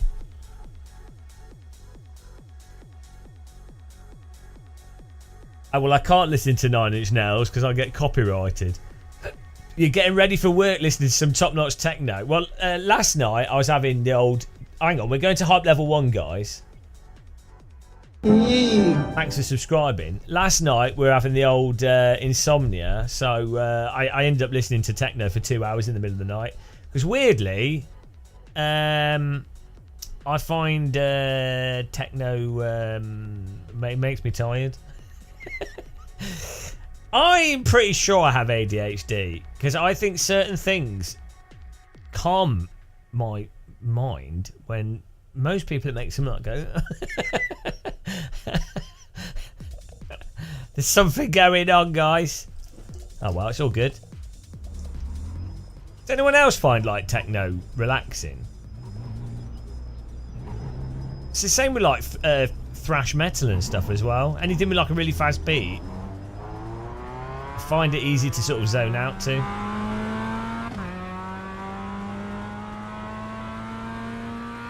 Then like jazz music though, I find really the opposite.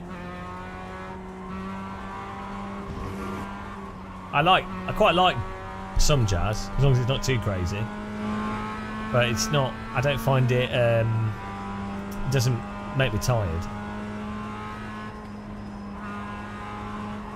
Whee! Oh, maybe we'll get some nice salt in this.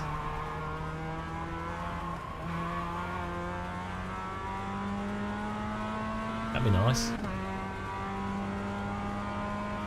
Fall asleep in the dentist chair. The problem I have with dentists is I hate it so much I have to like really concentrate.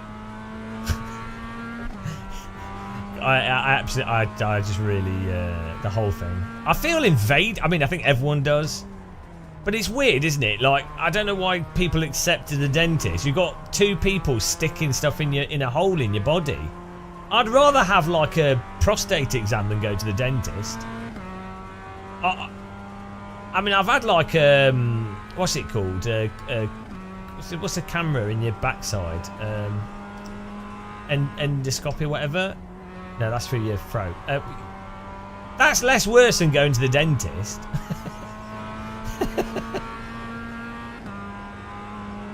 Colonoscopy, yeah. That's less worse than the dentist. Green, green, green.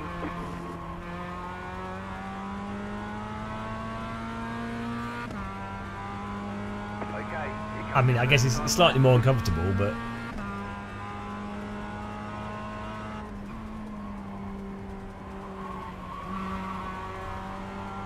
Not out of 10, would not recommend.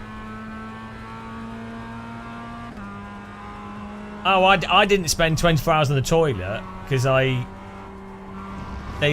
appointment was a bit last minute because someone cancelled an appointment. So it meant that I fasted the day before. However, I had the pleasure of having the what's it called? The clearing of your bowels in the hospital. That was good.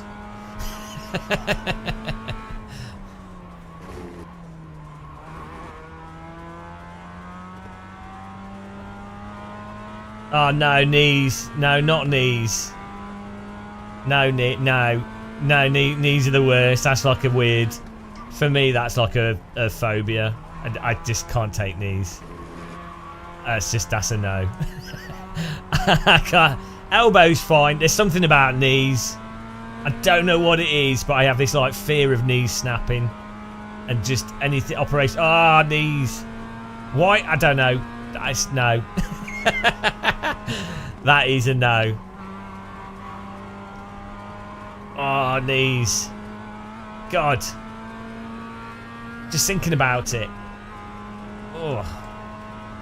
Ah, now you've got me thinking about it. It's disgusting.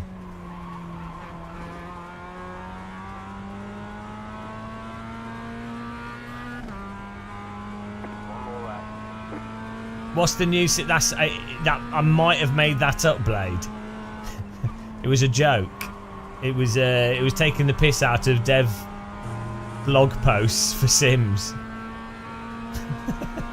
I'm a little bit worried that quite a few people thought it was real.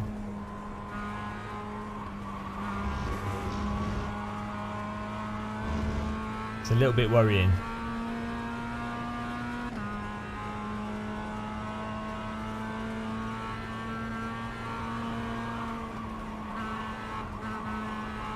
Nipplers, yeah. I mean, I thought that gave it away, to be honest, right? I mean, I know Sims have pretty stupid names, but...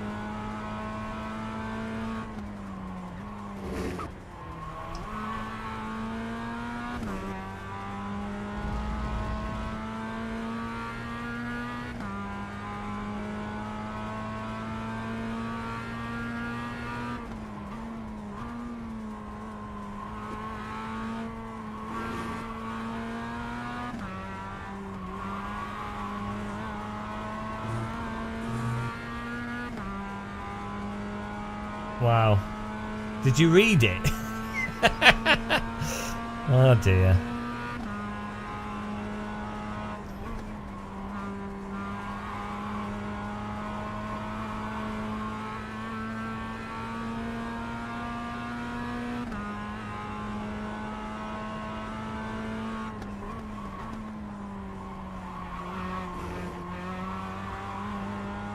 Codename Nipplers. Well, I guess there's worse code names. Oh, here we go. I need a cup of tea. Oh, we qualified in first. That was a surprise. There's the flag. It's over. I need a cup of tea. Tea and cake. Tea and cake time.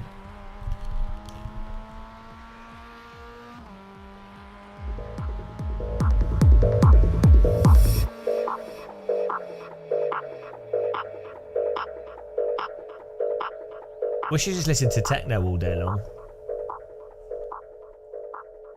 Listen to this.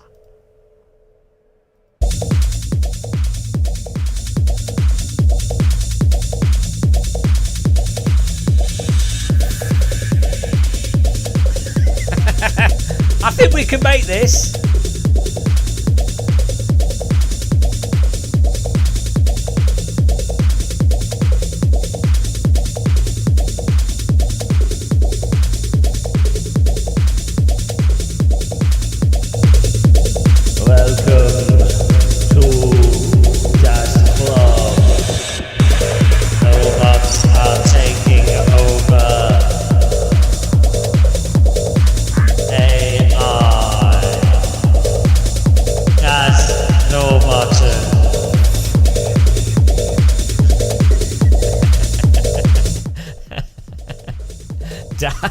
Das Motorway Roboten.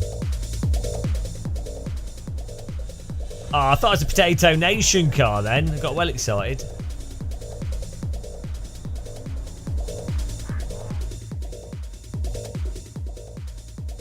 The muscle.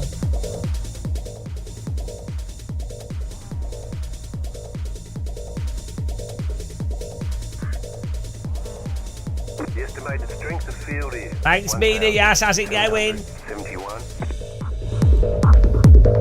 Keep it clean. DNF today for her that point on box.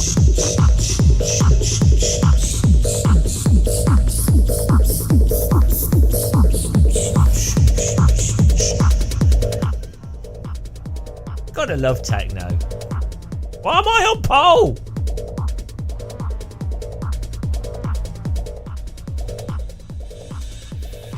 Kind of battle. Waiting on the final cast grid. Ah, don't want to be first. That's boring.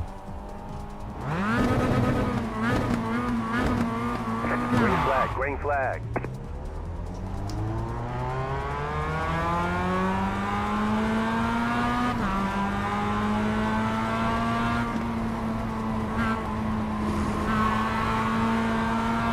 There's an incident behind. Oh, there's been a huge crash. Stay on the left. Clear. There's already been a huge crash. Bloody hell, it's a bit slippy. And car on your left. Still there, hold your line. Here we go, we got a battle. Oh, we got lag. Lag battle.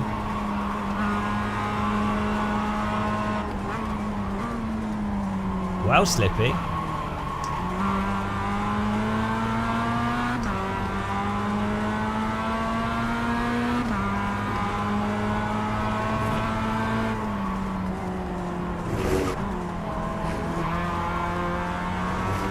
Red Bull gives your wings.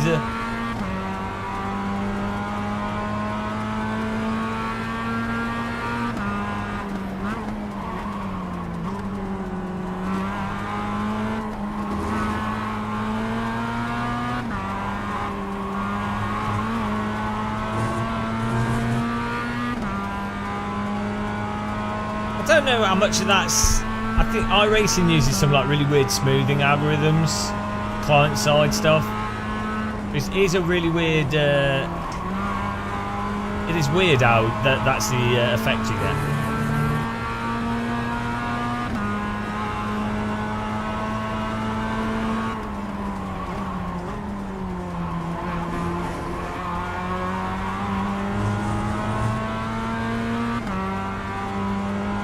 It's nice driving the N64 version of this track. The next car's the leader.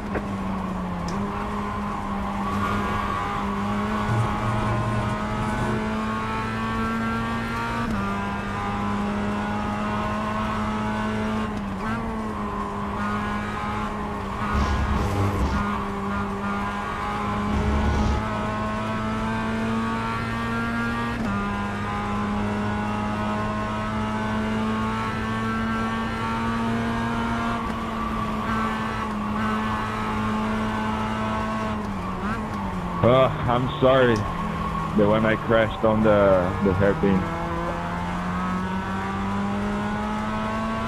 Obrigado!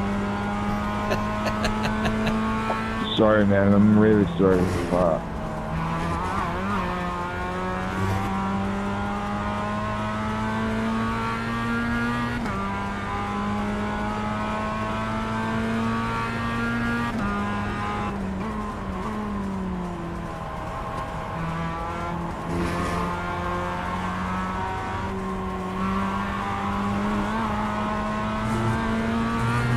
The land of RC.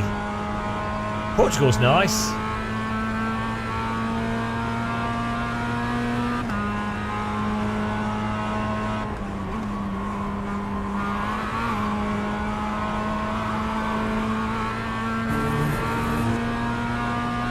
A bit of him died inside.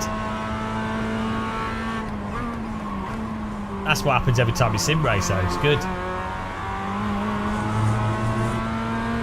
Where's he going? Are you ready for some moves? Left side. Keep to the right. Clear. Hello, Orimu. Orimu. How you doing, man?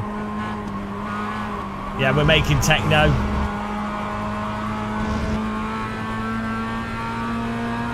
This is a COVID brain Alton Park. Foggy and confused.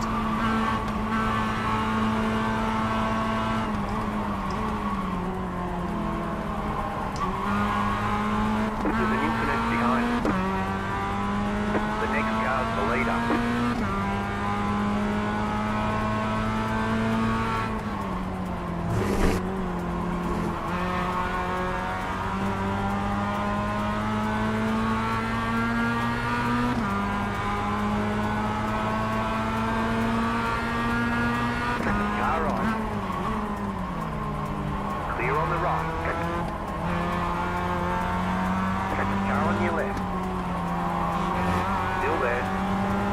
the moves! That's nice. So I tried.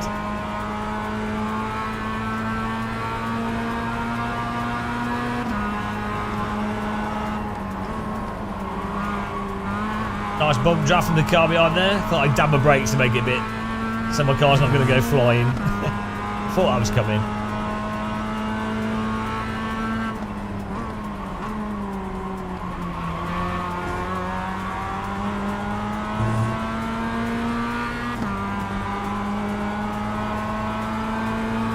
Left side.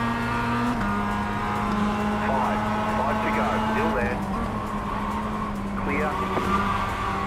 What a move! Take a bit of extra track width on the exit. That was a good overtake.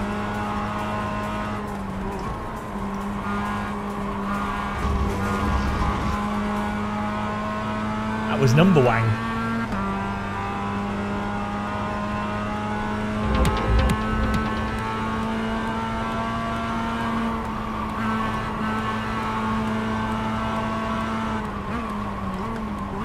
Car on your left. Clear.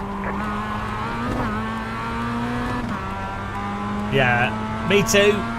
But it would have been fun. I'd have just broke. I wouldn't blame him, to be honest. I've done that. Who hasn't been squeezed into the wall at Oulton Park? The classic wall squeeze.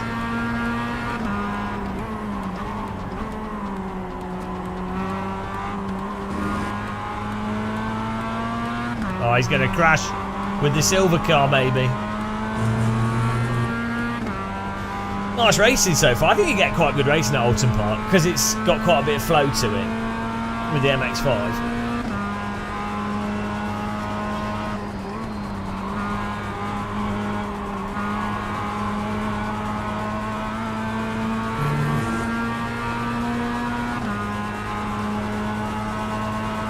Car on your left. Clear. Right side. Still there, hold your line. Keep to the left. Okay, you are the leader. Clear on the right.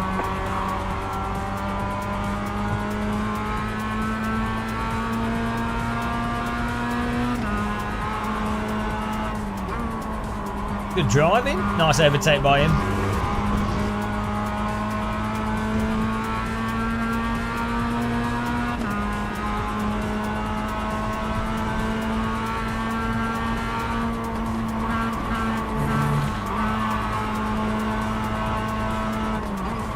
Car right. Clear.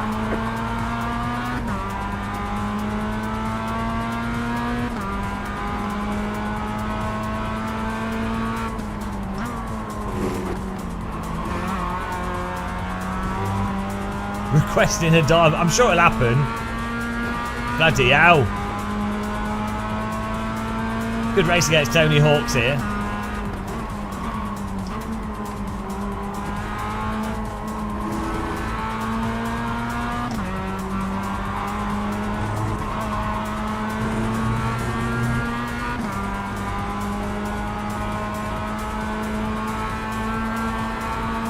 Car right. Keep to the left. Clear. Left side. Keep to the right. Still there, hold your line. Clear on the left. Oh, 0X is here. That's alright. Alice good. The next car's the leader.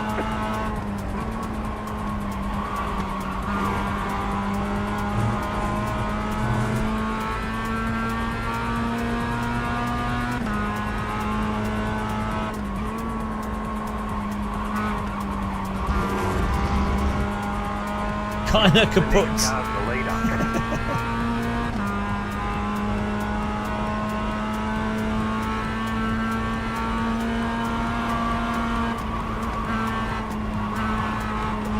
Hello? Bloody hell. Understeered off the track there.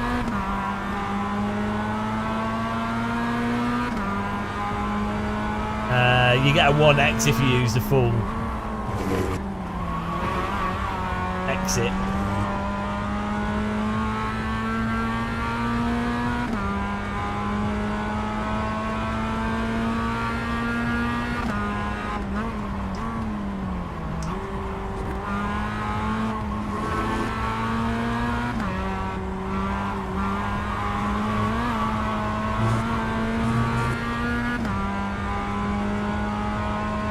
Oh, we gotta get right on him.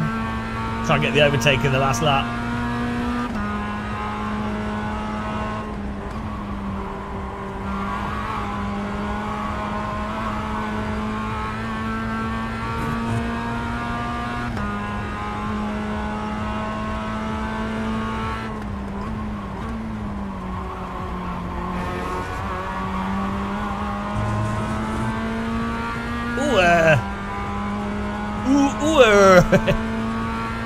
Novotny's gone full northern. You've got the fastest lap. The leader is running 52.472. Get right on tail of car. Knock down chimney stack.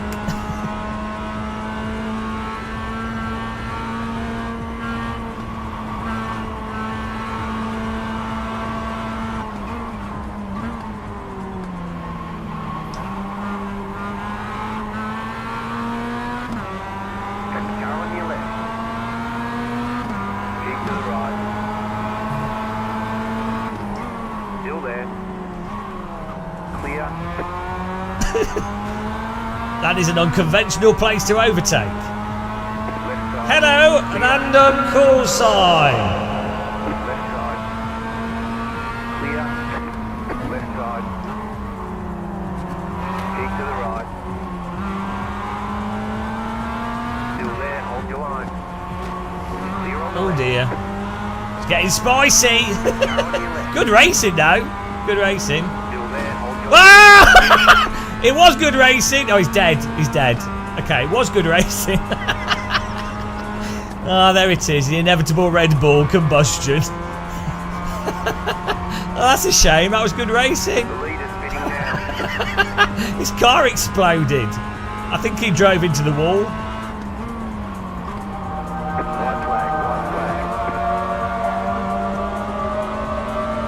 Sorry, James. I know. James, the other guy. Felt like he came across me a bit. We have the new leader. It's all good. Good racing. Shame about the Red Bull crashing. It's good.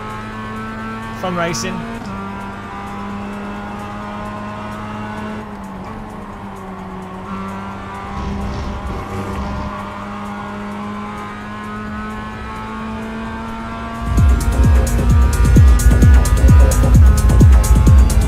We're making techno after this.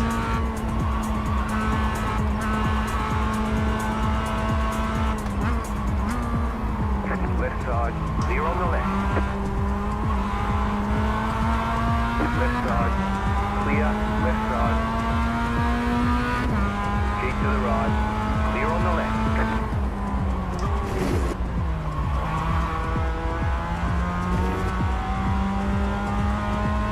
Are you ready?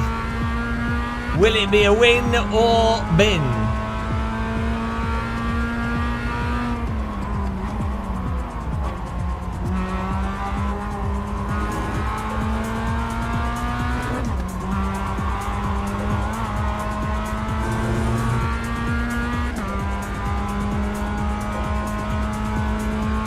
Everyone's falling asleep in chat. Midday sleep time, nap time for all the elderly.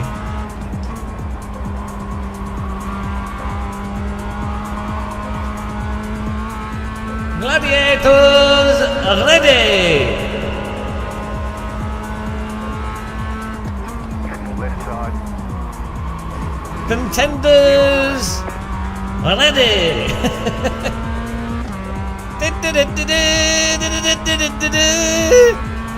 Hang tough. Hang tight. What was it called? Thanks, James. Sorry that accident happened. You won. You just toyed with these people today. Oh, that's good fun. Good racing. I'm also sorry about my rejoin. I don't know who I hit, but I'm really sorry. I will check the replay. I see what happened to the other car. It went On flying. the very first lap. I'm sorry.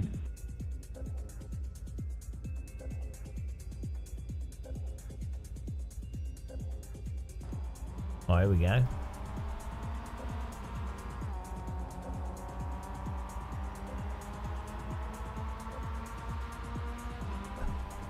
Oh! Absolutely wrecked. Oh no. Like, it's so sensitive to rear end taps. I mean, it's ridiculous. That should not absolutely send the back of his car off like that. I mean, it's insane. Oh dear, there goes his bonnet. Bloody hell.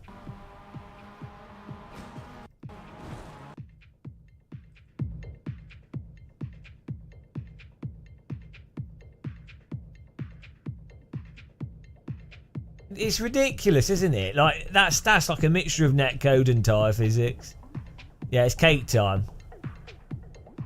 I mean, Lidl's is the best brand here. I mean, it's pretty obvious that Lidl's is going to win against Red Bull and Heineken. Let's be real. Which livery looks the best as well? Let's be real. It's obviously the Lidl one. Middle aisledom. See, this is what went wrong here. Never go into the middle aisle when there's a Lidl's car in front of you. He didn't know. That's just the thing. You don't know what's going to happen. When you go to the middle aisle, anything could happen. There could be anything there. And in this case, there was some reduced price Heineken. That's what you get in the middle aisle. Grace over. Unlucky. Let's have a look at the start of the race as well. Clean up in aisle 3, please. Cashier number 2. Yeah, boots and a canoe.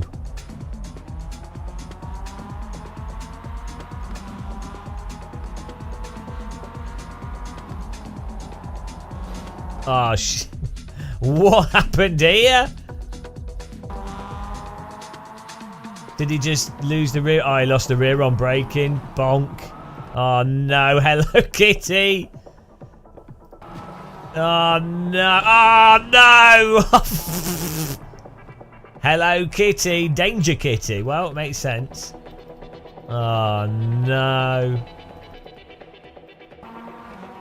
It looks quite nice. This tone of pink is it's a really nice pink. Like a matte. Oh, I like the colour. I think I'm more of a purple fan.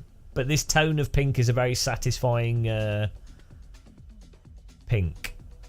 I think it's like when you have white and red and white and blue and white and green of a pastel. Like a pastel colour along with white. Looks really nice, I find. I don't know why. Is it magenta? Oh, shut up, Thomas. It's magenta. Das ist magenta! What colour's magenta? It's this pink! Stupid Thomas. It's just bloody pink! Right. I'm going to Google magenta. I'm going to get some birthday cake. Magenta. Right, let's see. Wow, okay. Fucking dickhead. You could say it's fuchsia. Yeah, but I mean, okay. Magenta is a vibrant colour that embodies cheerfulness, creativity and innovation. You could say that about any colour.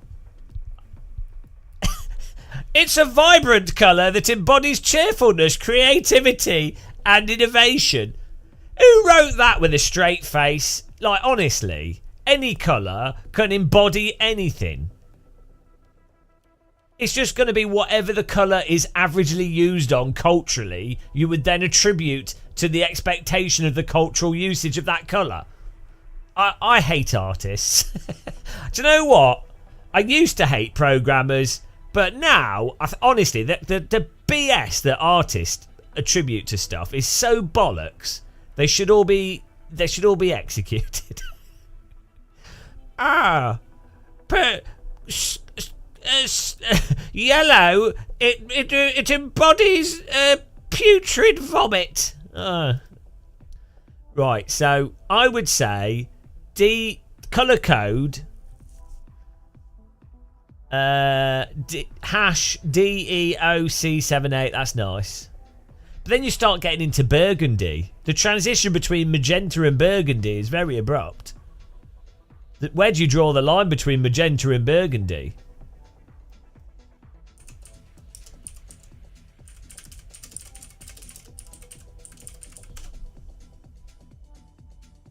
Oh no, burgundy is part of the magenta spectrum.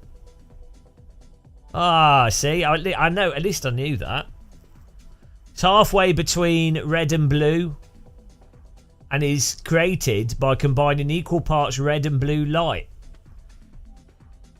In the CMYK, it's 100%, burgundy is 100% magenta, 75% yellow, 50% black, 0% cyan. Have you had any thoughts about how to get all your equipment moved to the elderly care home? No, I think we'll just have to sell it. I mean, one of you guys could be notified. I mean, I'll probably just die. So when I die, I've got a will written out. So there's people in my family that know. So then, I mean, so I've got some people that can have some sim racing equipment. But then a bunch of stuff could just be eBay, to be honest. We'll just give it to charity. Or like whatever, you know. We can have a lucky dip. Who gets my sim rig? I don't really care because I'll be dead. That's the great thing about being dead. You don't care. Anything goes when you're dead. The first channel. I'm not sure buttons though. I don't know if they would want it. That'd be Buttons, who's been around for 4 billion years. Can you imagine? Imagine being the first channel sponsor. That should be like Buttons. Basically, he definitely needs therapy. You want Colin the? Hang on, you can't just start saying what you're inheriting off me when I die. But you can't just put dibs on everything. Maybe I should set up a website so everyone can bid on what they want preemptively, and then all the money can go to charity. I mean, that's not a bad idea, to be honest. We could give it to Save the Hedgehogs charity. I know, Necro Dogs has got the goggles. I mean, I won't care. I'll be dead. I don't care.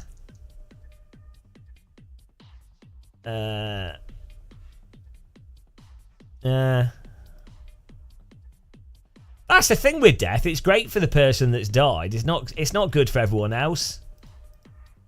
She's kind of the opposite to how you should really you'd expect, really, isn't it? All right, let's get some cake here. We do some more techno. Well, you can get these goggles were actually weirdly. These goggles were given to me by someone that works at CrowdStrike, but I guess they don't work there anymore. I don't know actually. These are from Mercedes.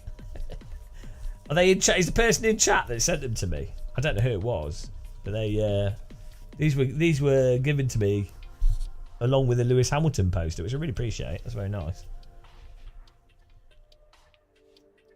Very kind of them. That's what you get for being a YouTuber.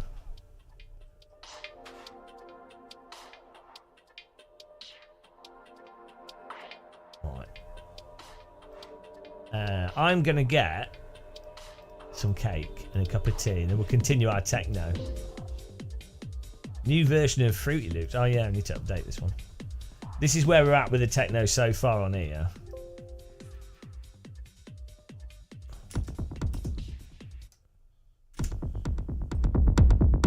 We need to sort this out.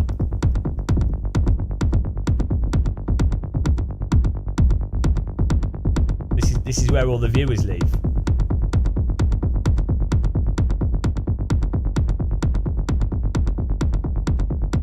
turn this off for now, this delay.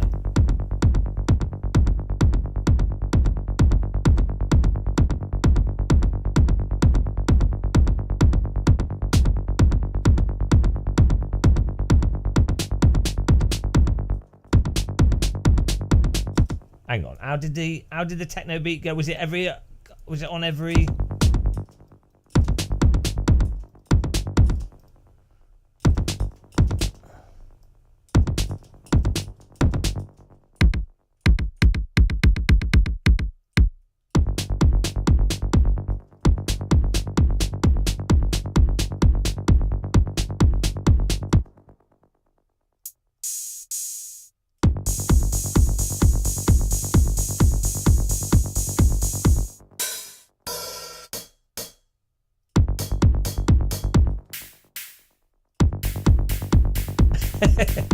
Yeah, there we go.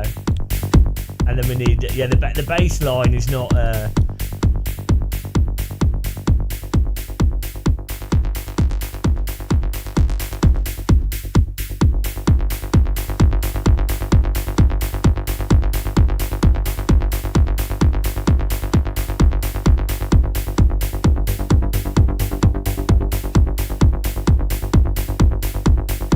Then we have the vocals.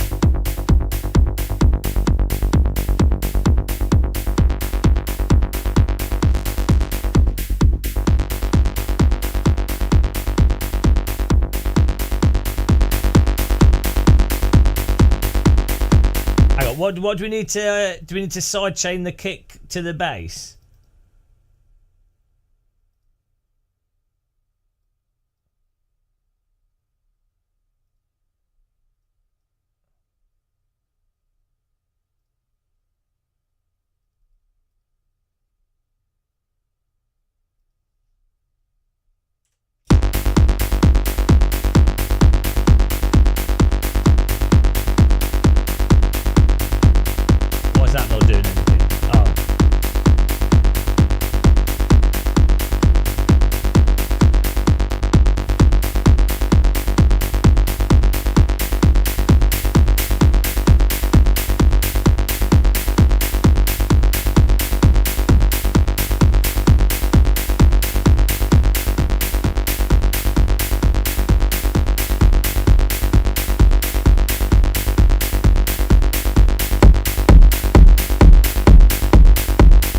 There we go. Bit of distortion on there. Does it need a bit of compression on it as well?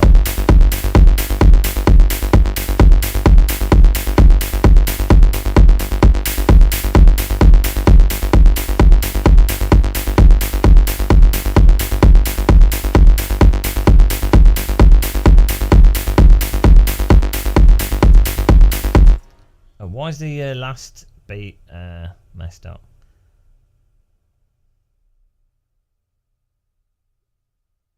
The compressor. Oh.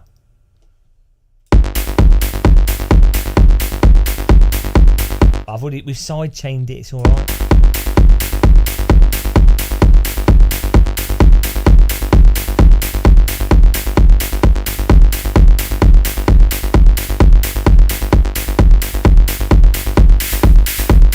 Oh, hang on.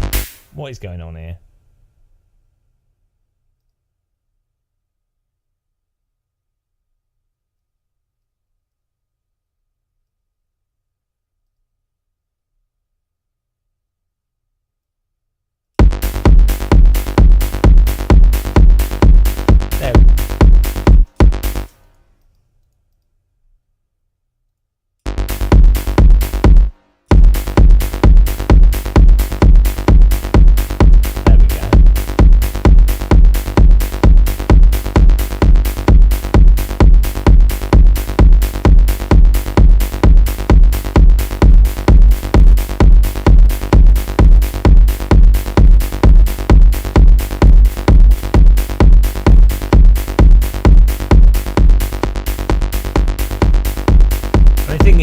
We don't need the compressor because it's already got this distortion on here. It does the same thing.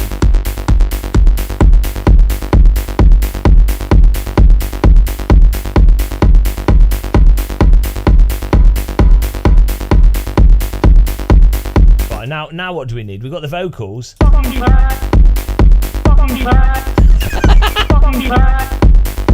Oh, we're techno geniuses, guys. Oh, you're past 40 yourself. I'm going to die soon. All kind of terrible things are going to happen. I'm ready. Am I ready? It doesn't matter. You don't need to be ready. It's just life. It is what it is. All that matters is... fucking track. Oh, techno, guys. Techno's happening.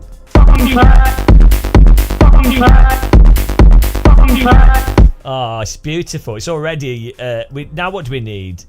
We need some, like, stabs. I don't... Techno leads are something that elude me.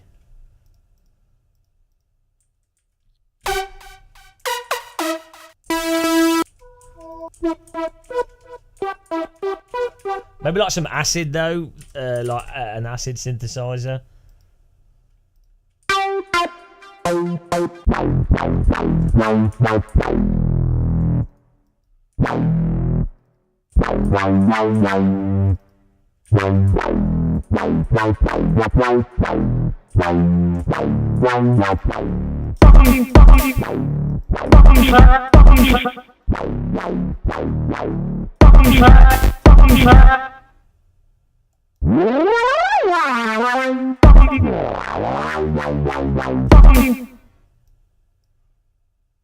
Turn this down a bit for you guys.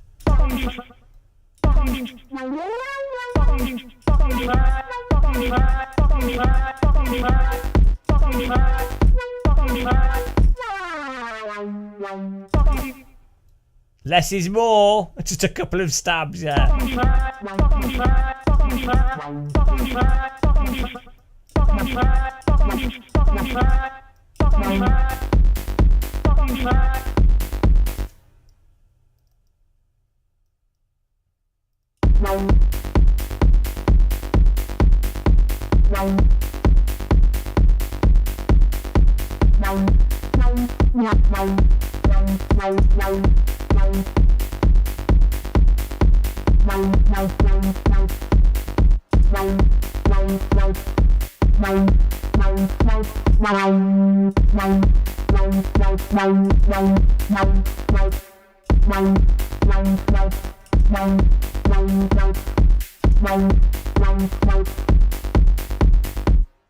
I watch you to get away from the digital audio workstation.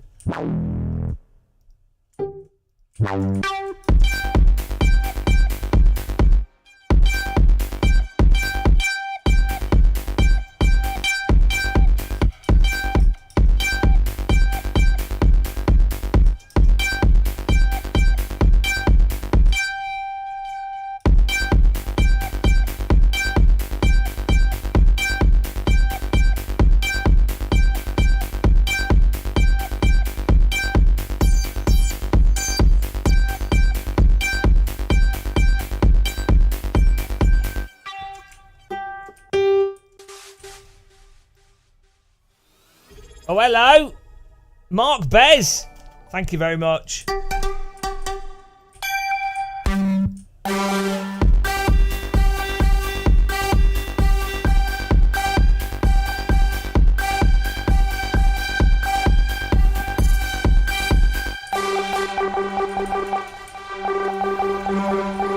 Lorenzo. I'm Train. Thanks, guys. Really appreciate it.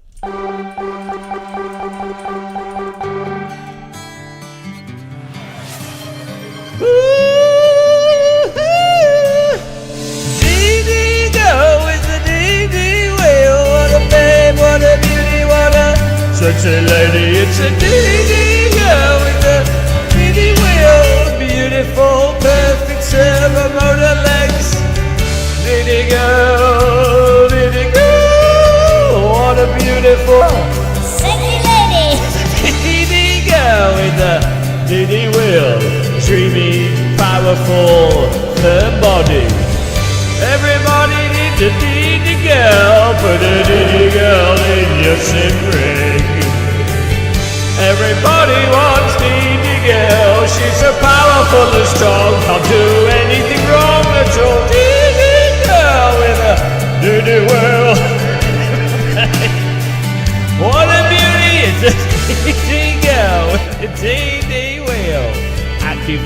Fanatec. See me cute, see magic. Teeny girl, dreamy girl, what a powerful woman. Diddy girl, diddy girl, diddy girl, diddy girl, diddy girl, diddy girl, diddy girl, diddy girl.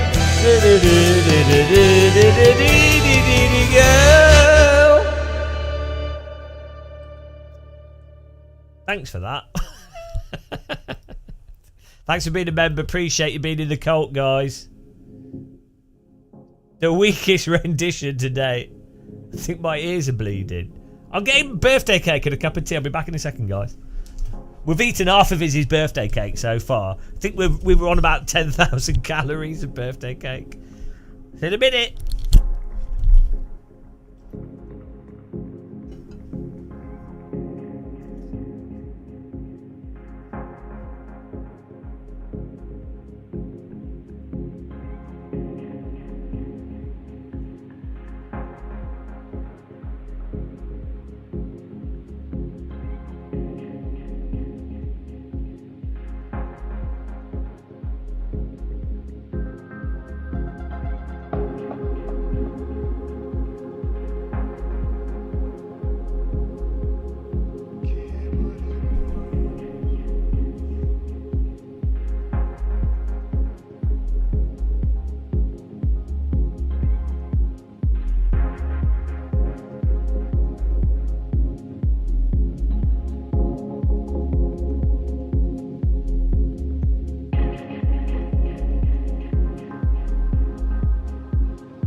Thanks for the hype train, guys, as well.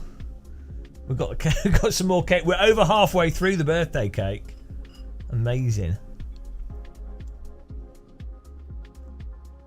Maximum obesity. I'm gonna have to buy a treadmill.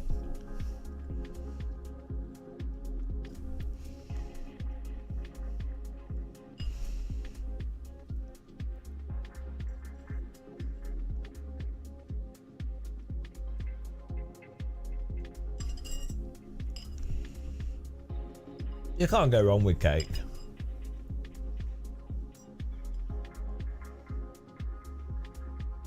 Right. Hello, JRQ. No, it was on Sunday.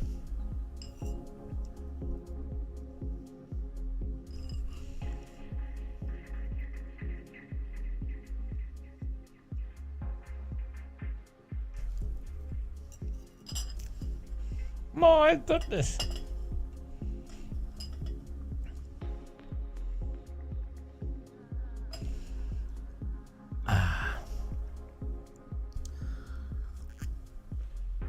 Cheers. We're making techno here. So far, what were we doing? Oh, we're doing the lead.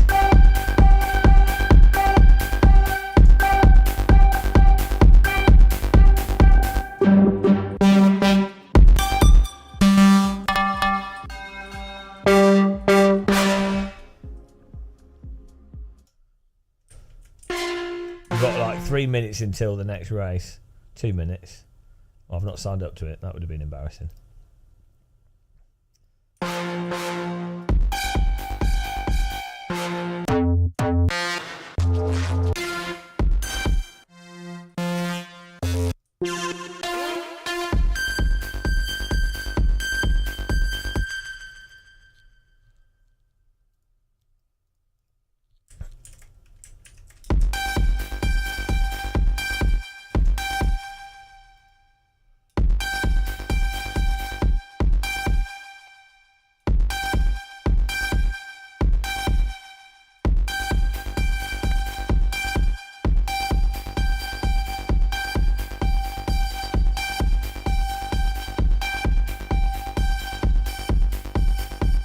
I want more like an acid sound.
Oh, we're going racing. We're going racing.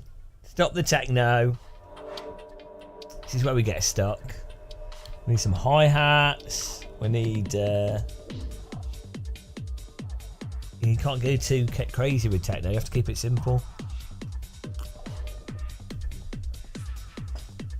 How's everyone doing?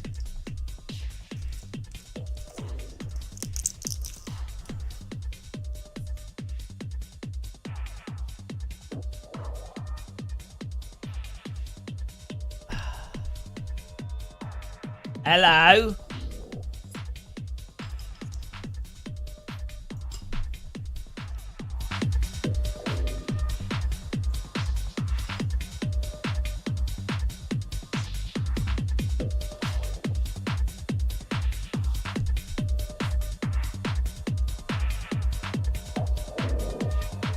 We need better hi-hats.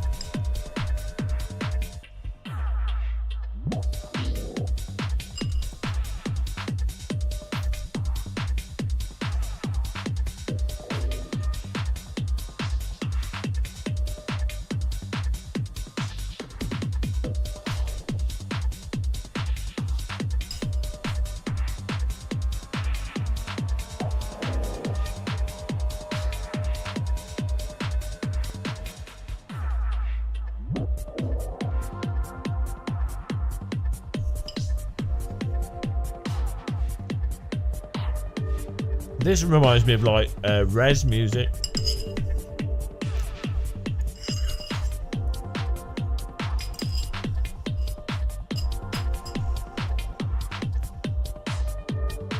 I think I prefer hard trance to techno.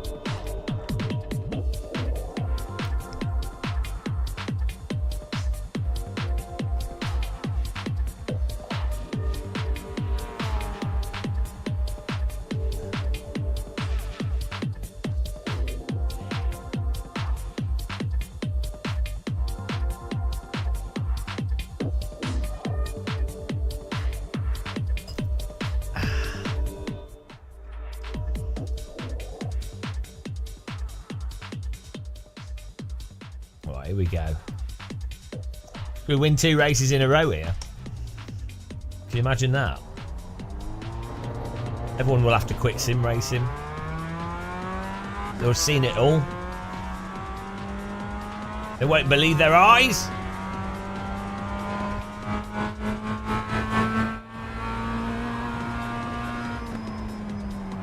Woo! Everyone's falling asleep again. That's what happens. Every like 2 hours. What's your favourite band? So I really like Left Field and Orbital. Should have applied to the DJ. Applied to DJ on the techno trip. Well, I've only just learned how to DJ to a very basic level, so that would have been difficult. I've seen that techno train. That looks awful though, like trapped on a bloody tiny train.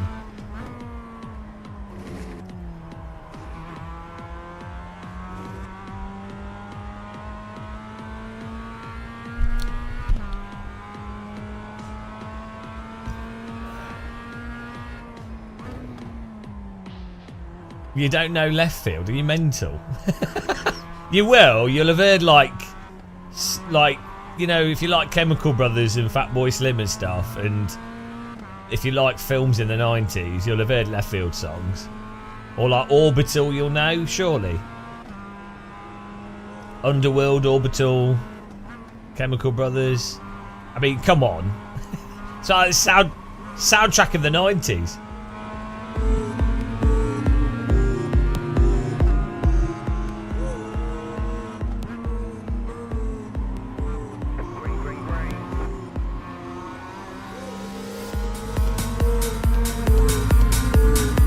This track's alright.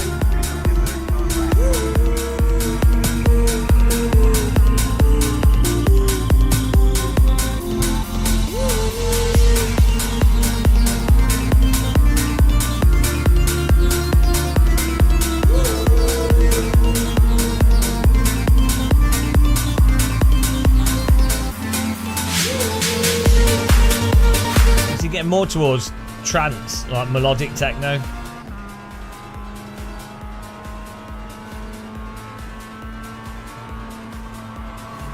What am I driving next? I don't know. We're just Fruity Loops.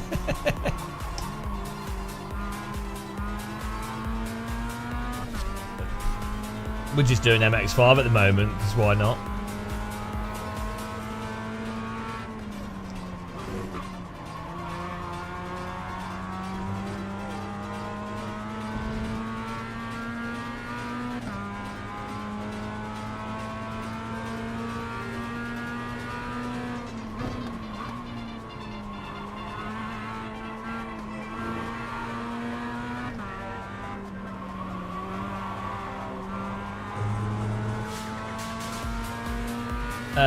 Next year, yeah, they're working on improving the graphics.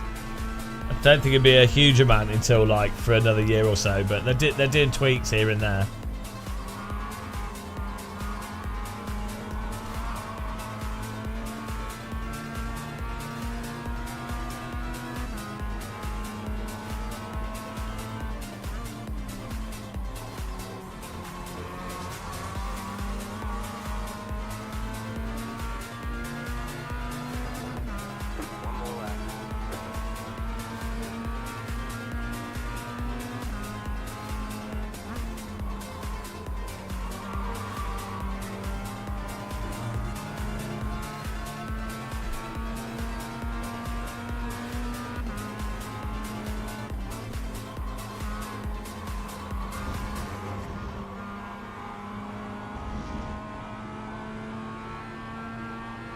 I do run the graphics quite low. I need to get a 5090 when it comes out. And a little nuclear power station as well. Is it a 5090? Is that what it's called, 5090? You know that they're going to be like insane price. And you know that they're going to botch the 5080.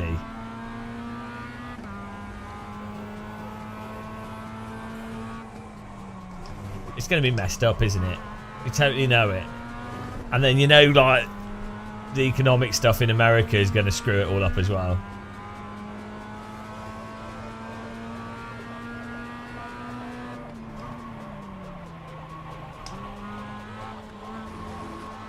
Will Evo have subscription service? I don't think so. Kunos generally don't like that kind of stuff, and they also like to release the game on console. It's quite difficult to do subscription services on console. It's not necessarily... Depends. Generally, it's quite hard to do them on console.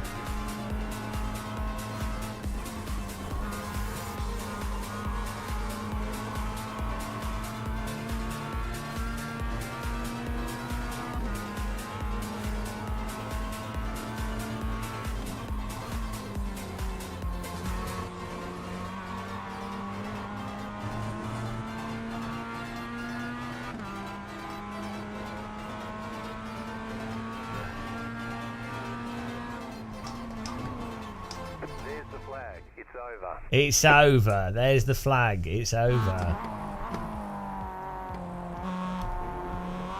Well, I can't believe I ate all my cake in one go there.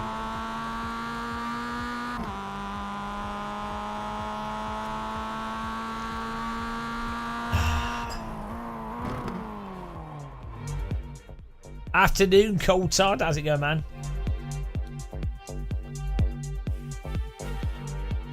How you doing?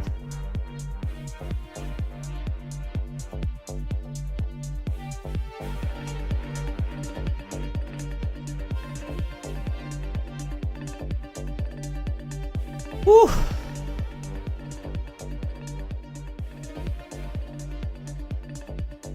It's the beautiful livery. It's the future, that livery.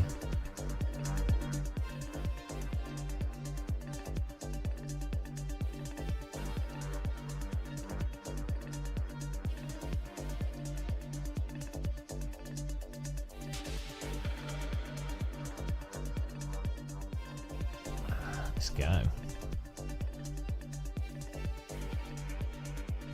Apart from being old and bad back means no racing, just take painkillers. just stuff your face with painkillers. There's no negative health that arises from that. Don't worry, I will sim race for you. I'm like the Uber of sim racing.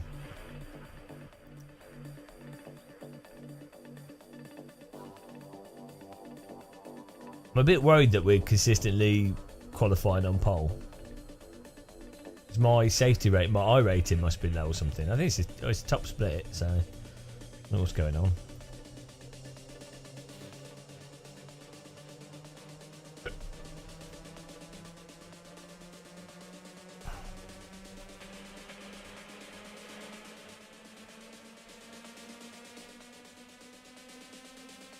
Hang on.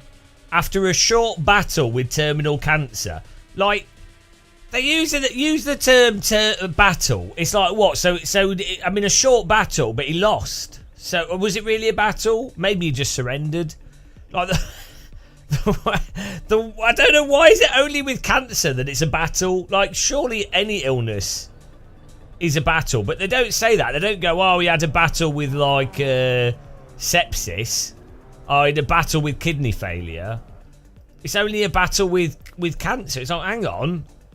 I mean, it's not even a battle. It's just like, you're just lucky if your body happens to respond to chemotherapy or your cancer responds to the treatment. It's not even a battle. It's just like a battle with chlamydia. Like, it's so dumb. It's like, obviously, also, that even suggests, like, if someone decides that they don't want to go through therapies because it's pointless and they go into, like, palliative care, which is fine. It doesn't mean they're not battling anymore. It means they've taken the most logical choice based off their tolerance to pain and the likelihood of the positives.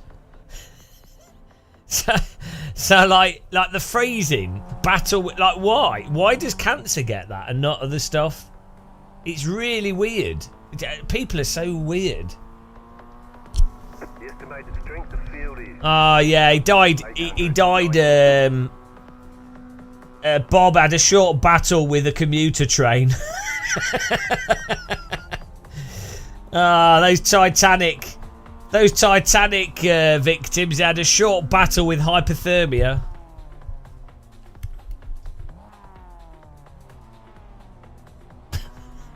He had a battle with the ocean. That surfer, he fell in, got a concussion. He had a short battle with the coral and the water.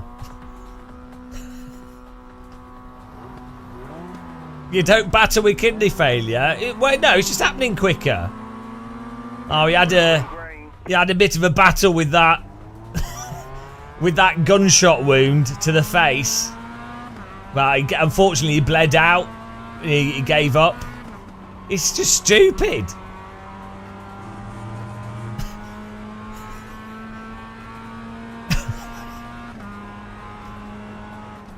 That's gonna be the worst part of having a terminal illness, is all the stupid shit surrounding it.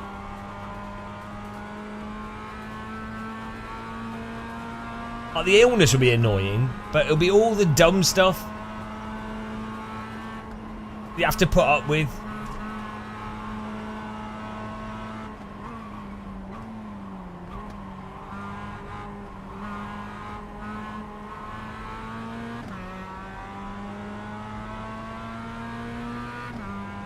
Niels he's not a Kunos shill. He's been working with Kunos, consulting on physics for a little bit.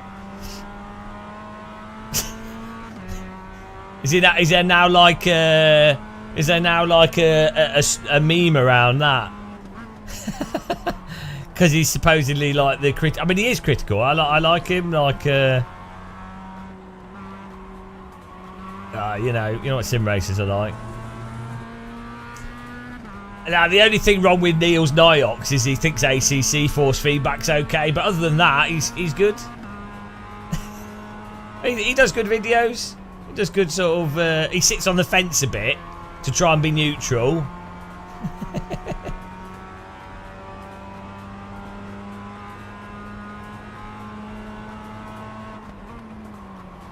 Yeah, you need... Cars behind just died. No, he's doing a good job. Like, I've chatted with him in real life a few times. It's good.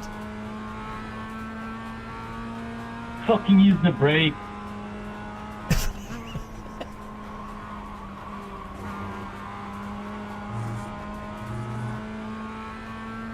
You pronounce his name Niels though, not Niles, Nails maybe? I don't know. I'm too dumb. But you know what fanboys are like. So this is what's weird with sim racing. Right. The fact is,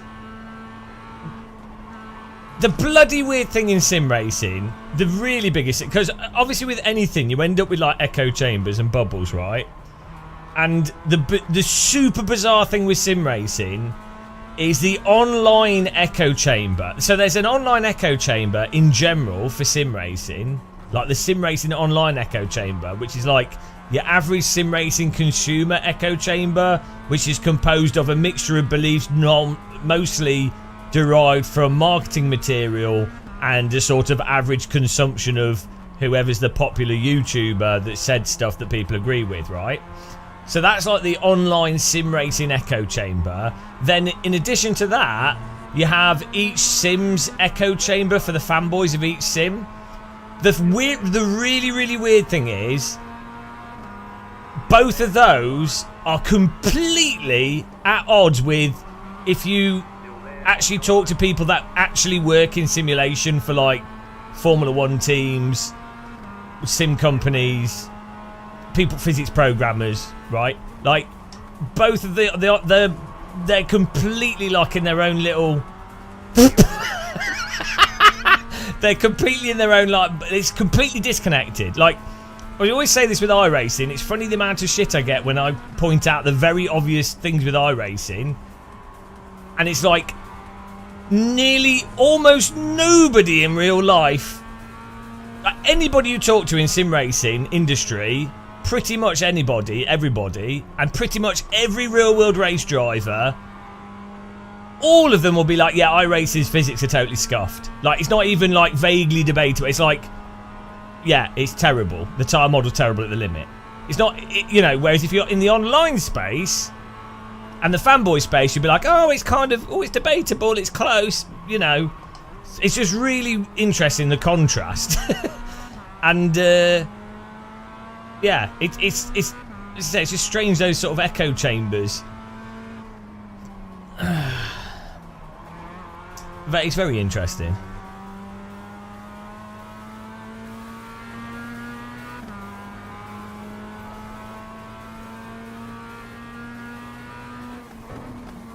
Let's go for it, man. Trying to, I'm already. Hello, Tyson, as well. How's it going, man? Hung out with Tyson at Sim Racing Expo, guys. Awesome.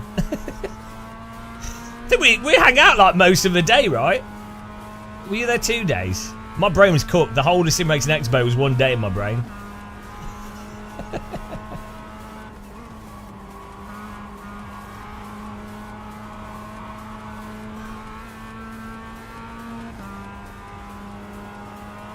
Yeah. The whole sim stuff's just bizarre. The other thing that's really weird is I mean, we talk about this quite a bit, but like your average online sim racer, where they attribute bias is completely off. So like, they don't attribute bias to influencers being overly positive. They attribute bias to thinking that somebody works at one company, so they're oh, what are you doing? Can't believe we caught that. They attribute the bias to oh, thanks Tayson, I disagree. Yeah, the bias they think is that, oh, you work at a company or you've received some equipment. They think that's the bias. It's really weird because that is not the bias. The bias is appealing to a fan base and being overly positive and being political, because that's where you make a lot of money. The bias is being not critical, but people don't realise that. Also, thanks for following, John. It's like when a YouTuber in any gaming or whatever goes, oh guys, I made a mistake or whatever, or they say they're being a bit honest or whatever, people then go, oh, you're so brave for being honest. Oh, it's really good, it's really unusual for people to be honest. And it's like, bollocks, is it? it's so obvious. If you say, oh, I'm being honest about something, everyone will congratulate you for being honest. It's like, it's not like, who wouldn't congratulate someone for being honest? It's stupid. And then they're not normally being particularly honest. They're just saying the truth. But it's the truth that's a non-controversial truth. Or they're just pointing something out that's incredibly obvious. That obviously everyone would agree with. And then, the other thing is when people say, it's just my opinion. It's like, well, everything's your bloody opinion. Unless it's a fact and you're stating a fact, which presumably that's what you're actually doing when you talk, because otherwise why bother talking? It's all, by default, it's an opinion. So just saying it's my opinion does not somehow make you a more reasonable, grounded person. It's so dumb.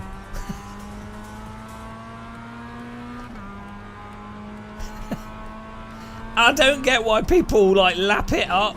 And then the other thing that we always do, so I talk about a lot, is when you have like Formula 1 drivers or really successful YouTubers, and then people are like, oh, they were so nice and they were so humble. It's like, yeah, you would be bloody humble if you're making £1,000 per 10-minute video that you upload, or like £2 million a year. You'd have to be a complete arse to not be slightly humble.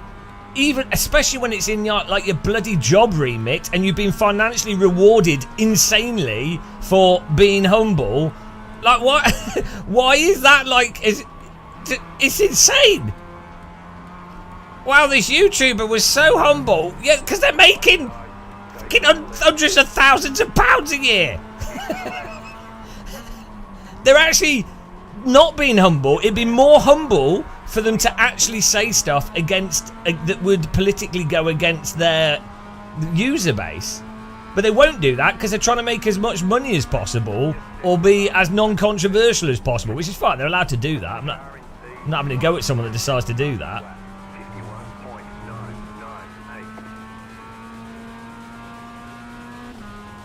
And then, bloody hell, you got me off on this rant.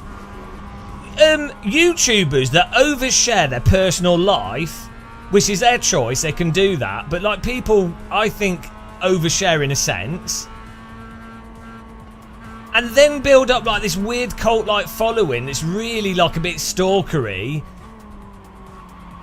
and then they get annoyed when their users are a bit weird. It's like, but you cultivated that in the first place. Oh dear. Or they use that oversharing as a shield against criticism, because the people couldn't be critical towards them, because if they were, everyone knows their sensitive issue for that person. I don't know what, they've got some like medical condition or something or whatever, and they've effectively used it as a positive shield against any kind of criticism. So anybody that was to say anything reasonable potentially risks making that streamer or YouTuber go emotionally on tilt, which then makes the person that's just pointing something completely reasonable out about them seem like the bad person, when actually what's happened is the streamer or YouTuber or whatever has preemptively created this defensive like sympathy thing. It's insane and people lap it up. I don't know how people don't notice this bollocks. It's the birthday cake, guys. It sends me into full rant. Oh dear. The shenanigans and like bollocks that people get away with. Oh yeah, I'm so sad, guys. Oh, this has been so bad for me. Oh, here's my donation link. Oh, thanks, guys. You've cheered me up. I'm really struggling with my Tourette's or my ADHD or whatever. Oh, thanks for donating. Oh, I'm struggling playing this game. It's really hard. Oh, thanks for donating. On some levels, fine. If everyone's having fun entertainment, but it is a bit Machiavellian, even if it's not intentional. Sugar causes ramp rush. Oh dear.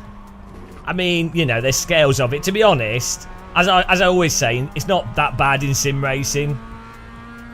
It's really not that bad in sim racing. It's like the worst people are like those Counter-Strike case people, like syndicate projects selling cases and gambling stuff and shit advertising energy drinks to children. So fortunately, in sim racing, it's really not that bad. But I'm sure it will get bad because, you know, you'll just get people will keep pushing the boundaries of just capitalism. It rewards people doing that, so it'll get more and more like that.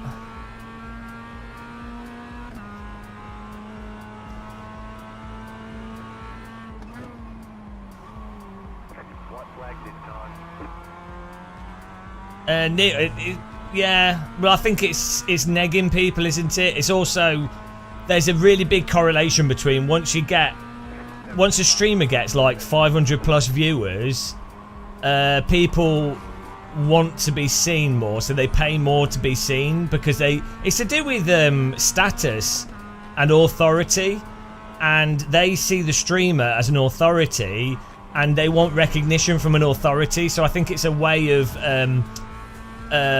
massaging their own ego to be noticed by an authority, and certain personality types are really vulnerable to that. The pace car is out of control. I think that's a large part of it. And yeah, it's utterly bizarre when you have lots of small streamers that would massively benefit from small donations and stuff, and they're just completely ignored for streamers that have like 2,000 live viewers. It's like, hang on. Hang on a minute. Yeah, it's absolutely pointless donating to if a streamer has over 800 live viewers. Even streamers will point this out to you. It's like the donations are irrelevant. If you have 800 live viewers, your ad revenue is gonna supersede any donations. Really, like maybe not subscriptions on aggregate, but like general donations will be superseded by basic ad revenue unless they turn the ads off. But just like affiliates and sponsorship deals massively overshadow, like, well, they would do, but like people donate so much, it actually doesn't make any sense, does it? I should have attacked harder. I was too busy ranting. Oh well. Nice race. There's the flag. It's over. Yeah, you see that with all of it's not just influencers and streamers and stuff. That was a nice race, guys. You see it with musicians and businesses. It's like a small local restaurant that's doing way better stuff and actually cares will get less customers than like a McDonald's, because it's like, oh, people know what the McDonald's is, or they know what this chain is, and it's got people in it, so it's popular, so that's it. Or like same with like really shitty pop music, which is fine. There's nothing wrong with shitty pop music, but yeah, it's good. It's all good though. It's all good. Yeah, it's fine. Like the thing is, things are how they are. That is fine. What I think is weird is that people don't often recognise that that is how they are.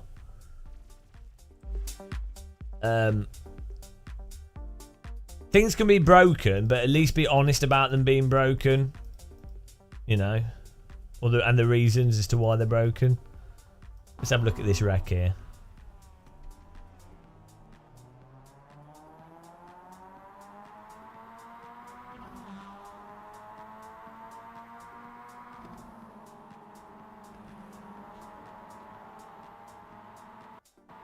I saw a huge crash in my rear mirror. I'm not sure what went on here.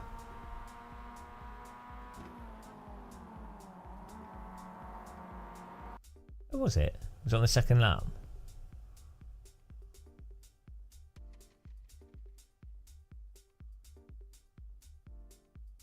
Maybe I just imagined it. Oh. CKTL, thank you. Appreciate it. Oh dear. What happened? They get knocked off. Oh yeah. Bonk. Off he goes. Tiago's. Noodled.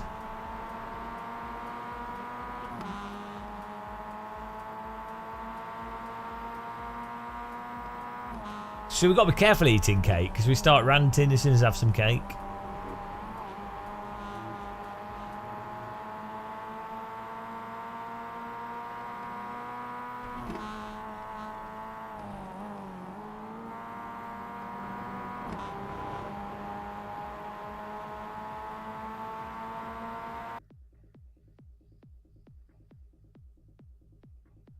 Niels, GM, what about a merch rant? How much money is mostly made from cheap? Yeah, no one buys my merch though. You have again. That's the old thing. You have to pass a threshold, and it's exactly the same thing. Where, so for a live streamer, once they pass like 1,000 live views, or even like let's say probably about 500 or 800 live viewers on YouTube. Twitch is different, but like, let's say you're a YouTube live streamer and you get 500 consistent live viewers. That at that point, merch stuff becomes like it's weird how things don't uniformly increase, because that's how you'd want capital and motivational forces and market forces to work. But it's literally like you flatline as an influencer, and then it's like, oh, there's a huge jump. So someone could do really, really well, but never get to that 100, 200 viewers at least. So there's like little categories, but like they could just not get to that one bump, and then the one bump puts you from, you go from like a normal income to suddenly being like, oh, it's shitloads of income, and it's crazy. And yeah, it's like the same thing with the like donations, merch sales, sponsorship deals and stuff. It goes from like borderline no interest to 5,000 times interest. It's that much of a jump. It's crazy. But yeah, also selling shit merch, not mugs. Obviously, I have high quality merch. So you know, I mean, I'm not bad. So. Especially, it's been really hard for me to find. I want to sell mugs that are a good price. I just want people to be able to buy a mug that's a good quality mug that has a logo on it because they want a logo on it, but not a shit quality thing. And it's actually borderline impossible to do that and have that with people not getting ripped off, which is weird. You'd have thought that would be something pretty simple to do.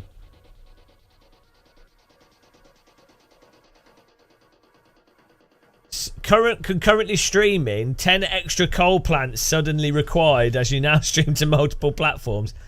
I stream off. I use my same computer to stream to both platforms, so that's all right. Look, and I cook all my food in an air fryer, so that's already offset it. So we're all right. How dare you? Also, I don't own a car. My environmental footprint will be well good. I don't own a car. I work from home. Like, I use trains. I do fly quite a bit, so that's pretty bad. So I do go to Germany, which is only like an hour. Yeah, exactly. Maybe one day we'll be popular. Like, who knows? Maybe AC Evo ends up being good, so I can honestly be positive about it, and it'll be on console, and so we'll be vaguely successful from that. Who knows? But it'll probably be a bit shitty. I'll be too honest about it, and then some other streamer that's just willing to farm it, it just doesn't care what they're actually playing. They just want the views. So, you know, I'm happy for them. I'm happy for people that make money doing that. Good for them. It's a job. But yeah, who knows? It could happen. I'm doing all right, to be honest. Jardier will own AC Evo. Well, this is the other thing. A lot of people don't talk about with influencers. But I like Jardier, by the way. So this isn't about Jardier. But like, with influencers, if they build an audience through like some shitty popular thing, and then move to something else, people forget where they built their audience, and then they're like, oh well, they're popular because of the other thing that they're in. So there's a really good technique that you can apply where you build an audience in something. This applies with capital and everything. It's like people make money by doing something shitty, and then people forget how they made the money, and then they do something ultrous or good, and people are like, oh, they're amazing. It's like, well, yeah, but they only got in that position by taking the money that they made through doing something that was shit. But everyone forgets that part. They've got like a memory, like a 2-minute memory. But to be honest, I think Jardier's awesome. If you're talking about Jardier specifically, I think he's good for promoting stuff. And I'd rather have him driving real race cars than some like spoiled rich kid, you know. So yeah, if I played FIFA when it was taking off, yeah, but I don't really enjoy FIFA after FIFA 10. So let's get some more techno going. I like to think though, if you're doing stuff that you like and you're doing what you want to do, like obviously, if you're lucky, that might synchronize with something that happens to be financially successful, and so that's great. But if it doesn't, then maybe if it eventually you'd think it probably would do. Like you're still going to develop skills and do stuff, but then you'll enjoy the day when you do get like good progress, and there's no real rush, really. I mean, if you're doing all right, if you can pay your bills, it's like, well, doesn't really matter.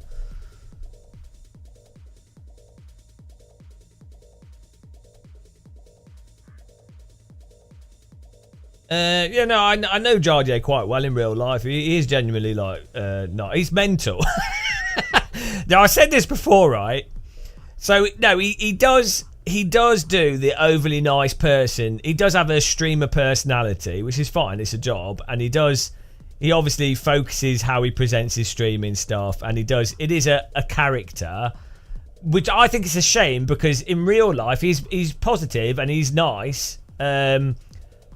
But he has a really good sense of humour that it's not in his streams at all. So, yeah. If he was how he was in real life, he would not do as well in streaming at all. He'd probably piss off a lot of people. But he's genuinely a really good person. And he's genuinely really funny. So, you know. But yeah, he is genuinely a really nice guy. Yeah, exactly. Like he's awesome in real life. I've hung out with him like a few times with a few like random events and things. He's really good. He's hilarious. But it's not necessarily very marketable, as I have found out. But yeah. Oh dear. A lot of people are like that. I mean, that's the thing, isn't it? You work out, well, what's likely to... Why make stuff hard for yourself? You have to be an idiot, don't you? But that's why I say, like, with sim racing, the only, like, real dickheads I've come across is not in sim racing. It's other influencers that do other games. Like, people that genuinely have no, like, morals or ethics at all.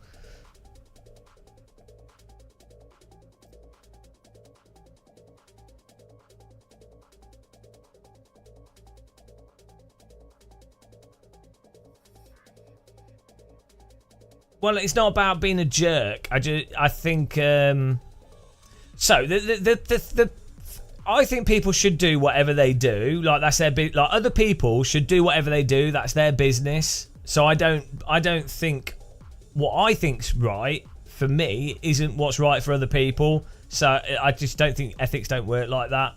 It's other people to decide what they do. However, for me personally, I feel like live streaming and being a YouTuber and being an influencer, the whole point of an influencer or YouTuber is that the difference between that and a corporate entity is that people are interacting directly, and it's implied that it is more of a real person. And so I feel like if I wasn't direct or as direct, if I had a streaming personality, more of a streaming personality, I would feel that I would effectively be lying for the sake of generating more revenue by not being as directly honest about certain things. It would be. It is deceptive. And so I think because the implication with a streamer is that it is a more realistic personality type thing. Like, people are directly... So in day-to-day business, most money is not made directly from the customer. It's made through like generalized advertising, sponsorship, and whatever, other stuff. And so the implication is that it's business to business predominantly, or someone's like selling a product through something, but it's not implied that the person working in the business is a real person. Whereas I think the value proposition of a streamer and a YouTuber, and it's implied that they're a real person. So I think it's fundamentally manipulative. The less sort of real they are, or the more they hold back stuff, in a sense. all right, Niels. Goodbye. Go for a run in the flat. It's the same with podcasts though as well, isn't it? That's why influencer marketing is so powerful, because people think it's a real person, and often it's not at all. They're being grifted, and I don't know why people don't realise it, but oh well. Let's get some more techno going, guys. Hang on, did I sign up to this already? Like a laser beam? Oh, I did. Right, we have 15 minutes. I don't think it's an age. I think they do it intentionally. You see it with like lots of older. You see it with lots of podcasts. You see it with lots of things. It's not hard to work out what makes more money. Oh, I do think as well though, like, oh, you would take, yeah, thank you. I think if a streamer or YouTuber was doing stuff in a certain way all the time and they're consistent, then I think it's a little bit different as well, because they've set out to do their audience in that certain way, and so their audience will have that expectation of what they're doing and if they're real or not.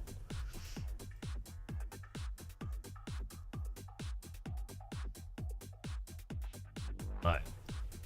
So that's why you can't apply your own reasoning to everyone, because you don't know all their variables and what they're going off and what their situation is.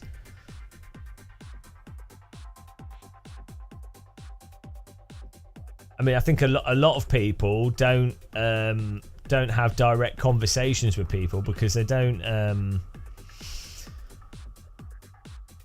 It's too stressful.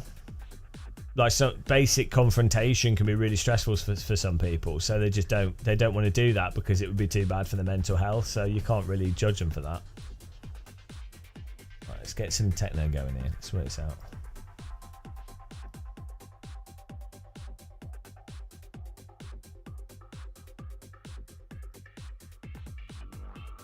Put this here so we can see it. Well, we need some hi-hats, I think.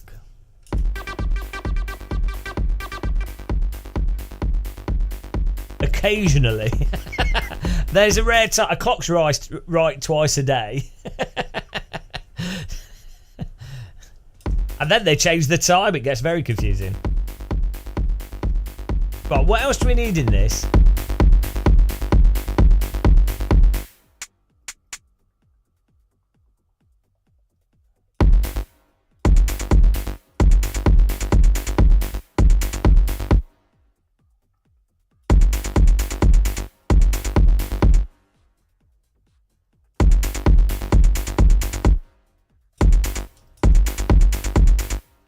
Well, that sounds pretty good.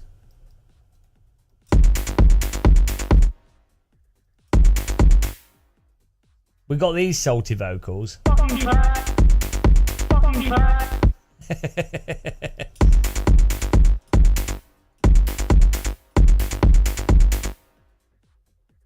Hang on. There you go. We need something like this. There's a bit of a shaker going on.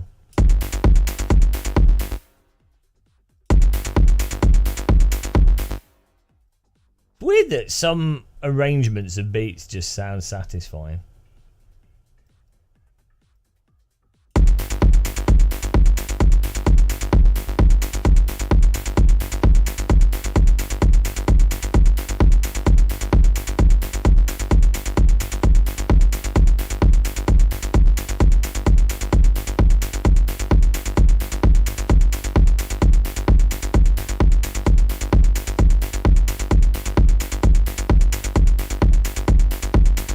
We need a bit of James Hype.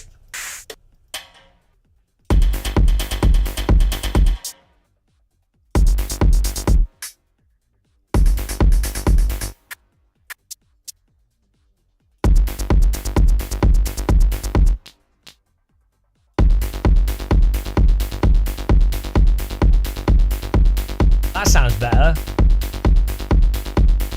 I think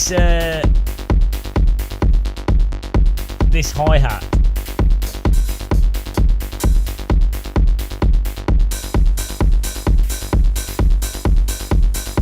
Whoops.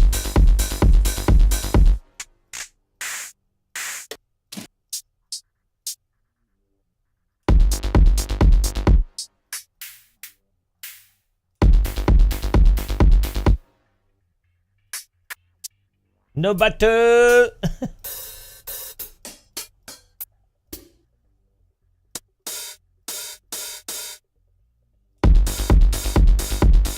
Okay, this needs a longer tail on it. How do we do that? Put it on track 3.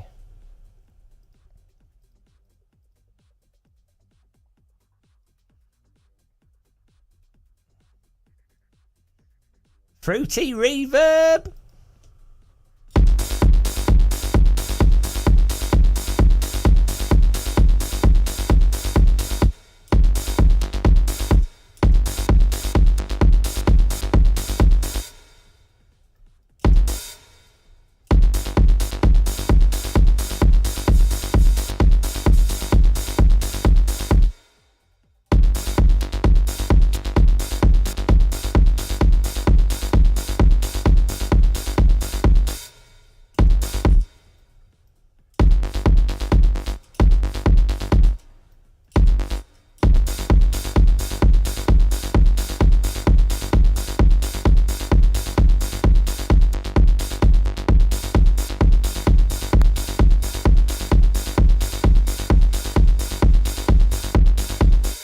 Can I DJ? Yeah, a little bit. Your 1998 self would not believe that it's still around.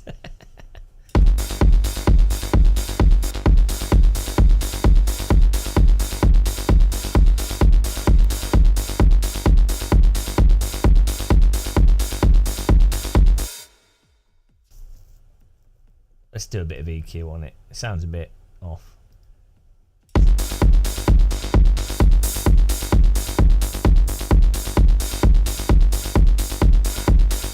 Or maybe just a sharper.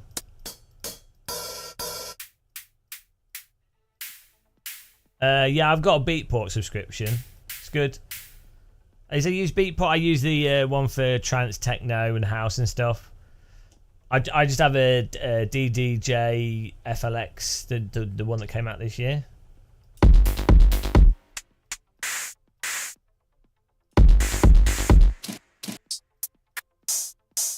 But if we make more techno, we can DJ. We can do a whole set. Oh, see, that sounds better. Right, what do we need now? What are we missing?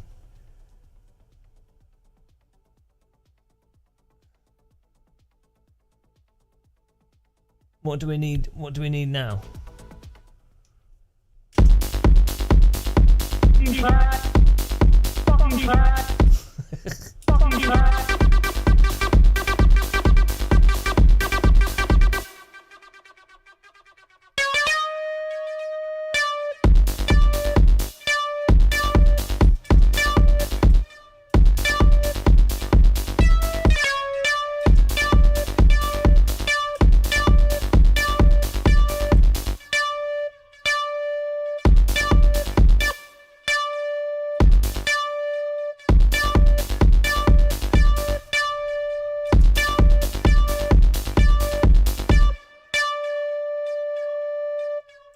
Whoa, my keyboard! My keyboard's going.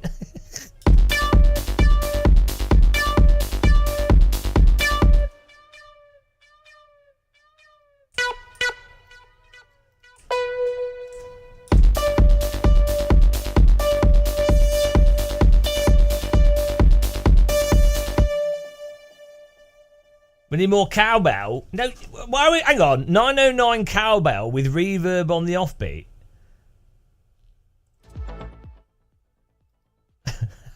I don't even know what that would sound like.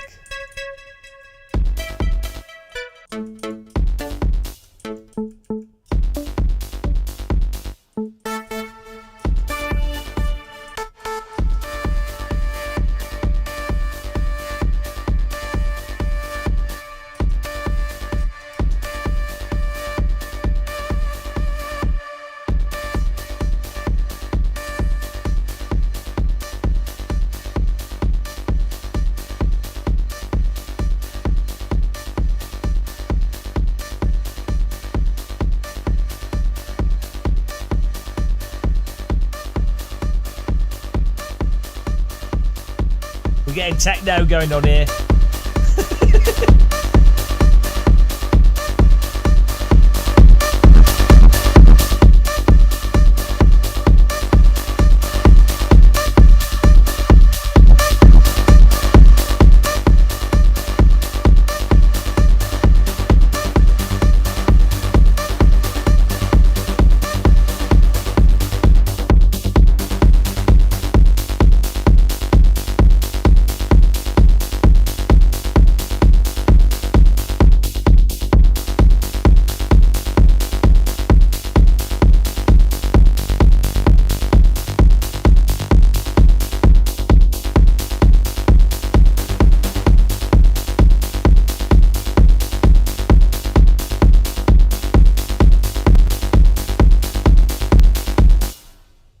UK West.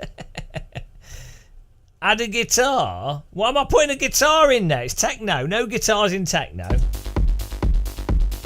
Right, where do we go with this?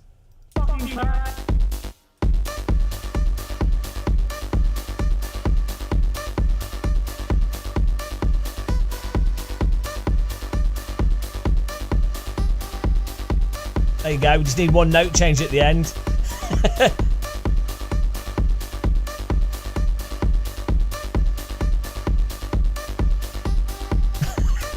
That's it. It's a track. Techno's done. Techno's done. That's it. That's the track. And then we just have it. And then this fades in.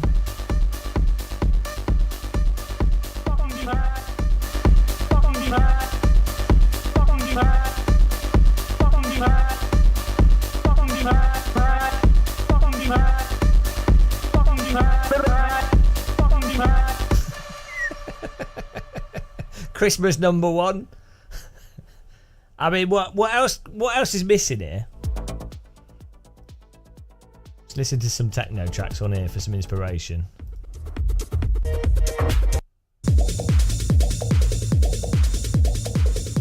Someone was said to have it slower.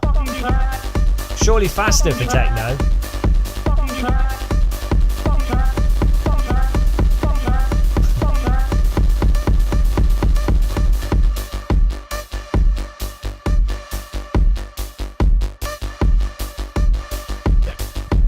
Isn't techno's normally around about 135 BPM or so?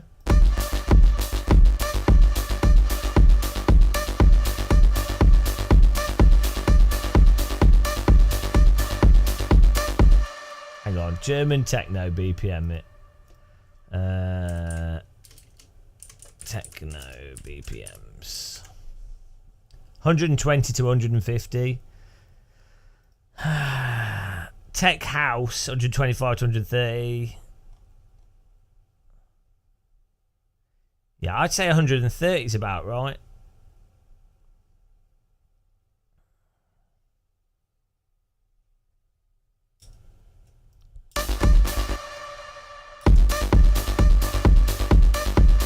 I think we want more the kick to do the double kick, like a do-do-do-do-do-do. We were trying to do that with delay, but it didn't work before.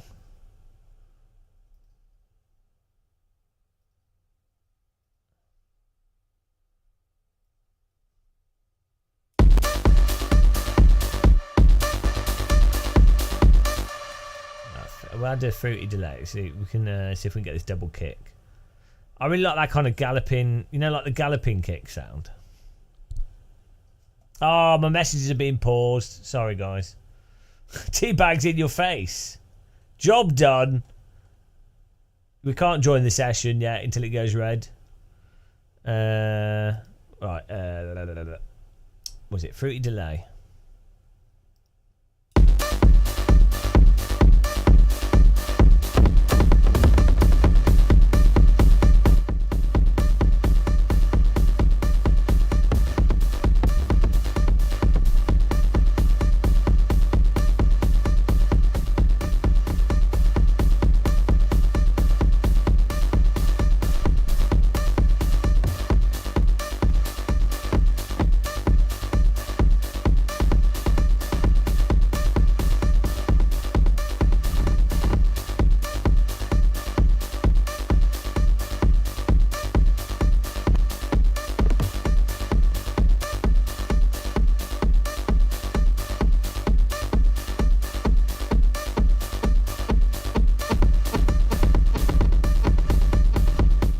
Sounds like your neighbours.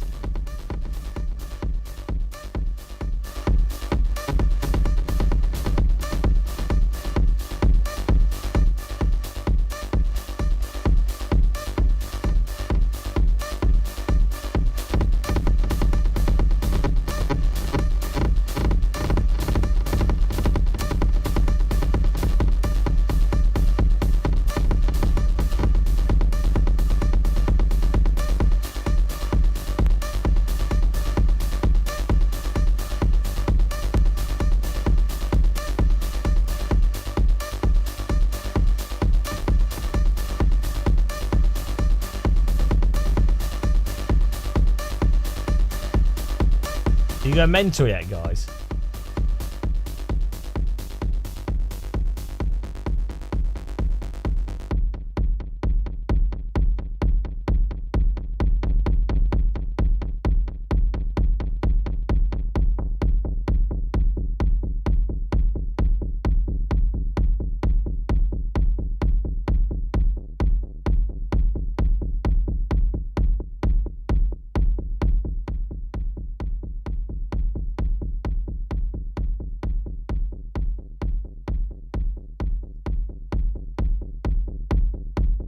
Yeah, the problem is...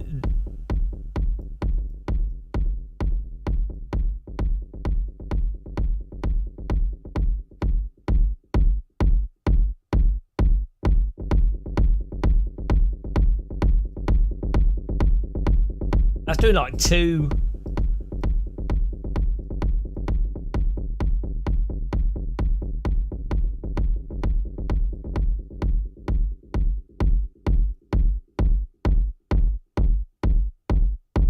It's like...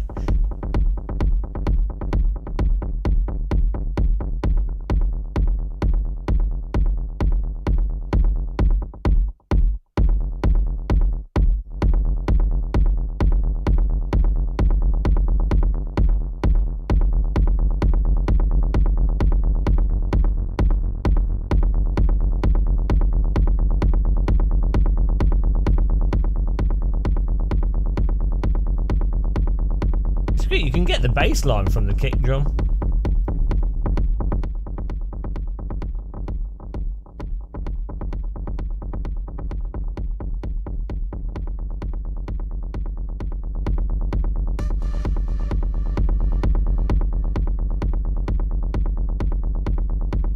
No.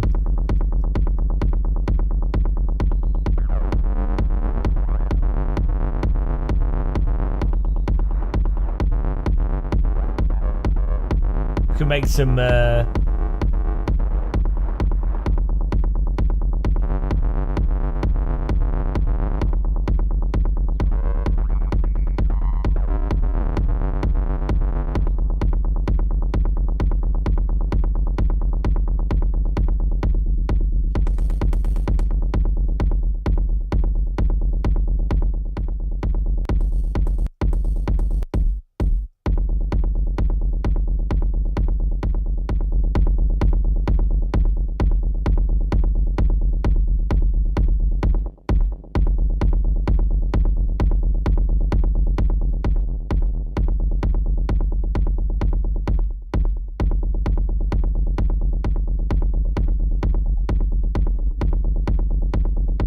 look at this, it's like menus. Oh, we got to do the race.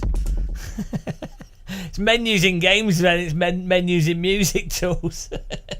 The menus never stop. We need to listen to some other techno. Get some ideas. Cheers, everybody. Hope you don't mind the techno torture. It'll be worth it.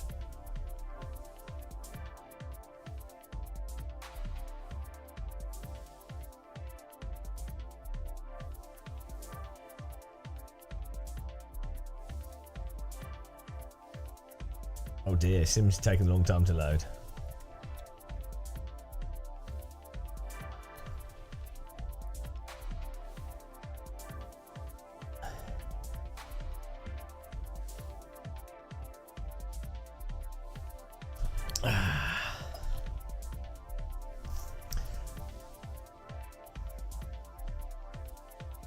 Old Greg, hello.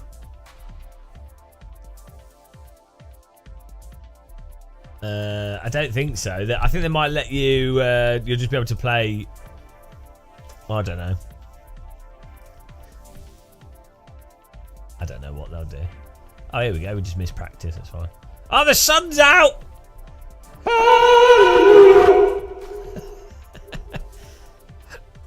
Bloody sun in the UK. Can you believe it? Beautiful. Look, I can feel the warmth from a monitor. It's a techno. The techno cleared the sky.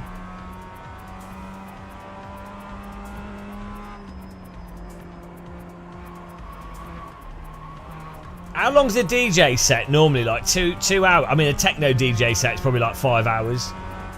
But we need to make 5 hours of sim racing techno. So we can do the first ever sim racing techno DJ set. A world first. Nobody asked for it, but they got it. iRacing's #1 hater. I'm not #1 hater. People that the true haters of iRacing don't play it.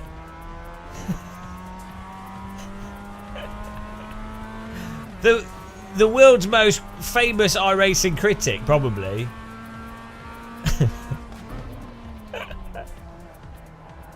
I'm just critical. No, I play iRacing quite a lot. I'm just, I just say what I'm like this with everything. How many sunny days does the UK have? 3? If we're lucky, I suppose. I've forgotten how to talk. I'm having a stroke. Supposedly, we're having a lot less. People don't do wacky backy for techno. It's all the letter E. There you go, Matt Holliker. Oh, that's a bit loud.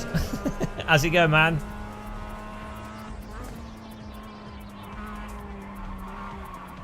I get accusations on all my videos about me being too mean about stuff. Because, as I say, the problem is, it's not me. I'm never the problem. The issue is that people don't want to be critical because you make less money and people annoys people and you get shit from everyone. So then if anyone is critical, they get double whammy of the fact that culturally it's not normal. And yeah, and then all the fanboys getting pissed. But it's fine. We've been having fun racing today though. I mean, I'm really hopeful that Evo's good. I'm really looking forward to it. And then I really hope Flight Sim's good. Who's pissing on my batteries? Nobody's pissing on my batteries today. They're all fully discharged. I've been... we've had the insomnia, so that's mostly why we're playing iRacing. Because my sleep's been terrible as usual. And I can play iRacing with my brain turned off. Weirdly. So I might as well live stream. It's been a fun day live streaming though today. Just been chatting really. We had a good debate with a Trumper. And we've yeah, it's been alright. Everyone's been, I think people have been having fun in chat. Nobody's shouting or anything. So good. We've had some funny moments. And we've been making techno. CKTL, you're too optimistic. I think it will be good, but I just worry that they always try and do too much because the devs from the Asobo are very talented, but I feel like they try and do too much for what they can actually execute. Or like, yeah, over time they'll polish it. You should be able to, Old Greek. I don't see why not. We'll see. We'll have to test it out. Hopefully we'll get sent one.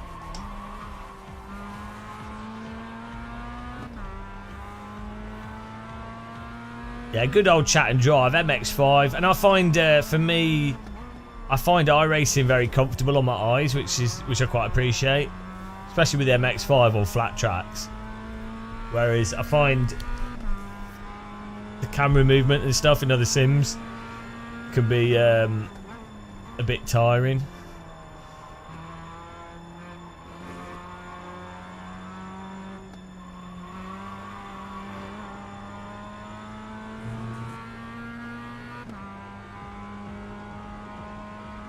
Yeah, normally when the insomnia is not too good, brain's a bit fried, so whatever's comfortable on the eyes is quite nice.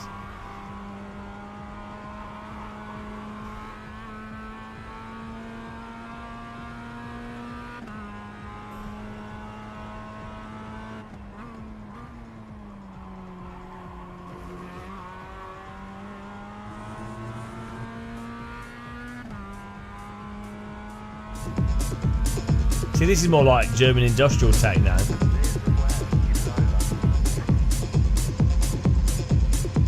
See, you need some background sound. Sounds like a London Underground train.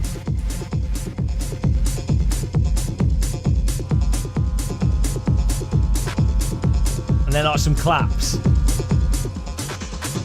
This is like Berlin deep industrial techno.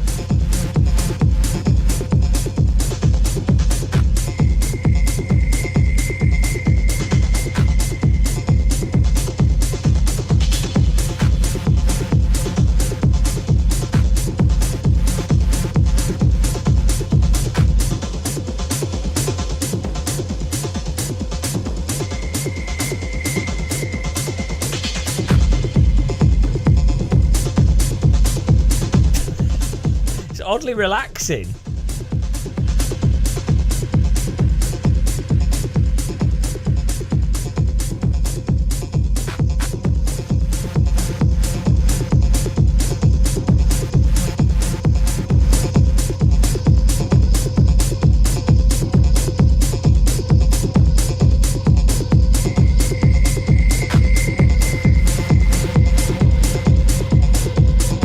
If you're on drugs, it's really good apparently.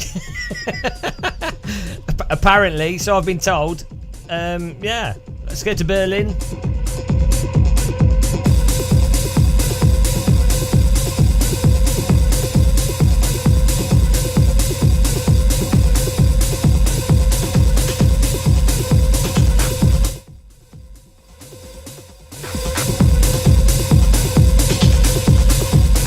I need to mod these so that we've got flashing lights in them. Yeah, everyone plays this in bed. This is the only track.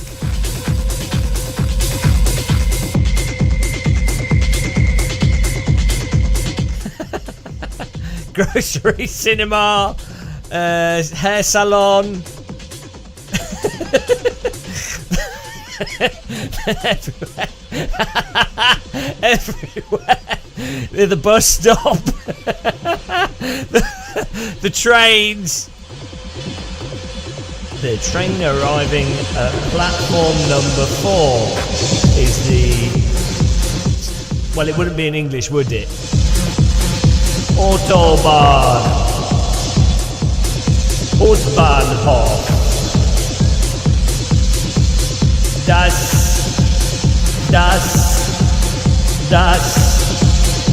Hauptbahnhof.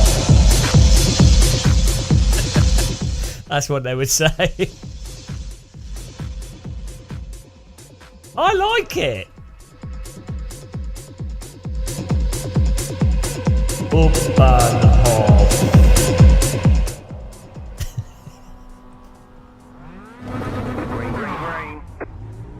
I like that word. Hauptbahnhof. Hauptbahnhof. Hauptbahnhof. Coming through, boys!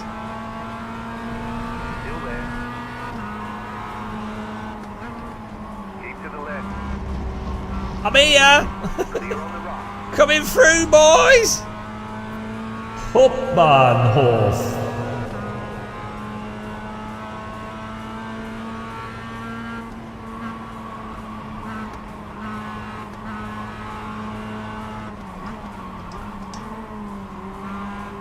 I am the Alton Park. When I was young, I couldn't understand why my neighbours didn't like my music. Yeah, how can you not like techno? I love techno. Every time. Every time.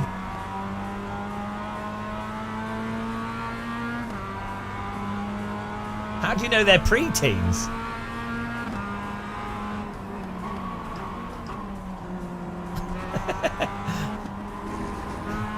They're probably elderly people. It's iRacing.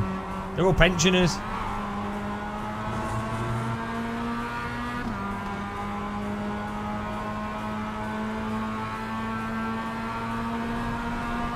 Left side. Stay on the right. The next car's the leader. Coming through! Grass lined. Keep to the right.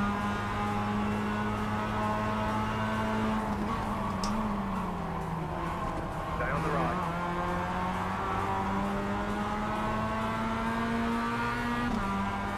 I'm the pre-teen driver now.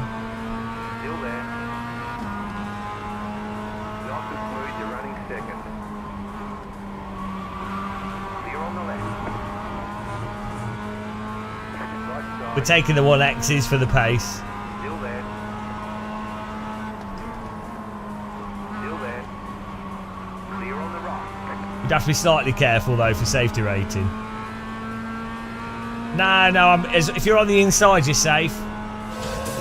I've got the techno music as well, so it's fine.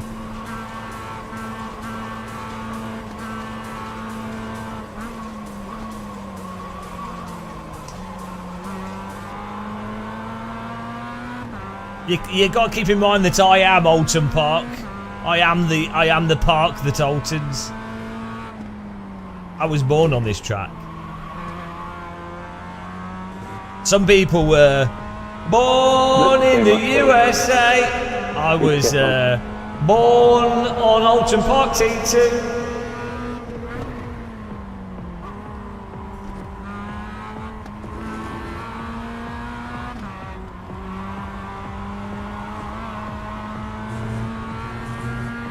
We're coming for Ricardo Passos. Passos the sauce. Oh, I might put some chips in the oven actually for some spicy chips.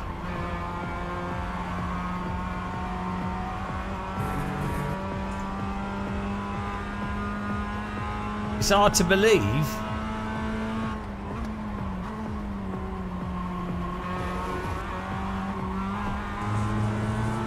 I mean, we're pretty good at this track. We could do driver coaching in real life. I think this is probably our best track. This and Road Atlanta on Brands Hatch.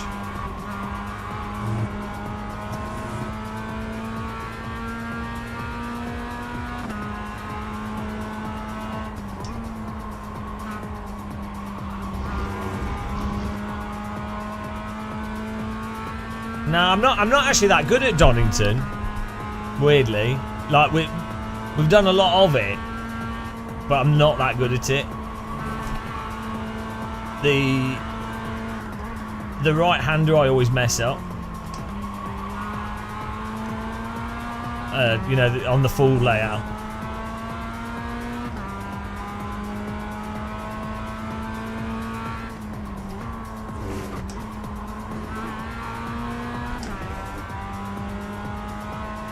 Olton John. What are you up to, Matt, today? Are you at work? Have you finished?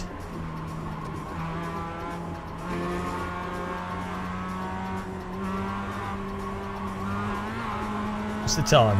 Oh, it's 3 o'clock. You're probably finished. 4 o'clock in Germany.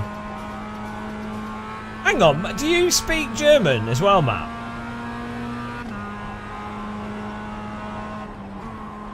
Schweinhund? I always found it weird that Dom doesn't speak any German. He's a legend though. It's just funny. I don't know if I would learn German in like 3 years though, myself.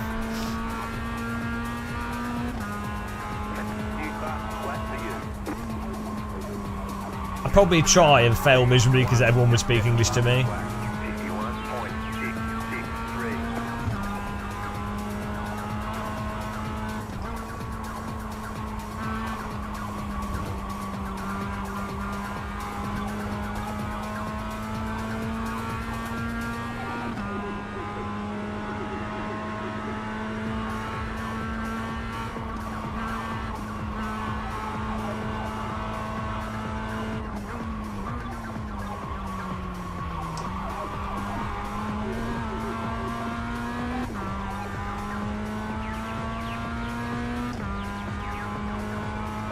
Bisschen.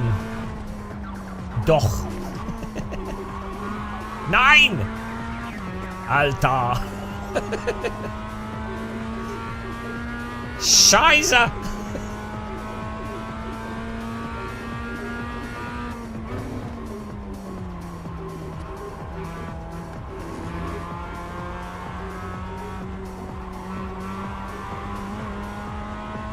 What's that pastry called? The snail pastry. What's it called? It's like a something snacker. Snail. It's like a really long word. It's like a pastry that's snail pastry. So huge word, ridiculous.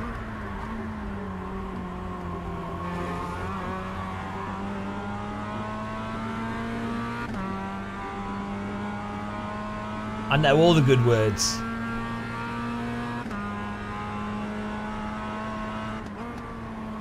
No, it's not snail flavoured. It's snail shaped. Yeah, Schnecker. No, it's not that. It's something else.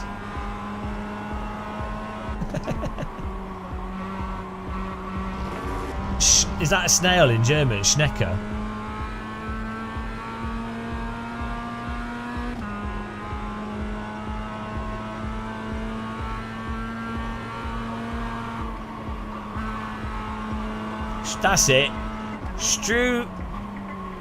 Strusselschnecker. Schneck.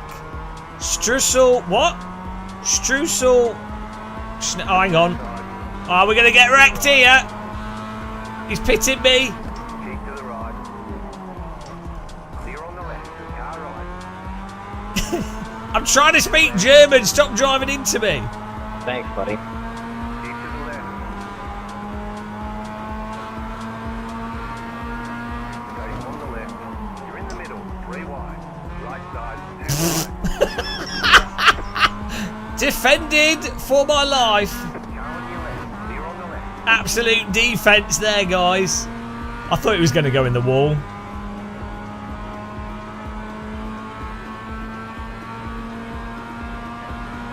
What's this? What's the end part of that? What does Schnecker mean? Was that no? Is it something snail? Hang on, what's going on behind us? What's funny is these guys that are racing me are probably really focused on the race, and I'm really focused on trying to work out the name of the pastry. Can you imagine? They're probably all going, oh my God, we're on the limit. Oh, it's so close racing. And I'm reading a chat, trying to work out how to say snail cake in German. Oh dear, so dumb. I'd love to be able to cut to like a webcam of their faces and see how seriously they're driving. Oh dear. Des Frise Moped ist in der Kurve Grande. What? Have you got any Vaseline?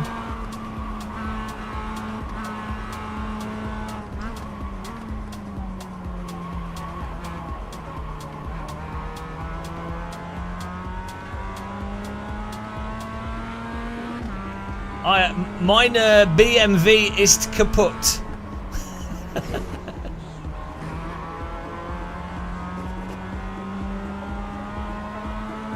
Oh, here we go. We're not finishing this race.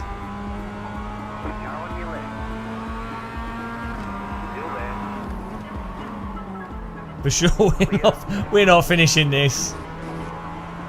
It's all good though. Alles gut.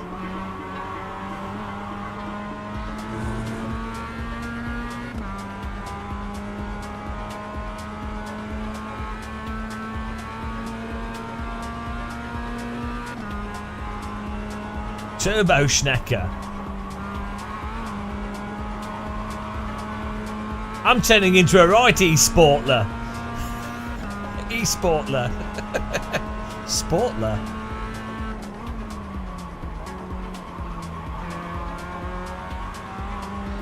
Two left to go. 2 to go. The leader just did up 52.164. I'm only on 3x. That's pretty good.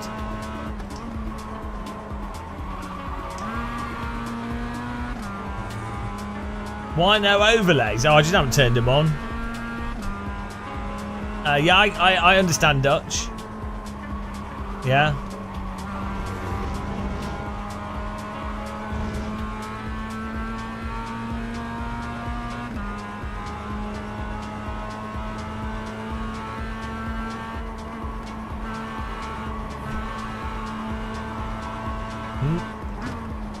I'm fluent in Flemish. Unfortunately, it's Belgian Flemish, so nobody understands it. Not even the Belgians understand Belgian Flemish.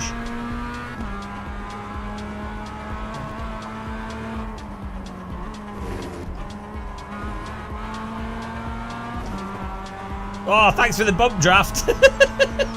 This guy's gonna ram me. Wall of muscle.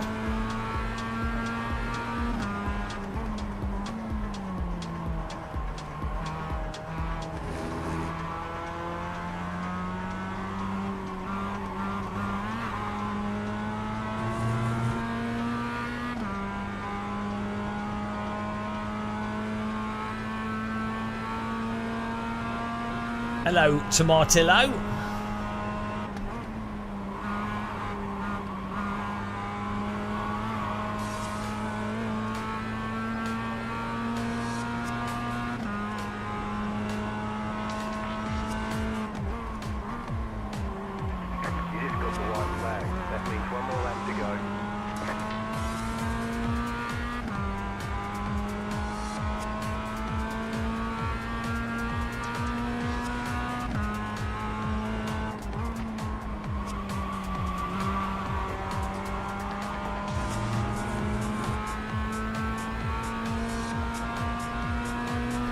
here. Yeah, I think I need to put some chips on. I think the guy behind might be X'd out because he seems to have backed off a bit now.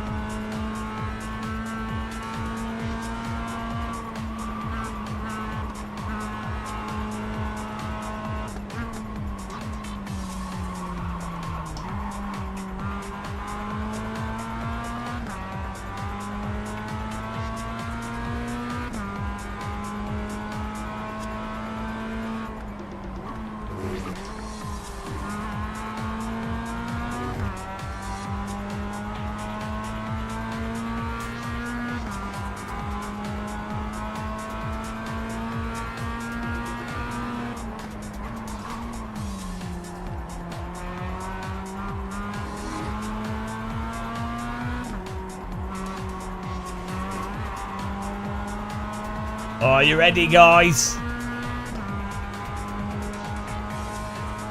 We're not finishing this, are we? We ain't finishing this race. Left side. Clear.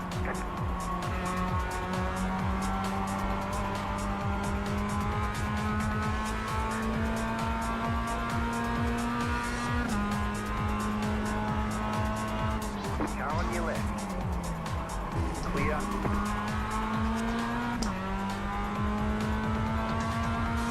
Car stop on the right. Go left. Good racing, guys. Checkered flag, checkered flag. That was good. Good job. Very good job. Why is the chat paused again? I've missed. Sorry, I'm missing messages.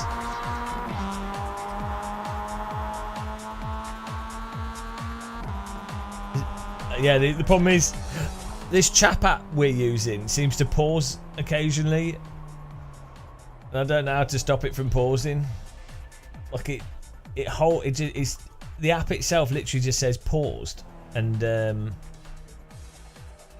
I don't know how to stop that.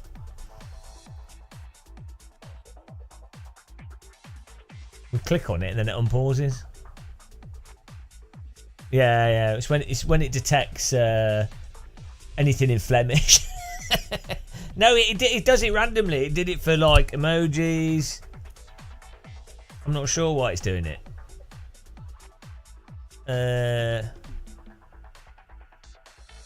Oh, here we go. This was funny. The pace car is out of control. Hello, Penguin 420. Look at this. We squeezed him.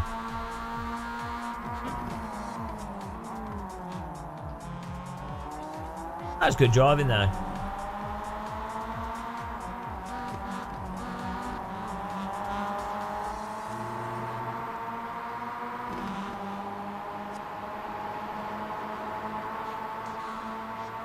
Woo!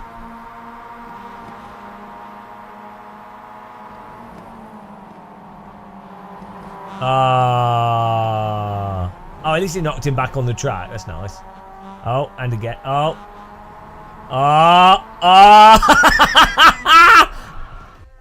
Well, we found the salt. What? Like, right. This was clearly accidental by this car. He clearly accidentally, like, he just went on the inside, and then this caused him to understeer. This is not intentional. This is just, and he's not even by that much, to be honest. And then he's caught it, and he's actually done a favour to this guy and knocked him back, so it's actually helped him catch it, which is fine. And then this guy has intentionally. Oh no, okay, he has driven into him there, so I think he might be. Yeah, actually. I think there's a bit of shenanigans going on here. Maybe it is the car on the right. No, now he's driven into it. Okay. I think so. This one here is this car driving into this car. And then it's a bit of a netcode shunt as well. And then I think he was just catching it, which caused him to hit into that car. But then I think that this is... I guess he's just moving to the right, and then he's getting back on the track. Yeah, I think it could just be like weird netcode. They both took each other out. These trees. Oh! Oh, he totally wrecked them. Oh, well, good. Oh, good catch. Good catch by Eric Clem. Oh, dear. That's so stupid.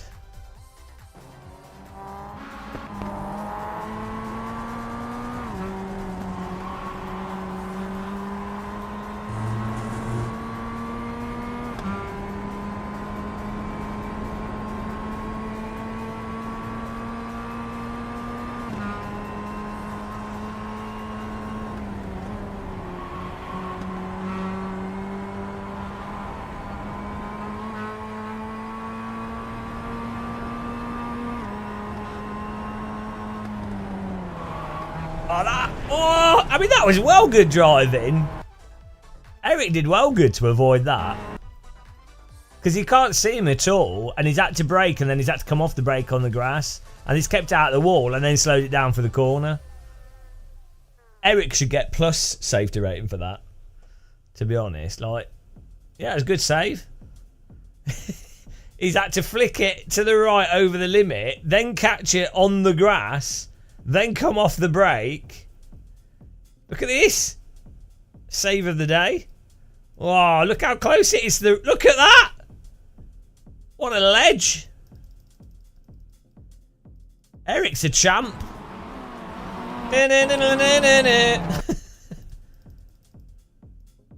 Kudos to Eric.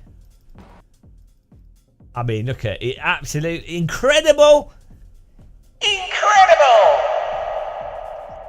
How close do you want to be to the wall there? Look. He's on the brake as well, just to keep it out. Whoa, he knows what he's doing. He's done enough MX-5.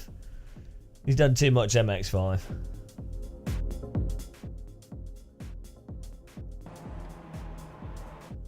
Well played, Eric. Well played.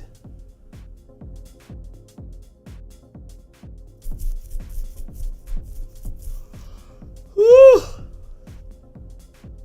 Bloody exhausted, guys. Right, back to the techno. What we missing on the techno so far?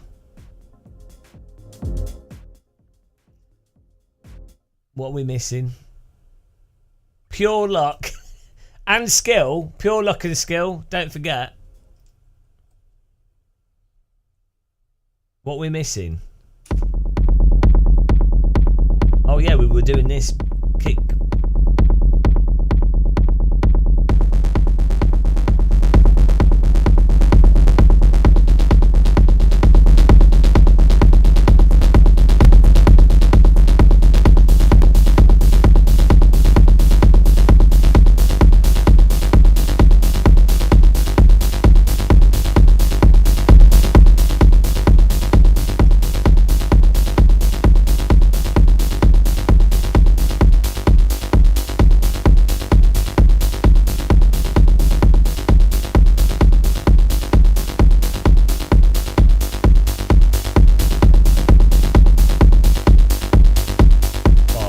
Where are we at? What do we need? Need some cowbells. Where's some techno that we can...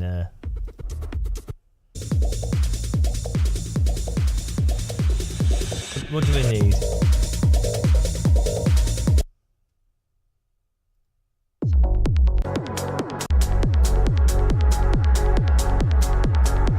What are we missing?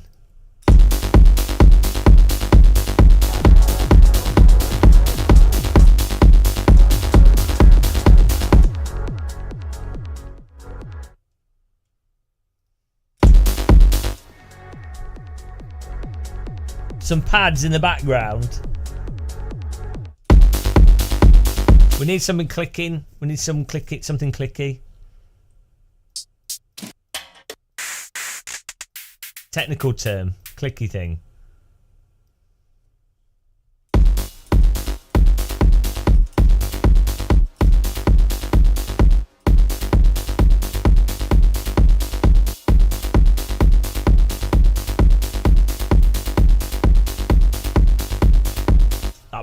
We need a pad in here. Oh, now it's going to make it too long though.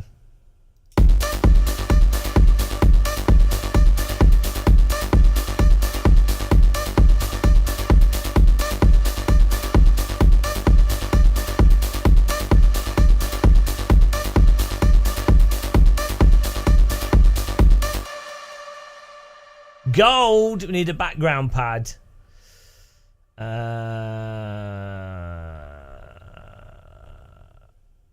Background pad.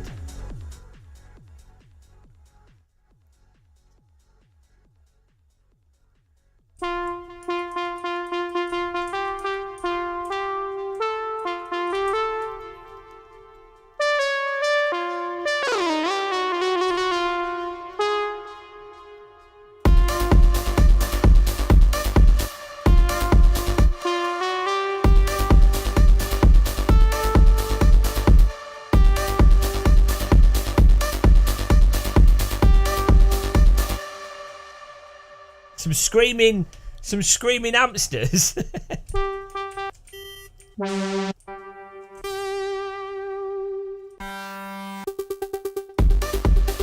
Ah!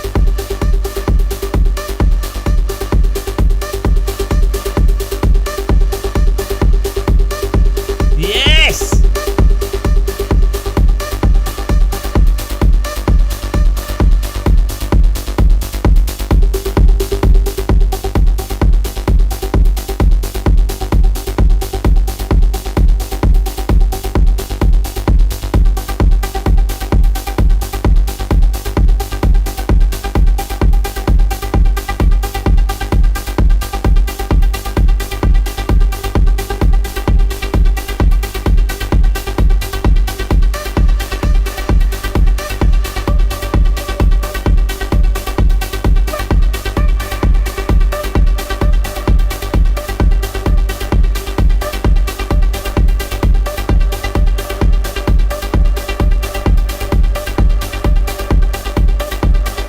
This will sound awesome. This will sound awesome if it goes like if the note changes. Alright, how do we do that? I feel like it goes. Right, oh, here we go. Like this.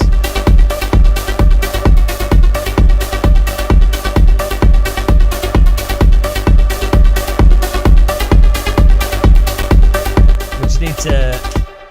I don't know how you automate the pitch. Oh, we can do it in here. We'll do the pitch needs to. How do you control pitch? Here we go. Note. You can do note pan. Ah, channel pitch. I never really use this. Oh shit! No, I've broken it.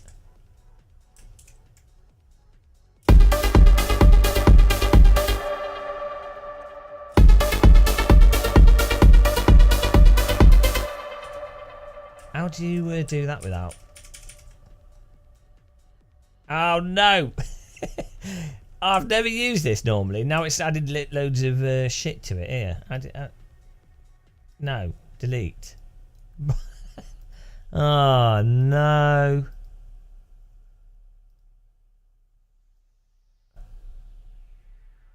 How do you get rid of that?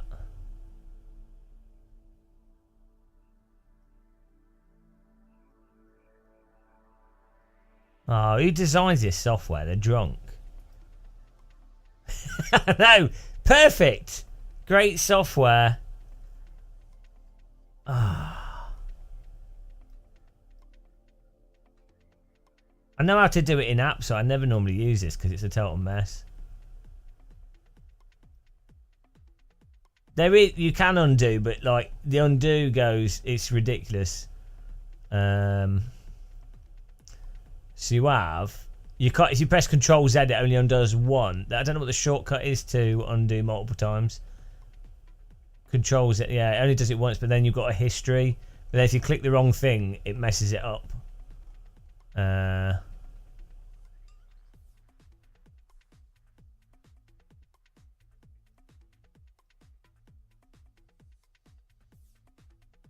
Yeah, here we go. Knob tweak. You're a knob tweak. Right, sign up for the next MX5 so don't miss it.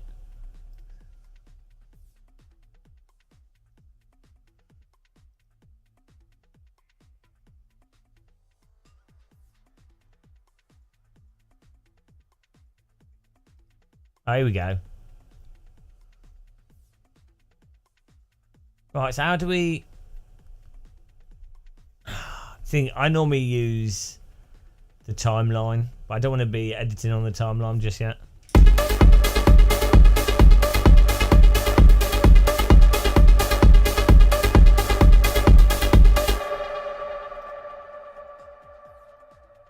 Why does it draw?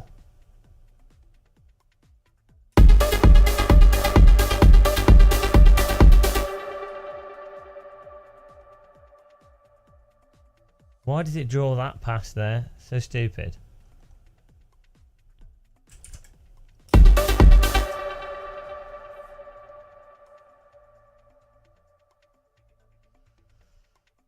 You can do it with the note. You can do it on here with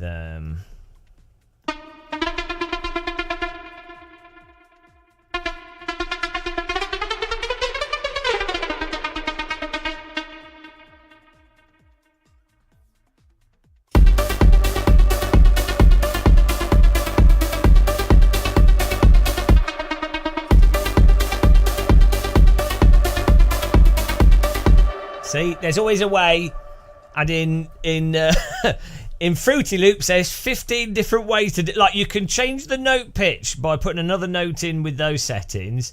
You can change it by changing it on the filter. You can change it by adding a controller down here, and you can also do it in the timeline. There's literally 10 different ways of doing exactly the same thing. It's really weird. I think that sounds awesome.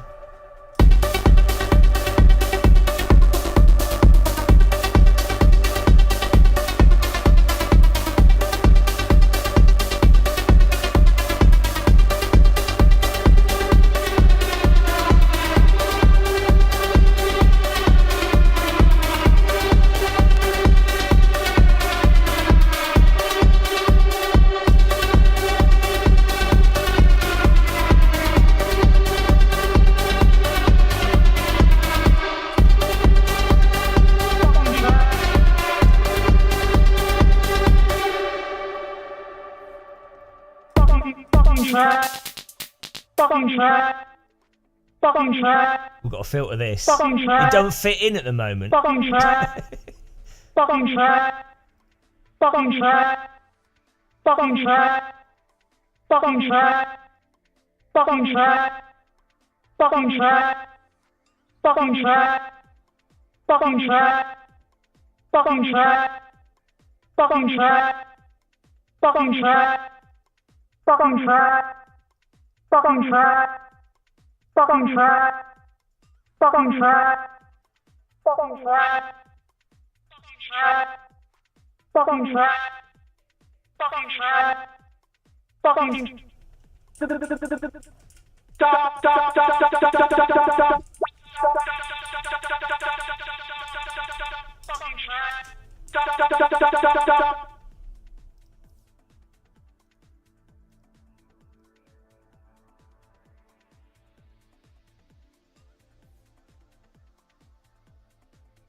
We're making techno.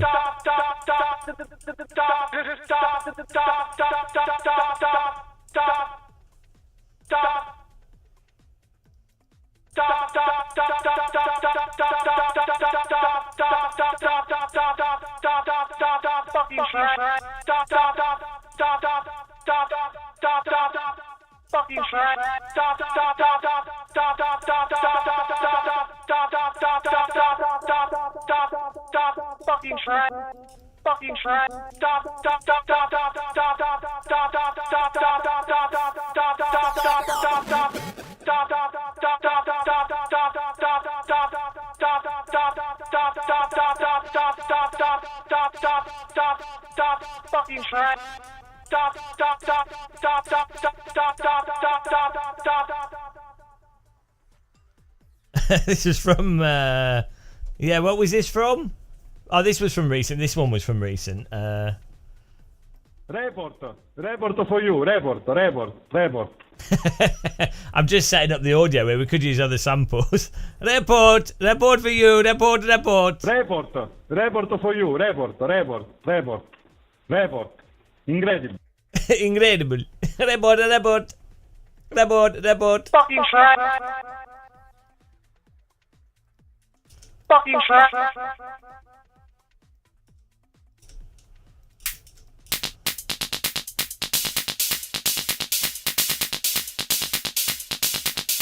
I feel like there's something missing in the hi-hats.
Just put Soundgardizer on. It's the only thing you need for hits. Yeah, and the problem is, as soon as you put Soundgardizer on something, it messes up all the audio levels.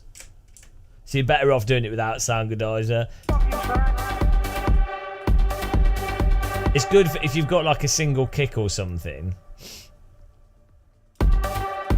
and you really wanna make it stand out. But it absolutely, it's too loud.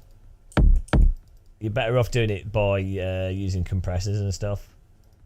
I used to use Soundgardizer on everything. All it does is reshape. It's just an EQ, I think, with a like pre-done compressor, and you used to have to pay for Soundgardizer.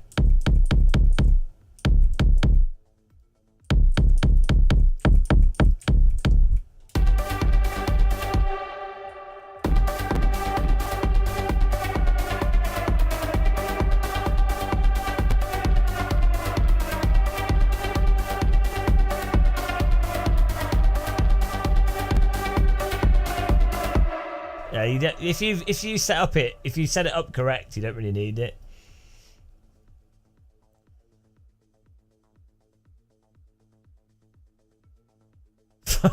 There was a tutor who put 2 notes and then took Soundgardizer and became a banger 4-min instant song.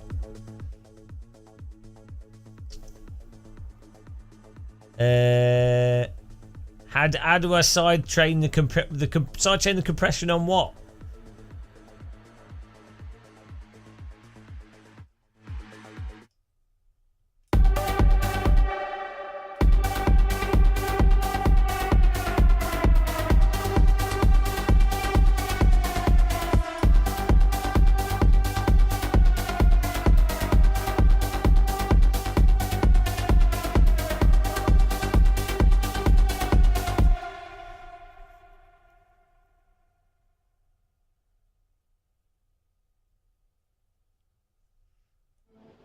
What am I missing out of these? I feel like I'm missing something in the drums.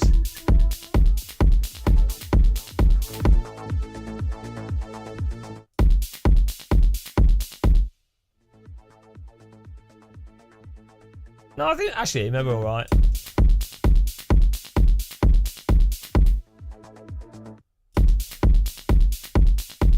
I think this thing just needs to be longer, which will come. We've got snares in there, I think, haven't I?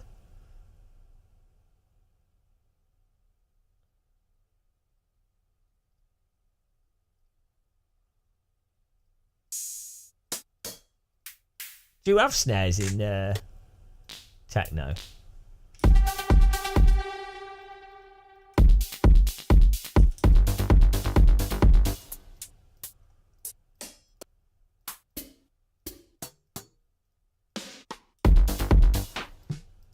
Hello, Crystal Star.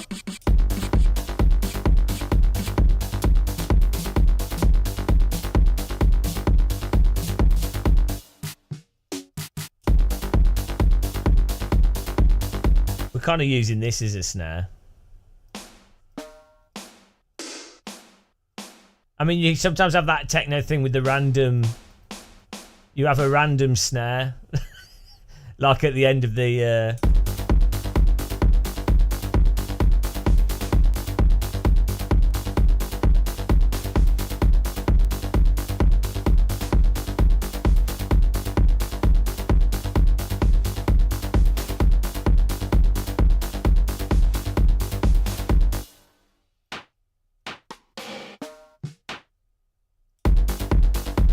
Double little clap. I don't know why they do that in techno. Just the random. I don't know why. Yeah, random clap.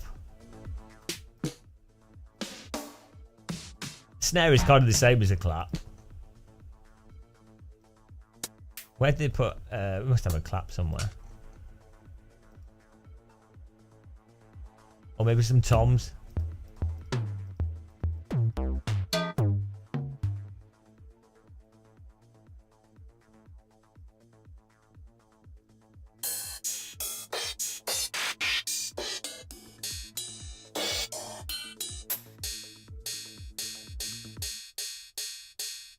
That's a nice sound. Don't know how that'll fit in.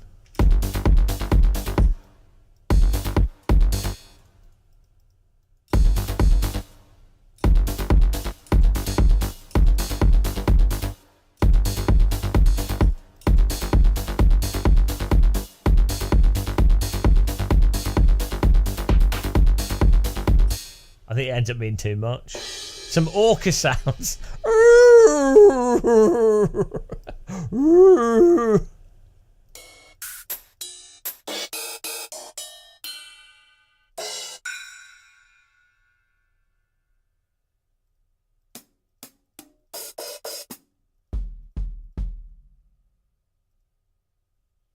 Right. I mean, I think that's pretty techno-y, what we got here. Oh, we got a clap here, alright? Hang on. Oh, there you go. There you go. There's your clap.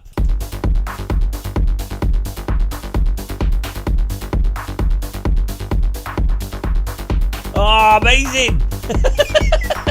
Couldn't be any better.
BPM.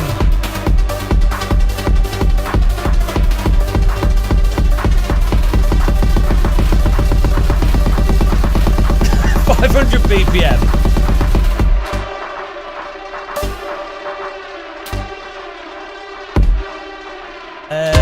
Ow! So loud! Thank you. My cats are destroying my house because of our sounds. PLS stop or I will have to call this Rastmaster. Yes, Rastmaster. Rastmaster. Thank you, your neighbours. Thanks for the donation. I'm wearing headphones. They can't hear anything. Thank you very much. Do you think we could be the first ever 10 BPM techno artist?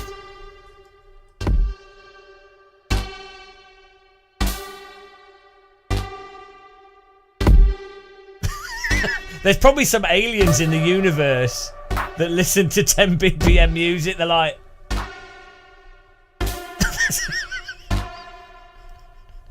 That's a well good comedy sketch. 10 BPM, 10 BPM techno club, and everyone's in the club going like this to the beat. 10 BPM techno.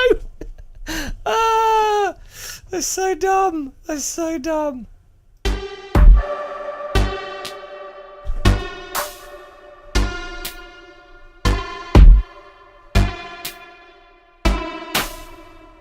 We've invented a genre, guys.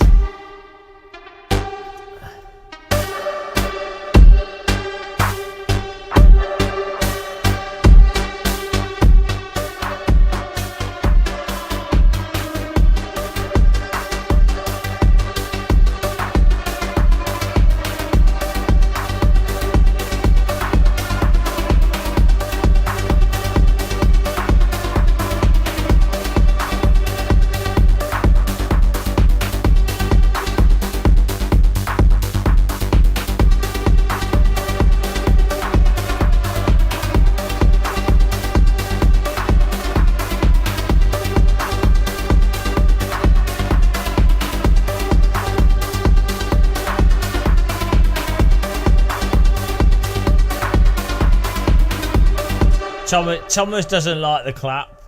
Thomas doesn't enjoy the clap.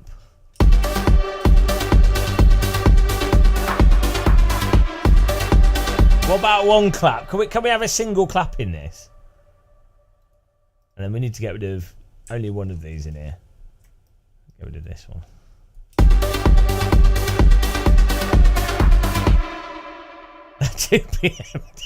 The 2 BPM from 30. That really makes all the difference. Like, well, you have to admit, like 30, it's just too rounded. Look, techno is between 120, well, 125 and 150 normally.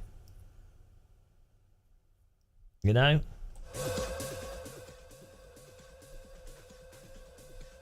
A one clap. Look, we've got one clap here.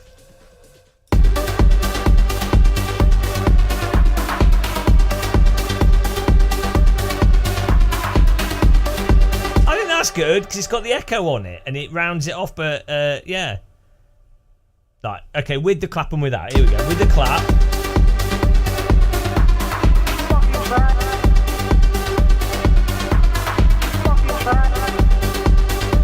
And without the clap.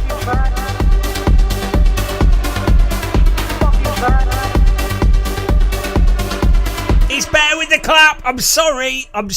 It's better with the clap. Give it the clap. The echo. Oh, we're gone. Screen's broken. Oh, no. Oh, shit. And gone. And computer's crashed. We've lost the techno. We've lost the techno. Hang on. We should be able to get the techno back. Let's save the techno. Jesus Christ. That's it. Now you've got the clap.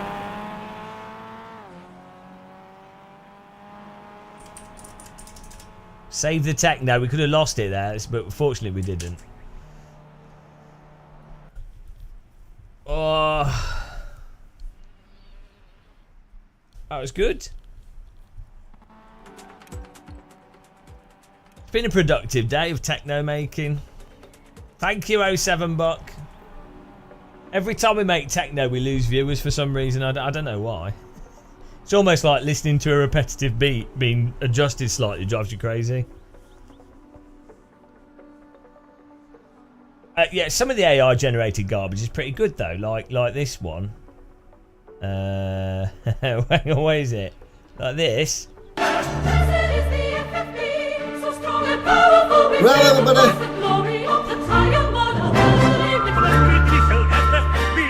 Only surpassed by a cup of tea.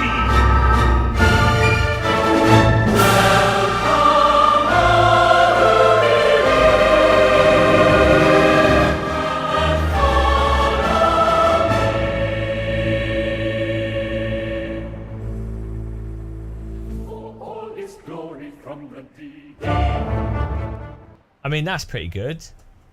Blessed is the FFB. So strong and powerful, we feel the force. The glory of the tire model held at the limits. Blessed be the detailed FFB. Only surpassed by a cup of tea. Welcome all who believe and follow me. For all is glory from the ZD.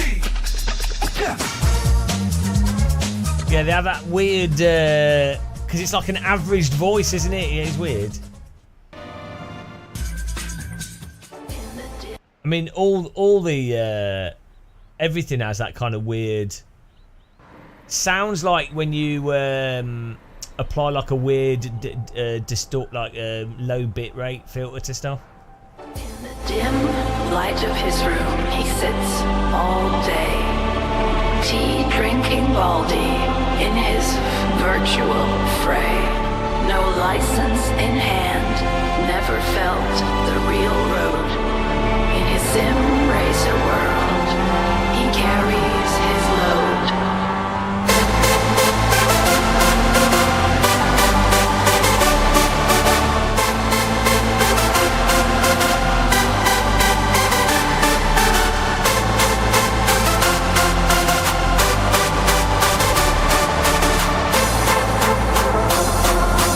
Camera muscular, here we go!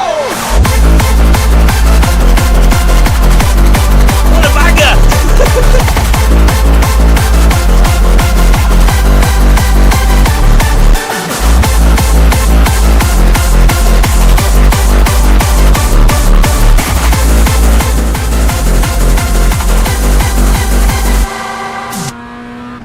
That's a good one. Like Dutch hard dance. Well, good. I should make that myself. We could make that in Fruity Loops. Probably take a day.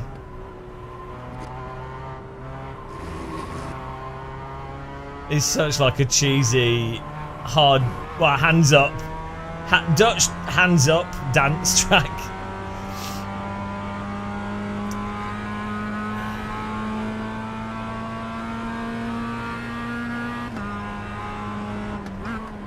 I quite like that type of music though.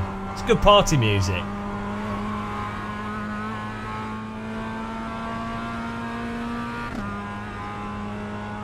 Our Evolution V1 Gaming.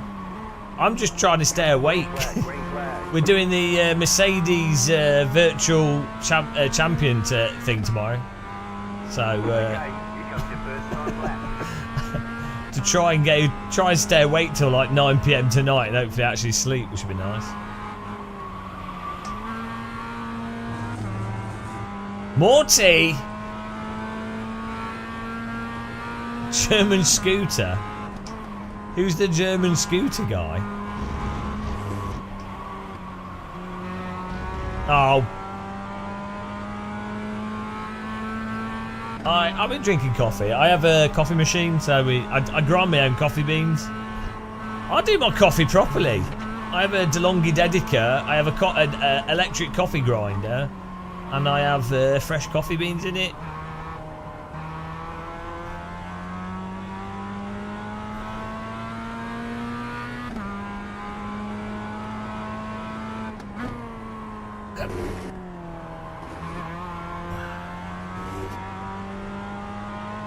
It's ACC with the Mercedes Virtual Championship. Mitch Hoyer does it as well, so make sure you follow him. Don't know if we'll be in the same split, but.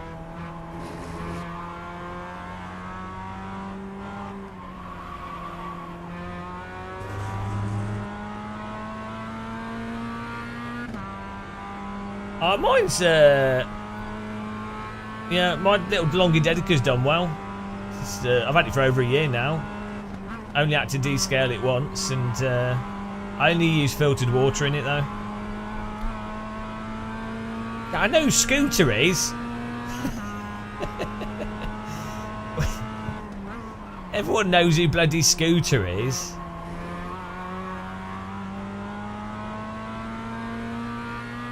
I'm not sure for this one. They only say at the on the day they do the race. They don't tell you in advance.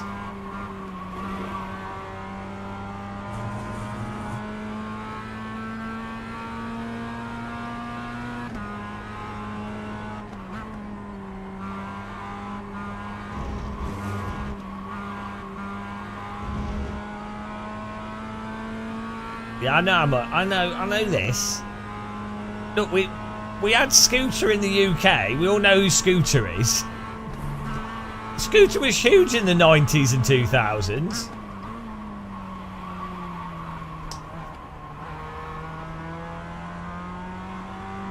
What is it like? When I was young, life was so wonderful.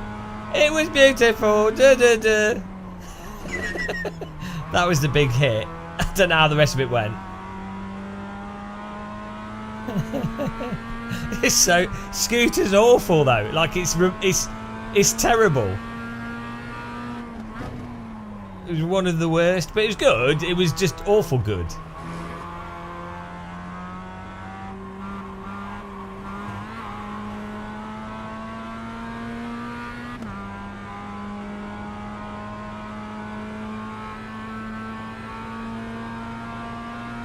He's doing a tour next year in the UK.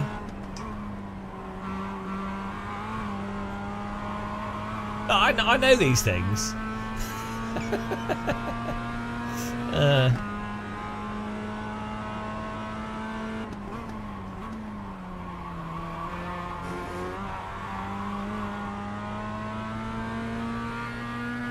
How much is the fish?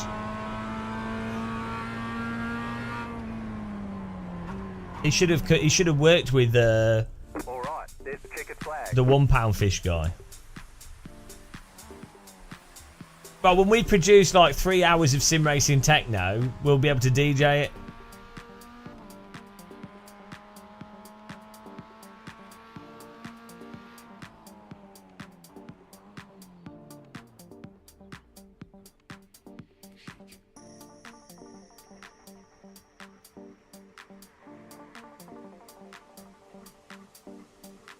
Be around 60.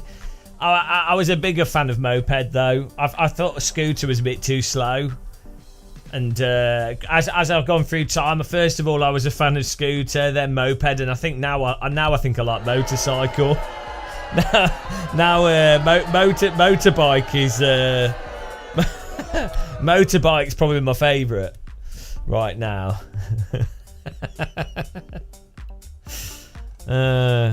Oh dear.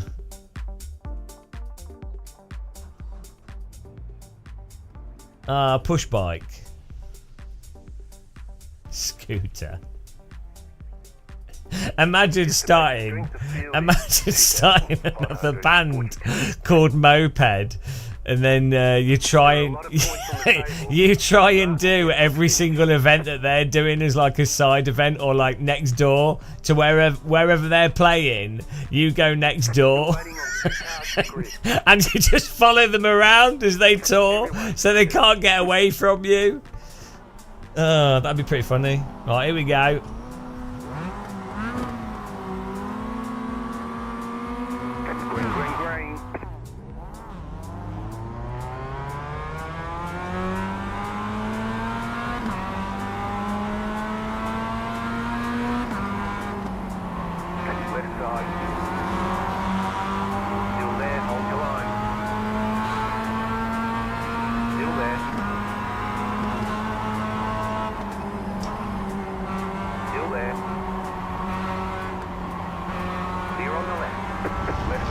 he didn't even give me a bug draft. Still there. Still there. Clear on the left. Car right. Clear on the right.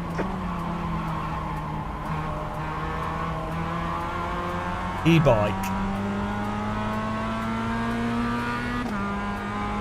Oh, here we go. Here comes a crash.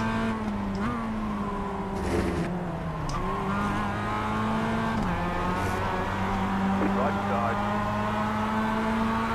Still there. You're on the left. 3 wide. Still there. Still there. Still there. Still there. Right side. 2 wide. Keep to the left. There's an infinite behind. Clear on the right. Carnage, guys! Carnage! Ah! Make your mind up! Please crash in a normal way. I was like, I'm going left. Oh no, I'm not. He's going right. Good pit manoeuvre by Tony. Tony Pons. Ponded him.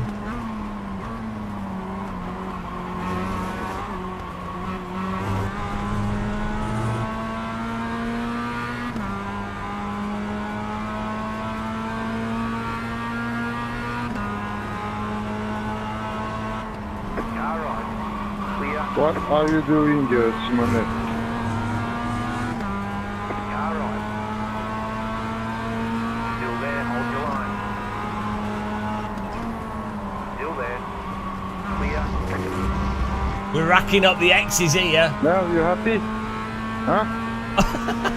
We got some salt.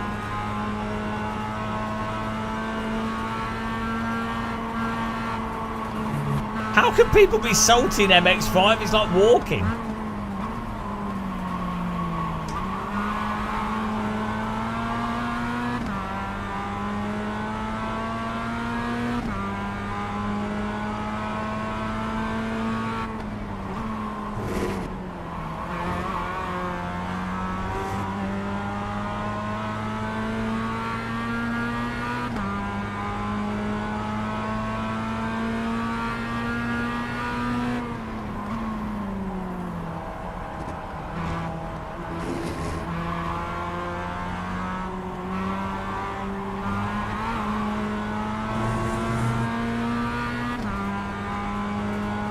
Yeah, Scooter's definitely chav music.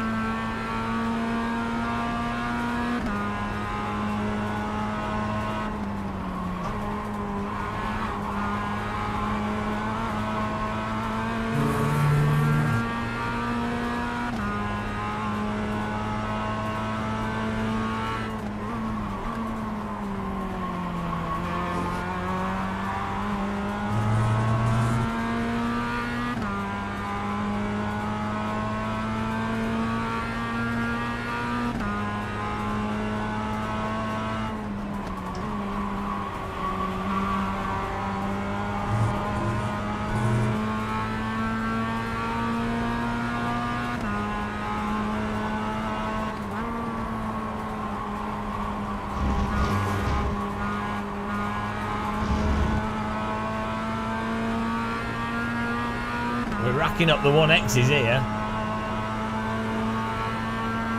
Car on your left. Clear on the left.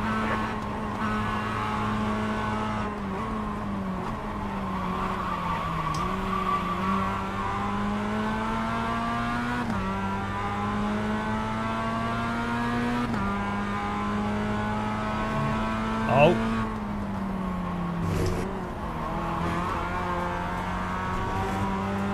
What a sad ending to your life. Sad endings are good endings though. Left side. Clear.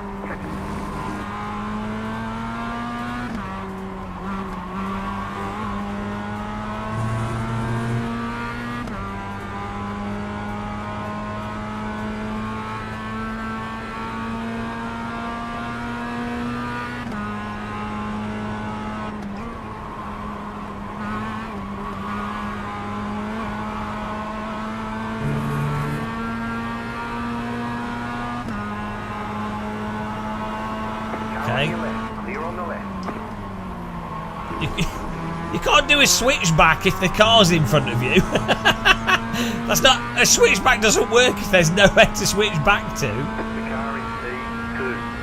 He's trying though. Fair play to him. I'm sure he'll crash us, but he's giving it a good go.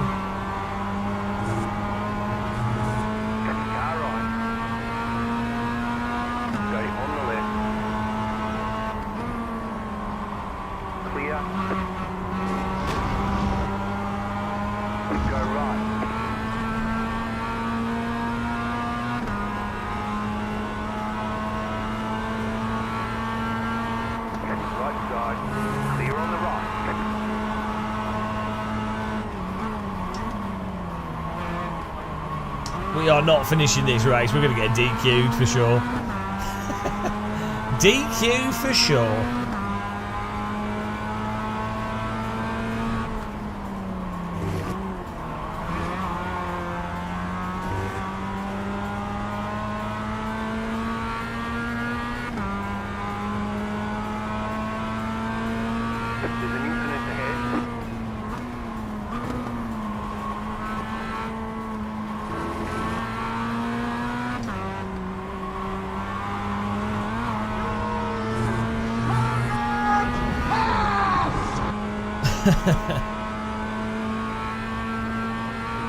Woo! It's had good fun though. This is awesome. It's been fun today, actually, live streaming as well. Appreciate everyone that's watched and took part. It's been good. It's been good.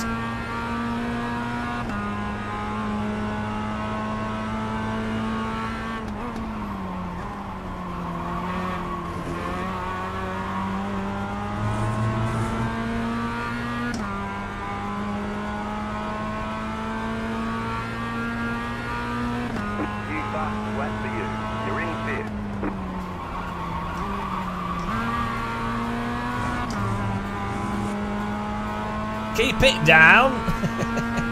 Yeah, you don't want people to know that you've been watching this shit.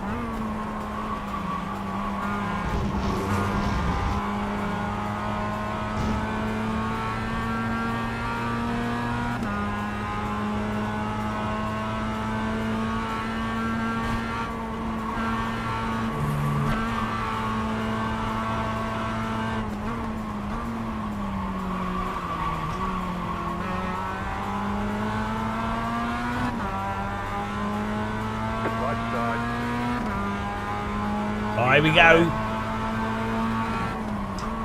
Clear on the right. Here comes the wreckage.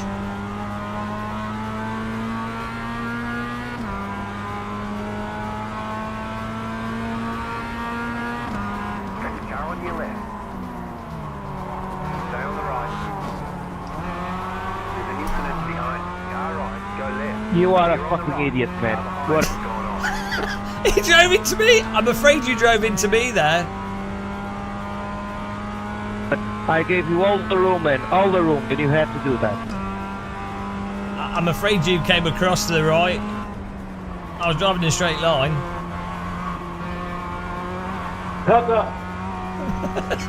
I mean, I was driving in a straight line. He comes. If you're on the left-hand side of that corner, if you come across on the car on the right, that's what happens. We've seen it happen in 3 races already. You can't go up the inside there and then on the throttle run out with enough power to be in front of the car on the right without understeering into them, which then ends up pit manoeuvring yourself.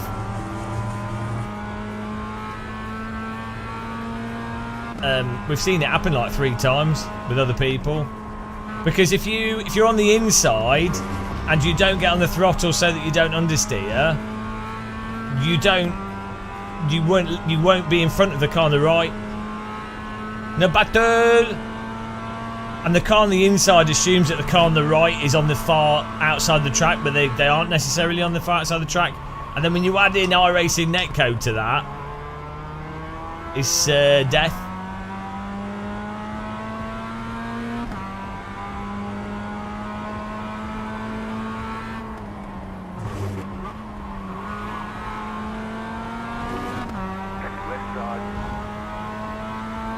Thank you, Nick Shorty. We're going to get a DQ from this. Keep to the right. Clear on the left.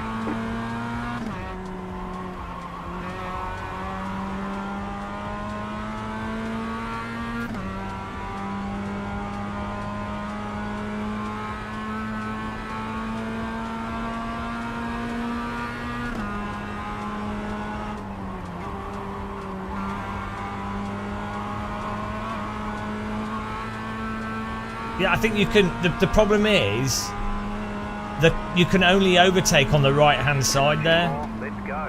The car on the left, I don't think can. If they're both going fast, I don't think the car on the left can actually get through.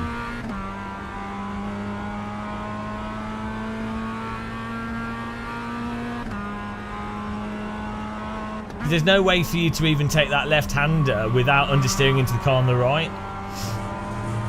You can't angle the car in enough.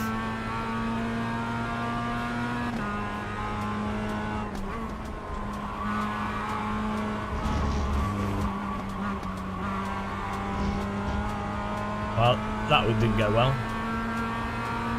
Right side. Still there. Stay on the left. Why is he driving into me? Still there.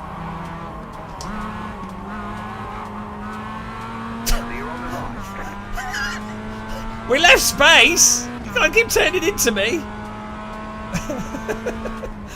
We held that.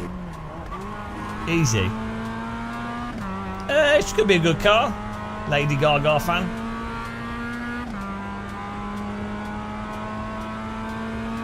Could be good.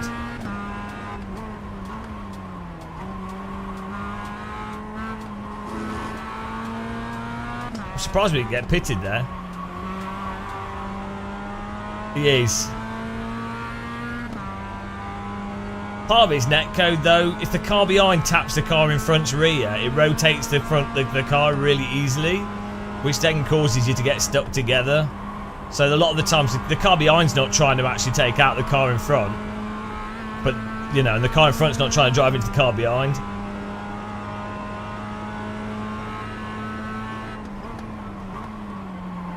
White flag. One more lap to go.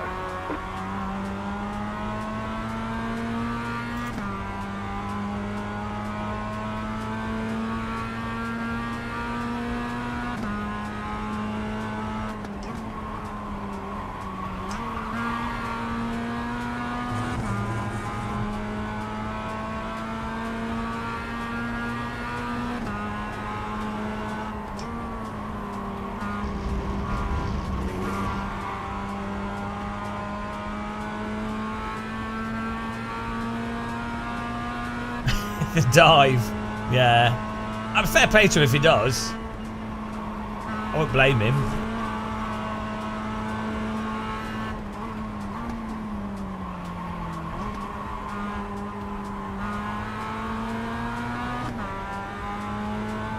Yeah, it's alright.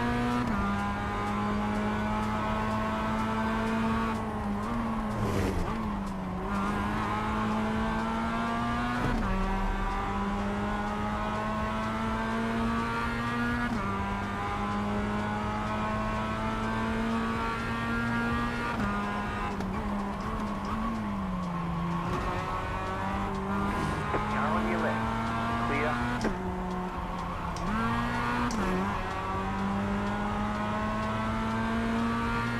Yeah, no, I was slow through the corner because I'm, yeah. It wasn't really brake checking. I was slow so I could hold the inside line.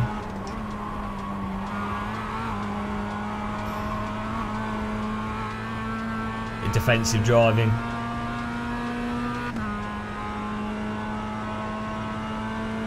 We'll have a look at the video evidence, guys. Here. We see how guilty I was. It's good racing. I mean, I didn't pit maneuver that guy on purpose. That was nice. Good racing, guys. I don't think the other guy's happy. There's the flag. It's over. Right. Let's see. Let's see.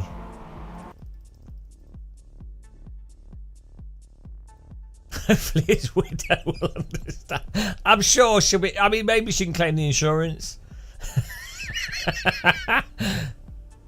Hang on, was it him? No, it wasn't him, was it? I know it. So who was it?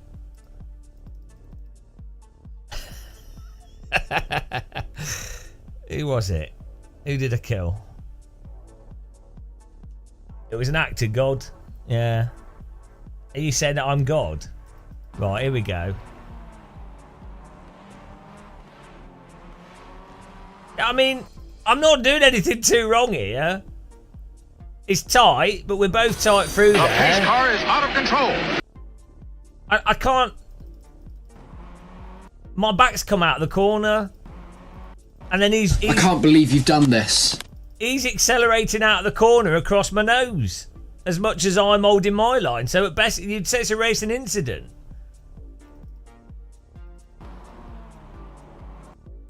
Like...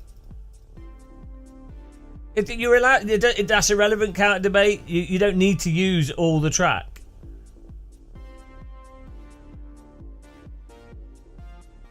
Oh, that's just close racing. That's fine for both of them. That's fine. This is like netcode stuff happening here. It's tight. That's fine though. And then my back's come out on the throttle, but he's coming off the corner as much as I am, and then this is as much netcode as it is anything. It's not like I've not turned left. Crucially, I have not closed the radius on him. Like you can see my car is moving to the right or holding the line, which is entirely allowed. Like we're sliding to the right, we're understeering. So he's the one that's on the throttle across the front. He's pit maneuvered himself, effectively, or netcode basically.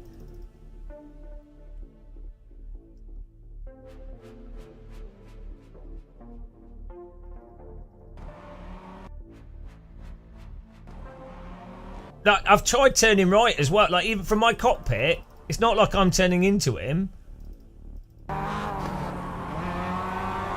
I've tried turning right as soon as my back's coming out, and as soon as he's there, I've gone right straight away.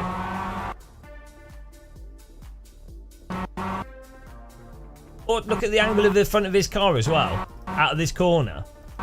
So you know. Yeah, it'd be a racing incident at best, and then I think it's like iRacing netcode. So the back of my car's just stepped out on the throttle, but we're both sliding out through there.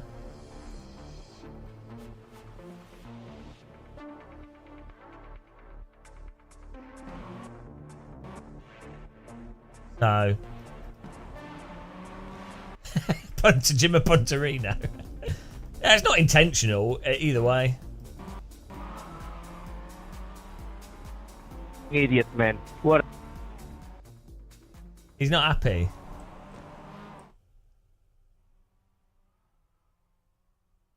You are a fucking idiot, man. What?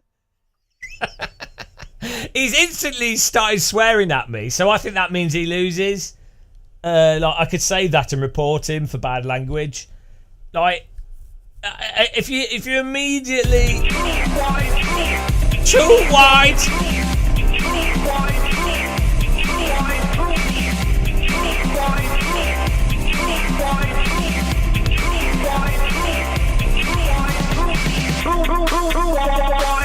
You Franco. You don't take it through too wide in the fucking kink, you idiot.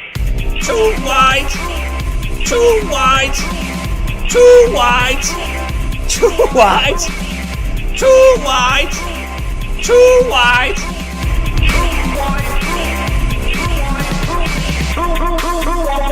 Fuck you, Franco. You don't take it through too wide in the fucking kink, you idiot. Right. Also, notice how on this corner here, he doesn't leave space for me. Which is fine. This is totally fine. I'm on the inside. He's closed in here. He's not using all the track, which is totally fine. It's just racing. And so we've had a bit of a contact here. Totally fine, though. That's completely fine. That he's not used all the track. It's fine. a car on the outside is not obliged to use the entirety of the track. In fact, they shouldn't. They should be defending as much as possible. And we're in a slide here from the contacts from this, and he could have actually have used more of the inside by that logic as well, of the track logic. Normally you cut this way tighter. So on the exit of the corner, he should have been, if his goal was this, he needed to brake more here. This is exactly what I said. He needed to brake more here to take this tighter, to be able to get through there without running across the line of the car that's literally next to him. The side of this, whatever's here, is completely irrelevant. If you've got a car next to you, you've got a car next to you. Because you could have like two cars here. It doesn't matter if you're allowed not to use the track. This is racing. But then what I was explaining earlier, if you brake here enough so that you don't understeer into the path of this car at all, you can't exit this corner fast enough to be in front of this car. So unless this car's massively off pace, it's a pointless place to try and overtake, because you physically cannot overtake here or get in front of this car at that angle. So that's why you can't really overtake there. If you try, you end up getting pitted, because what happens is you exit off the throttle and you end up coming off there across this car, so it'll pit maneuver you. So basically, the car on the inside, if they exit this quickly, is forcing the car on the right to move out the way, which is how you know which car is responsible for the racing incident. If one car has to take an action to avoid another car because of what another car is choosing to do, that's how you know who's at fault in an accident. It's the car that's made the choice to create a potential accident. There you go. That's how you know most race incidents. Yapping. But then you add in netcode. I mean, who knows? From his client, he might not have actually been as far wide. And you add in iRacing netcode, and God knows what happened. So I don't think he did anything wrong. And it's unfortunate that it spun him.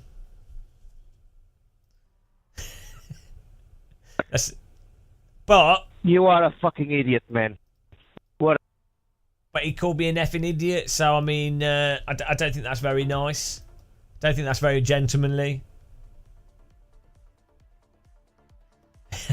If car A, Dreadnought, if car A hit car B and car A's on the apex and the amount of sunlight is greater than 17, I've gone cross-eyed. Yeah, it's true. He must be a viewer.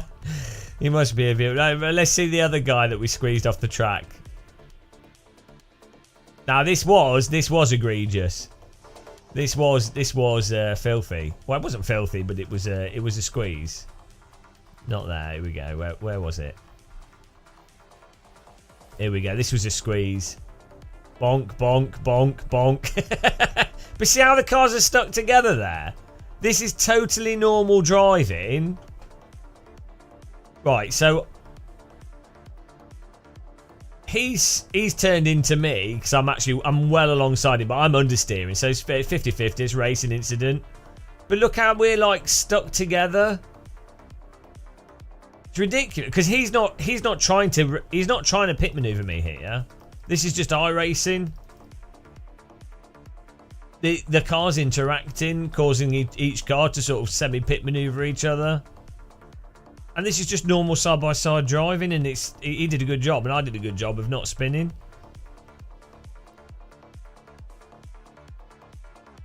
Oh, look at the angle of his car. And then look at the angle of mine. You can see both cars are like going like this. It's his netcode stuff.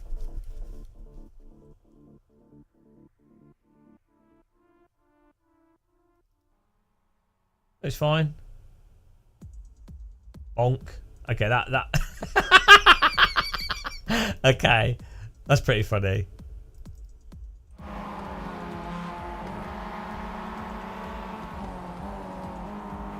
I think we left space there, though. I think he's got a space on the inside here. Yeah, he's got space. He's turned to the right too much. And then he's broke a bit later, and then we both hit. It's just the same. Yeah, he's wobbling. They're both fine. Like, he's got the space edge. It's just bouncing off. It's the netcode. Bonk, bonk, bonk. Good driving by this guy to not spin. It's just funny how much this is an MX-5. How much iRacing punishes you for driving close. Like, it's completely breaking down.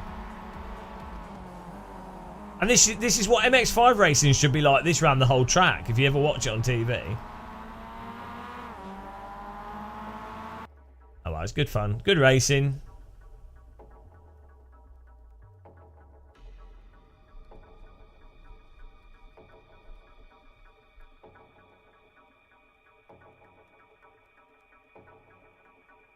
I think he gave up. I think he'd run out of... Yeah, I don't think it's the netcode. I don't think all of the netcode is bad. I think, as I say, it's just the way the amount of force applied to one car when there is a contact. I think the smoothing and some of the smoothing choices they made are actually not bad choices. Like on balance, the sort of client-side smoothing and stuff, especially for oval racing, isn't that bad. It's just the effects of a car contact combined with the tyre model getting stuck over the limit is what causes the problems. But I mean, they are work. They did say in the last dev post that they're working on it, so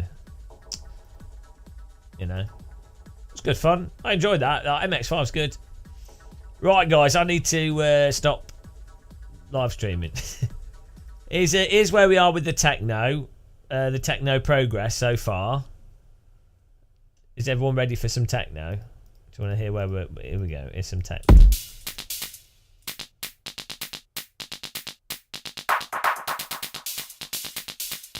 This is where we're at.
That's where we're at with the techno.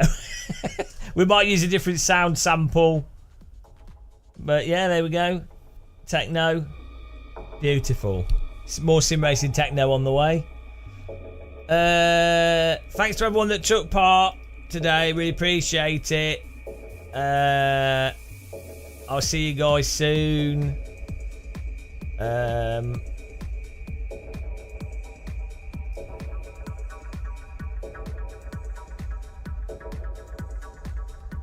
Yeah, good. It's good fun.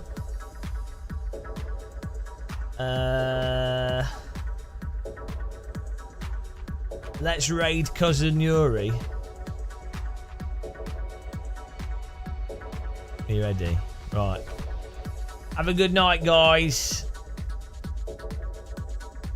See you soon. Bye.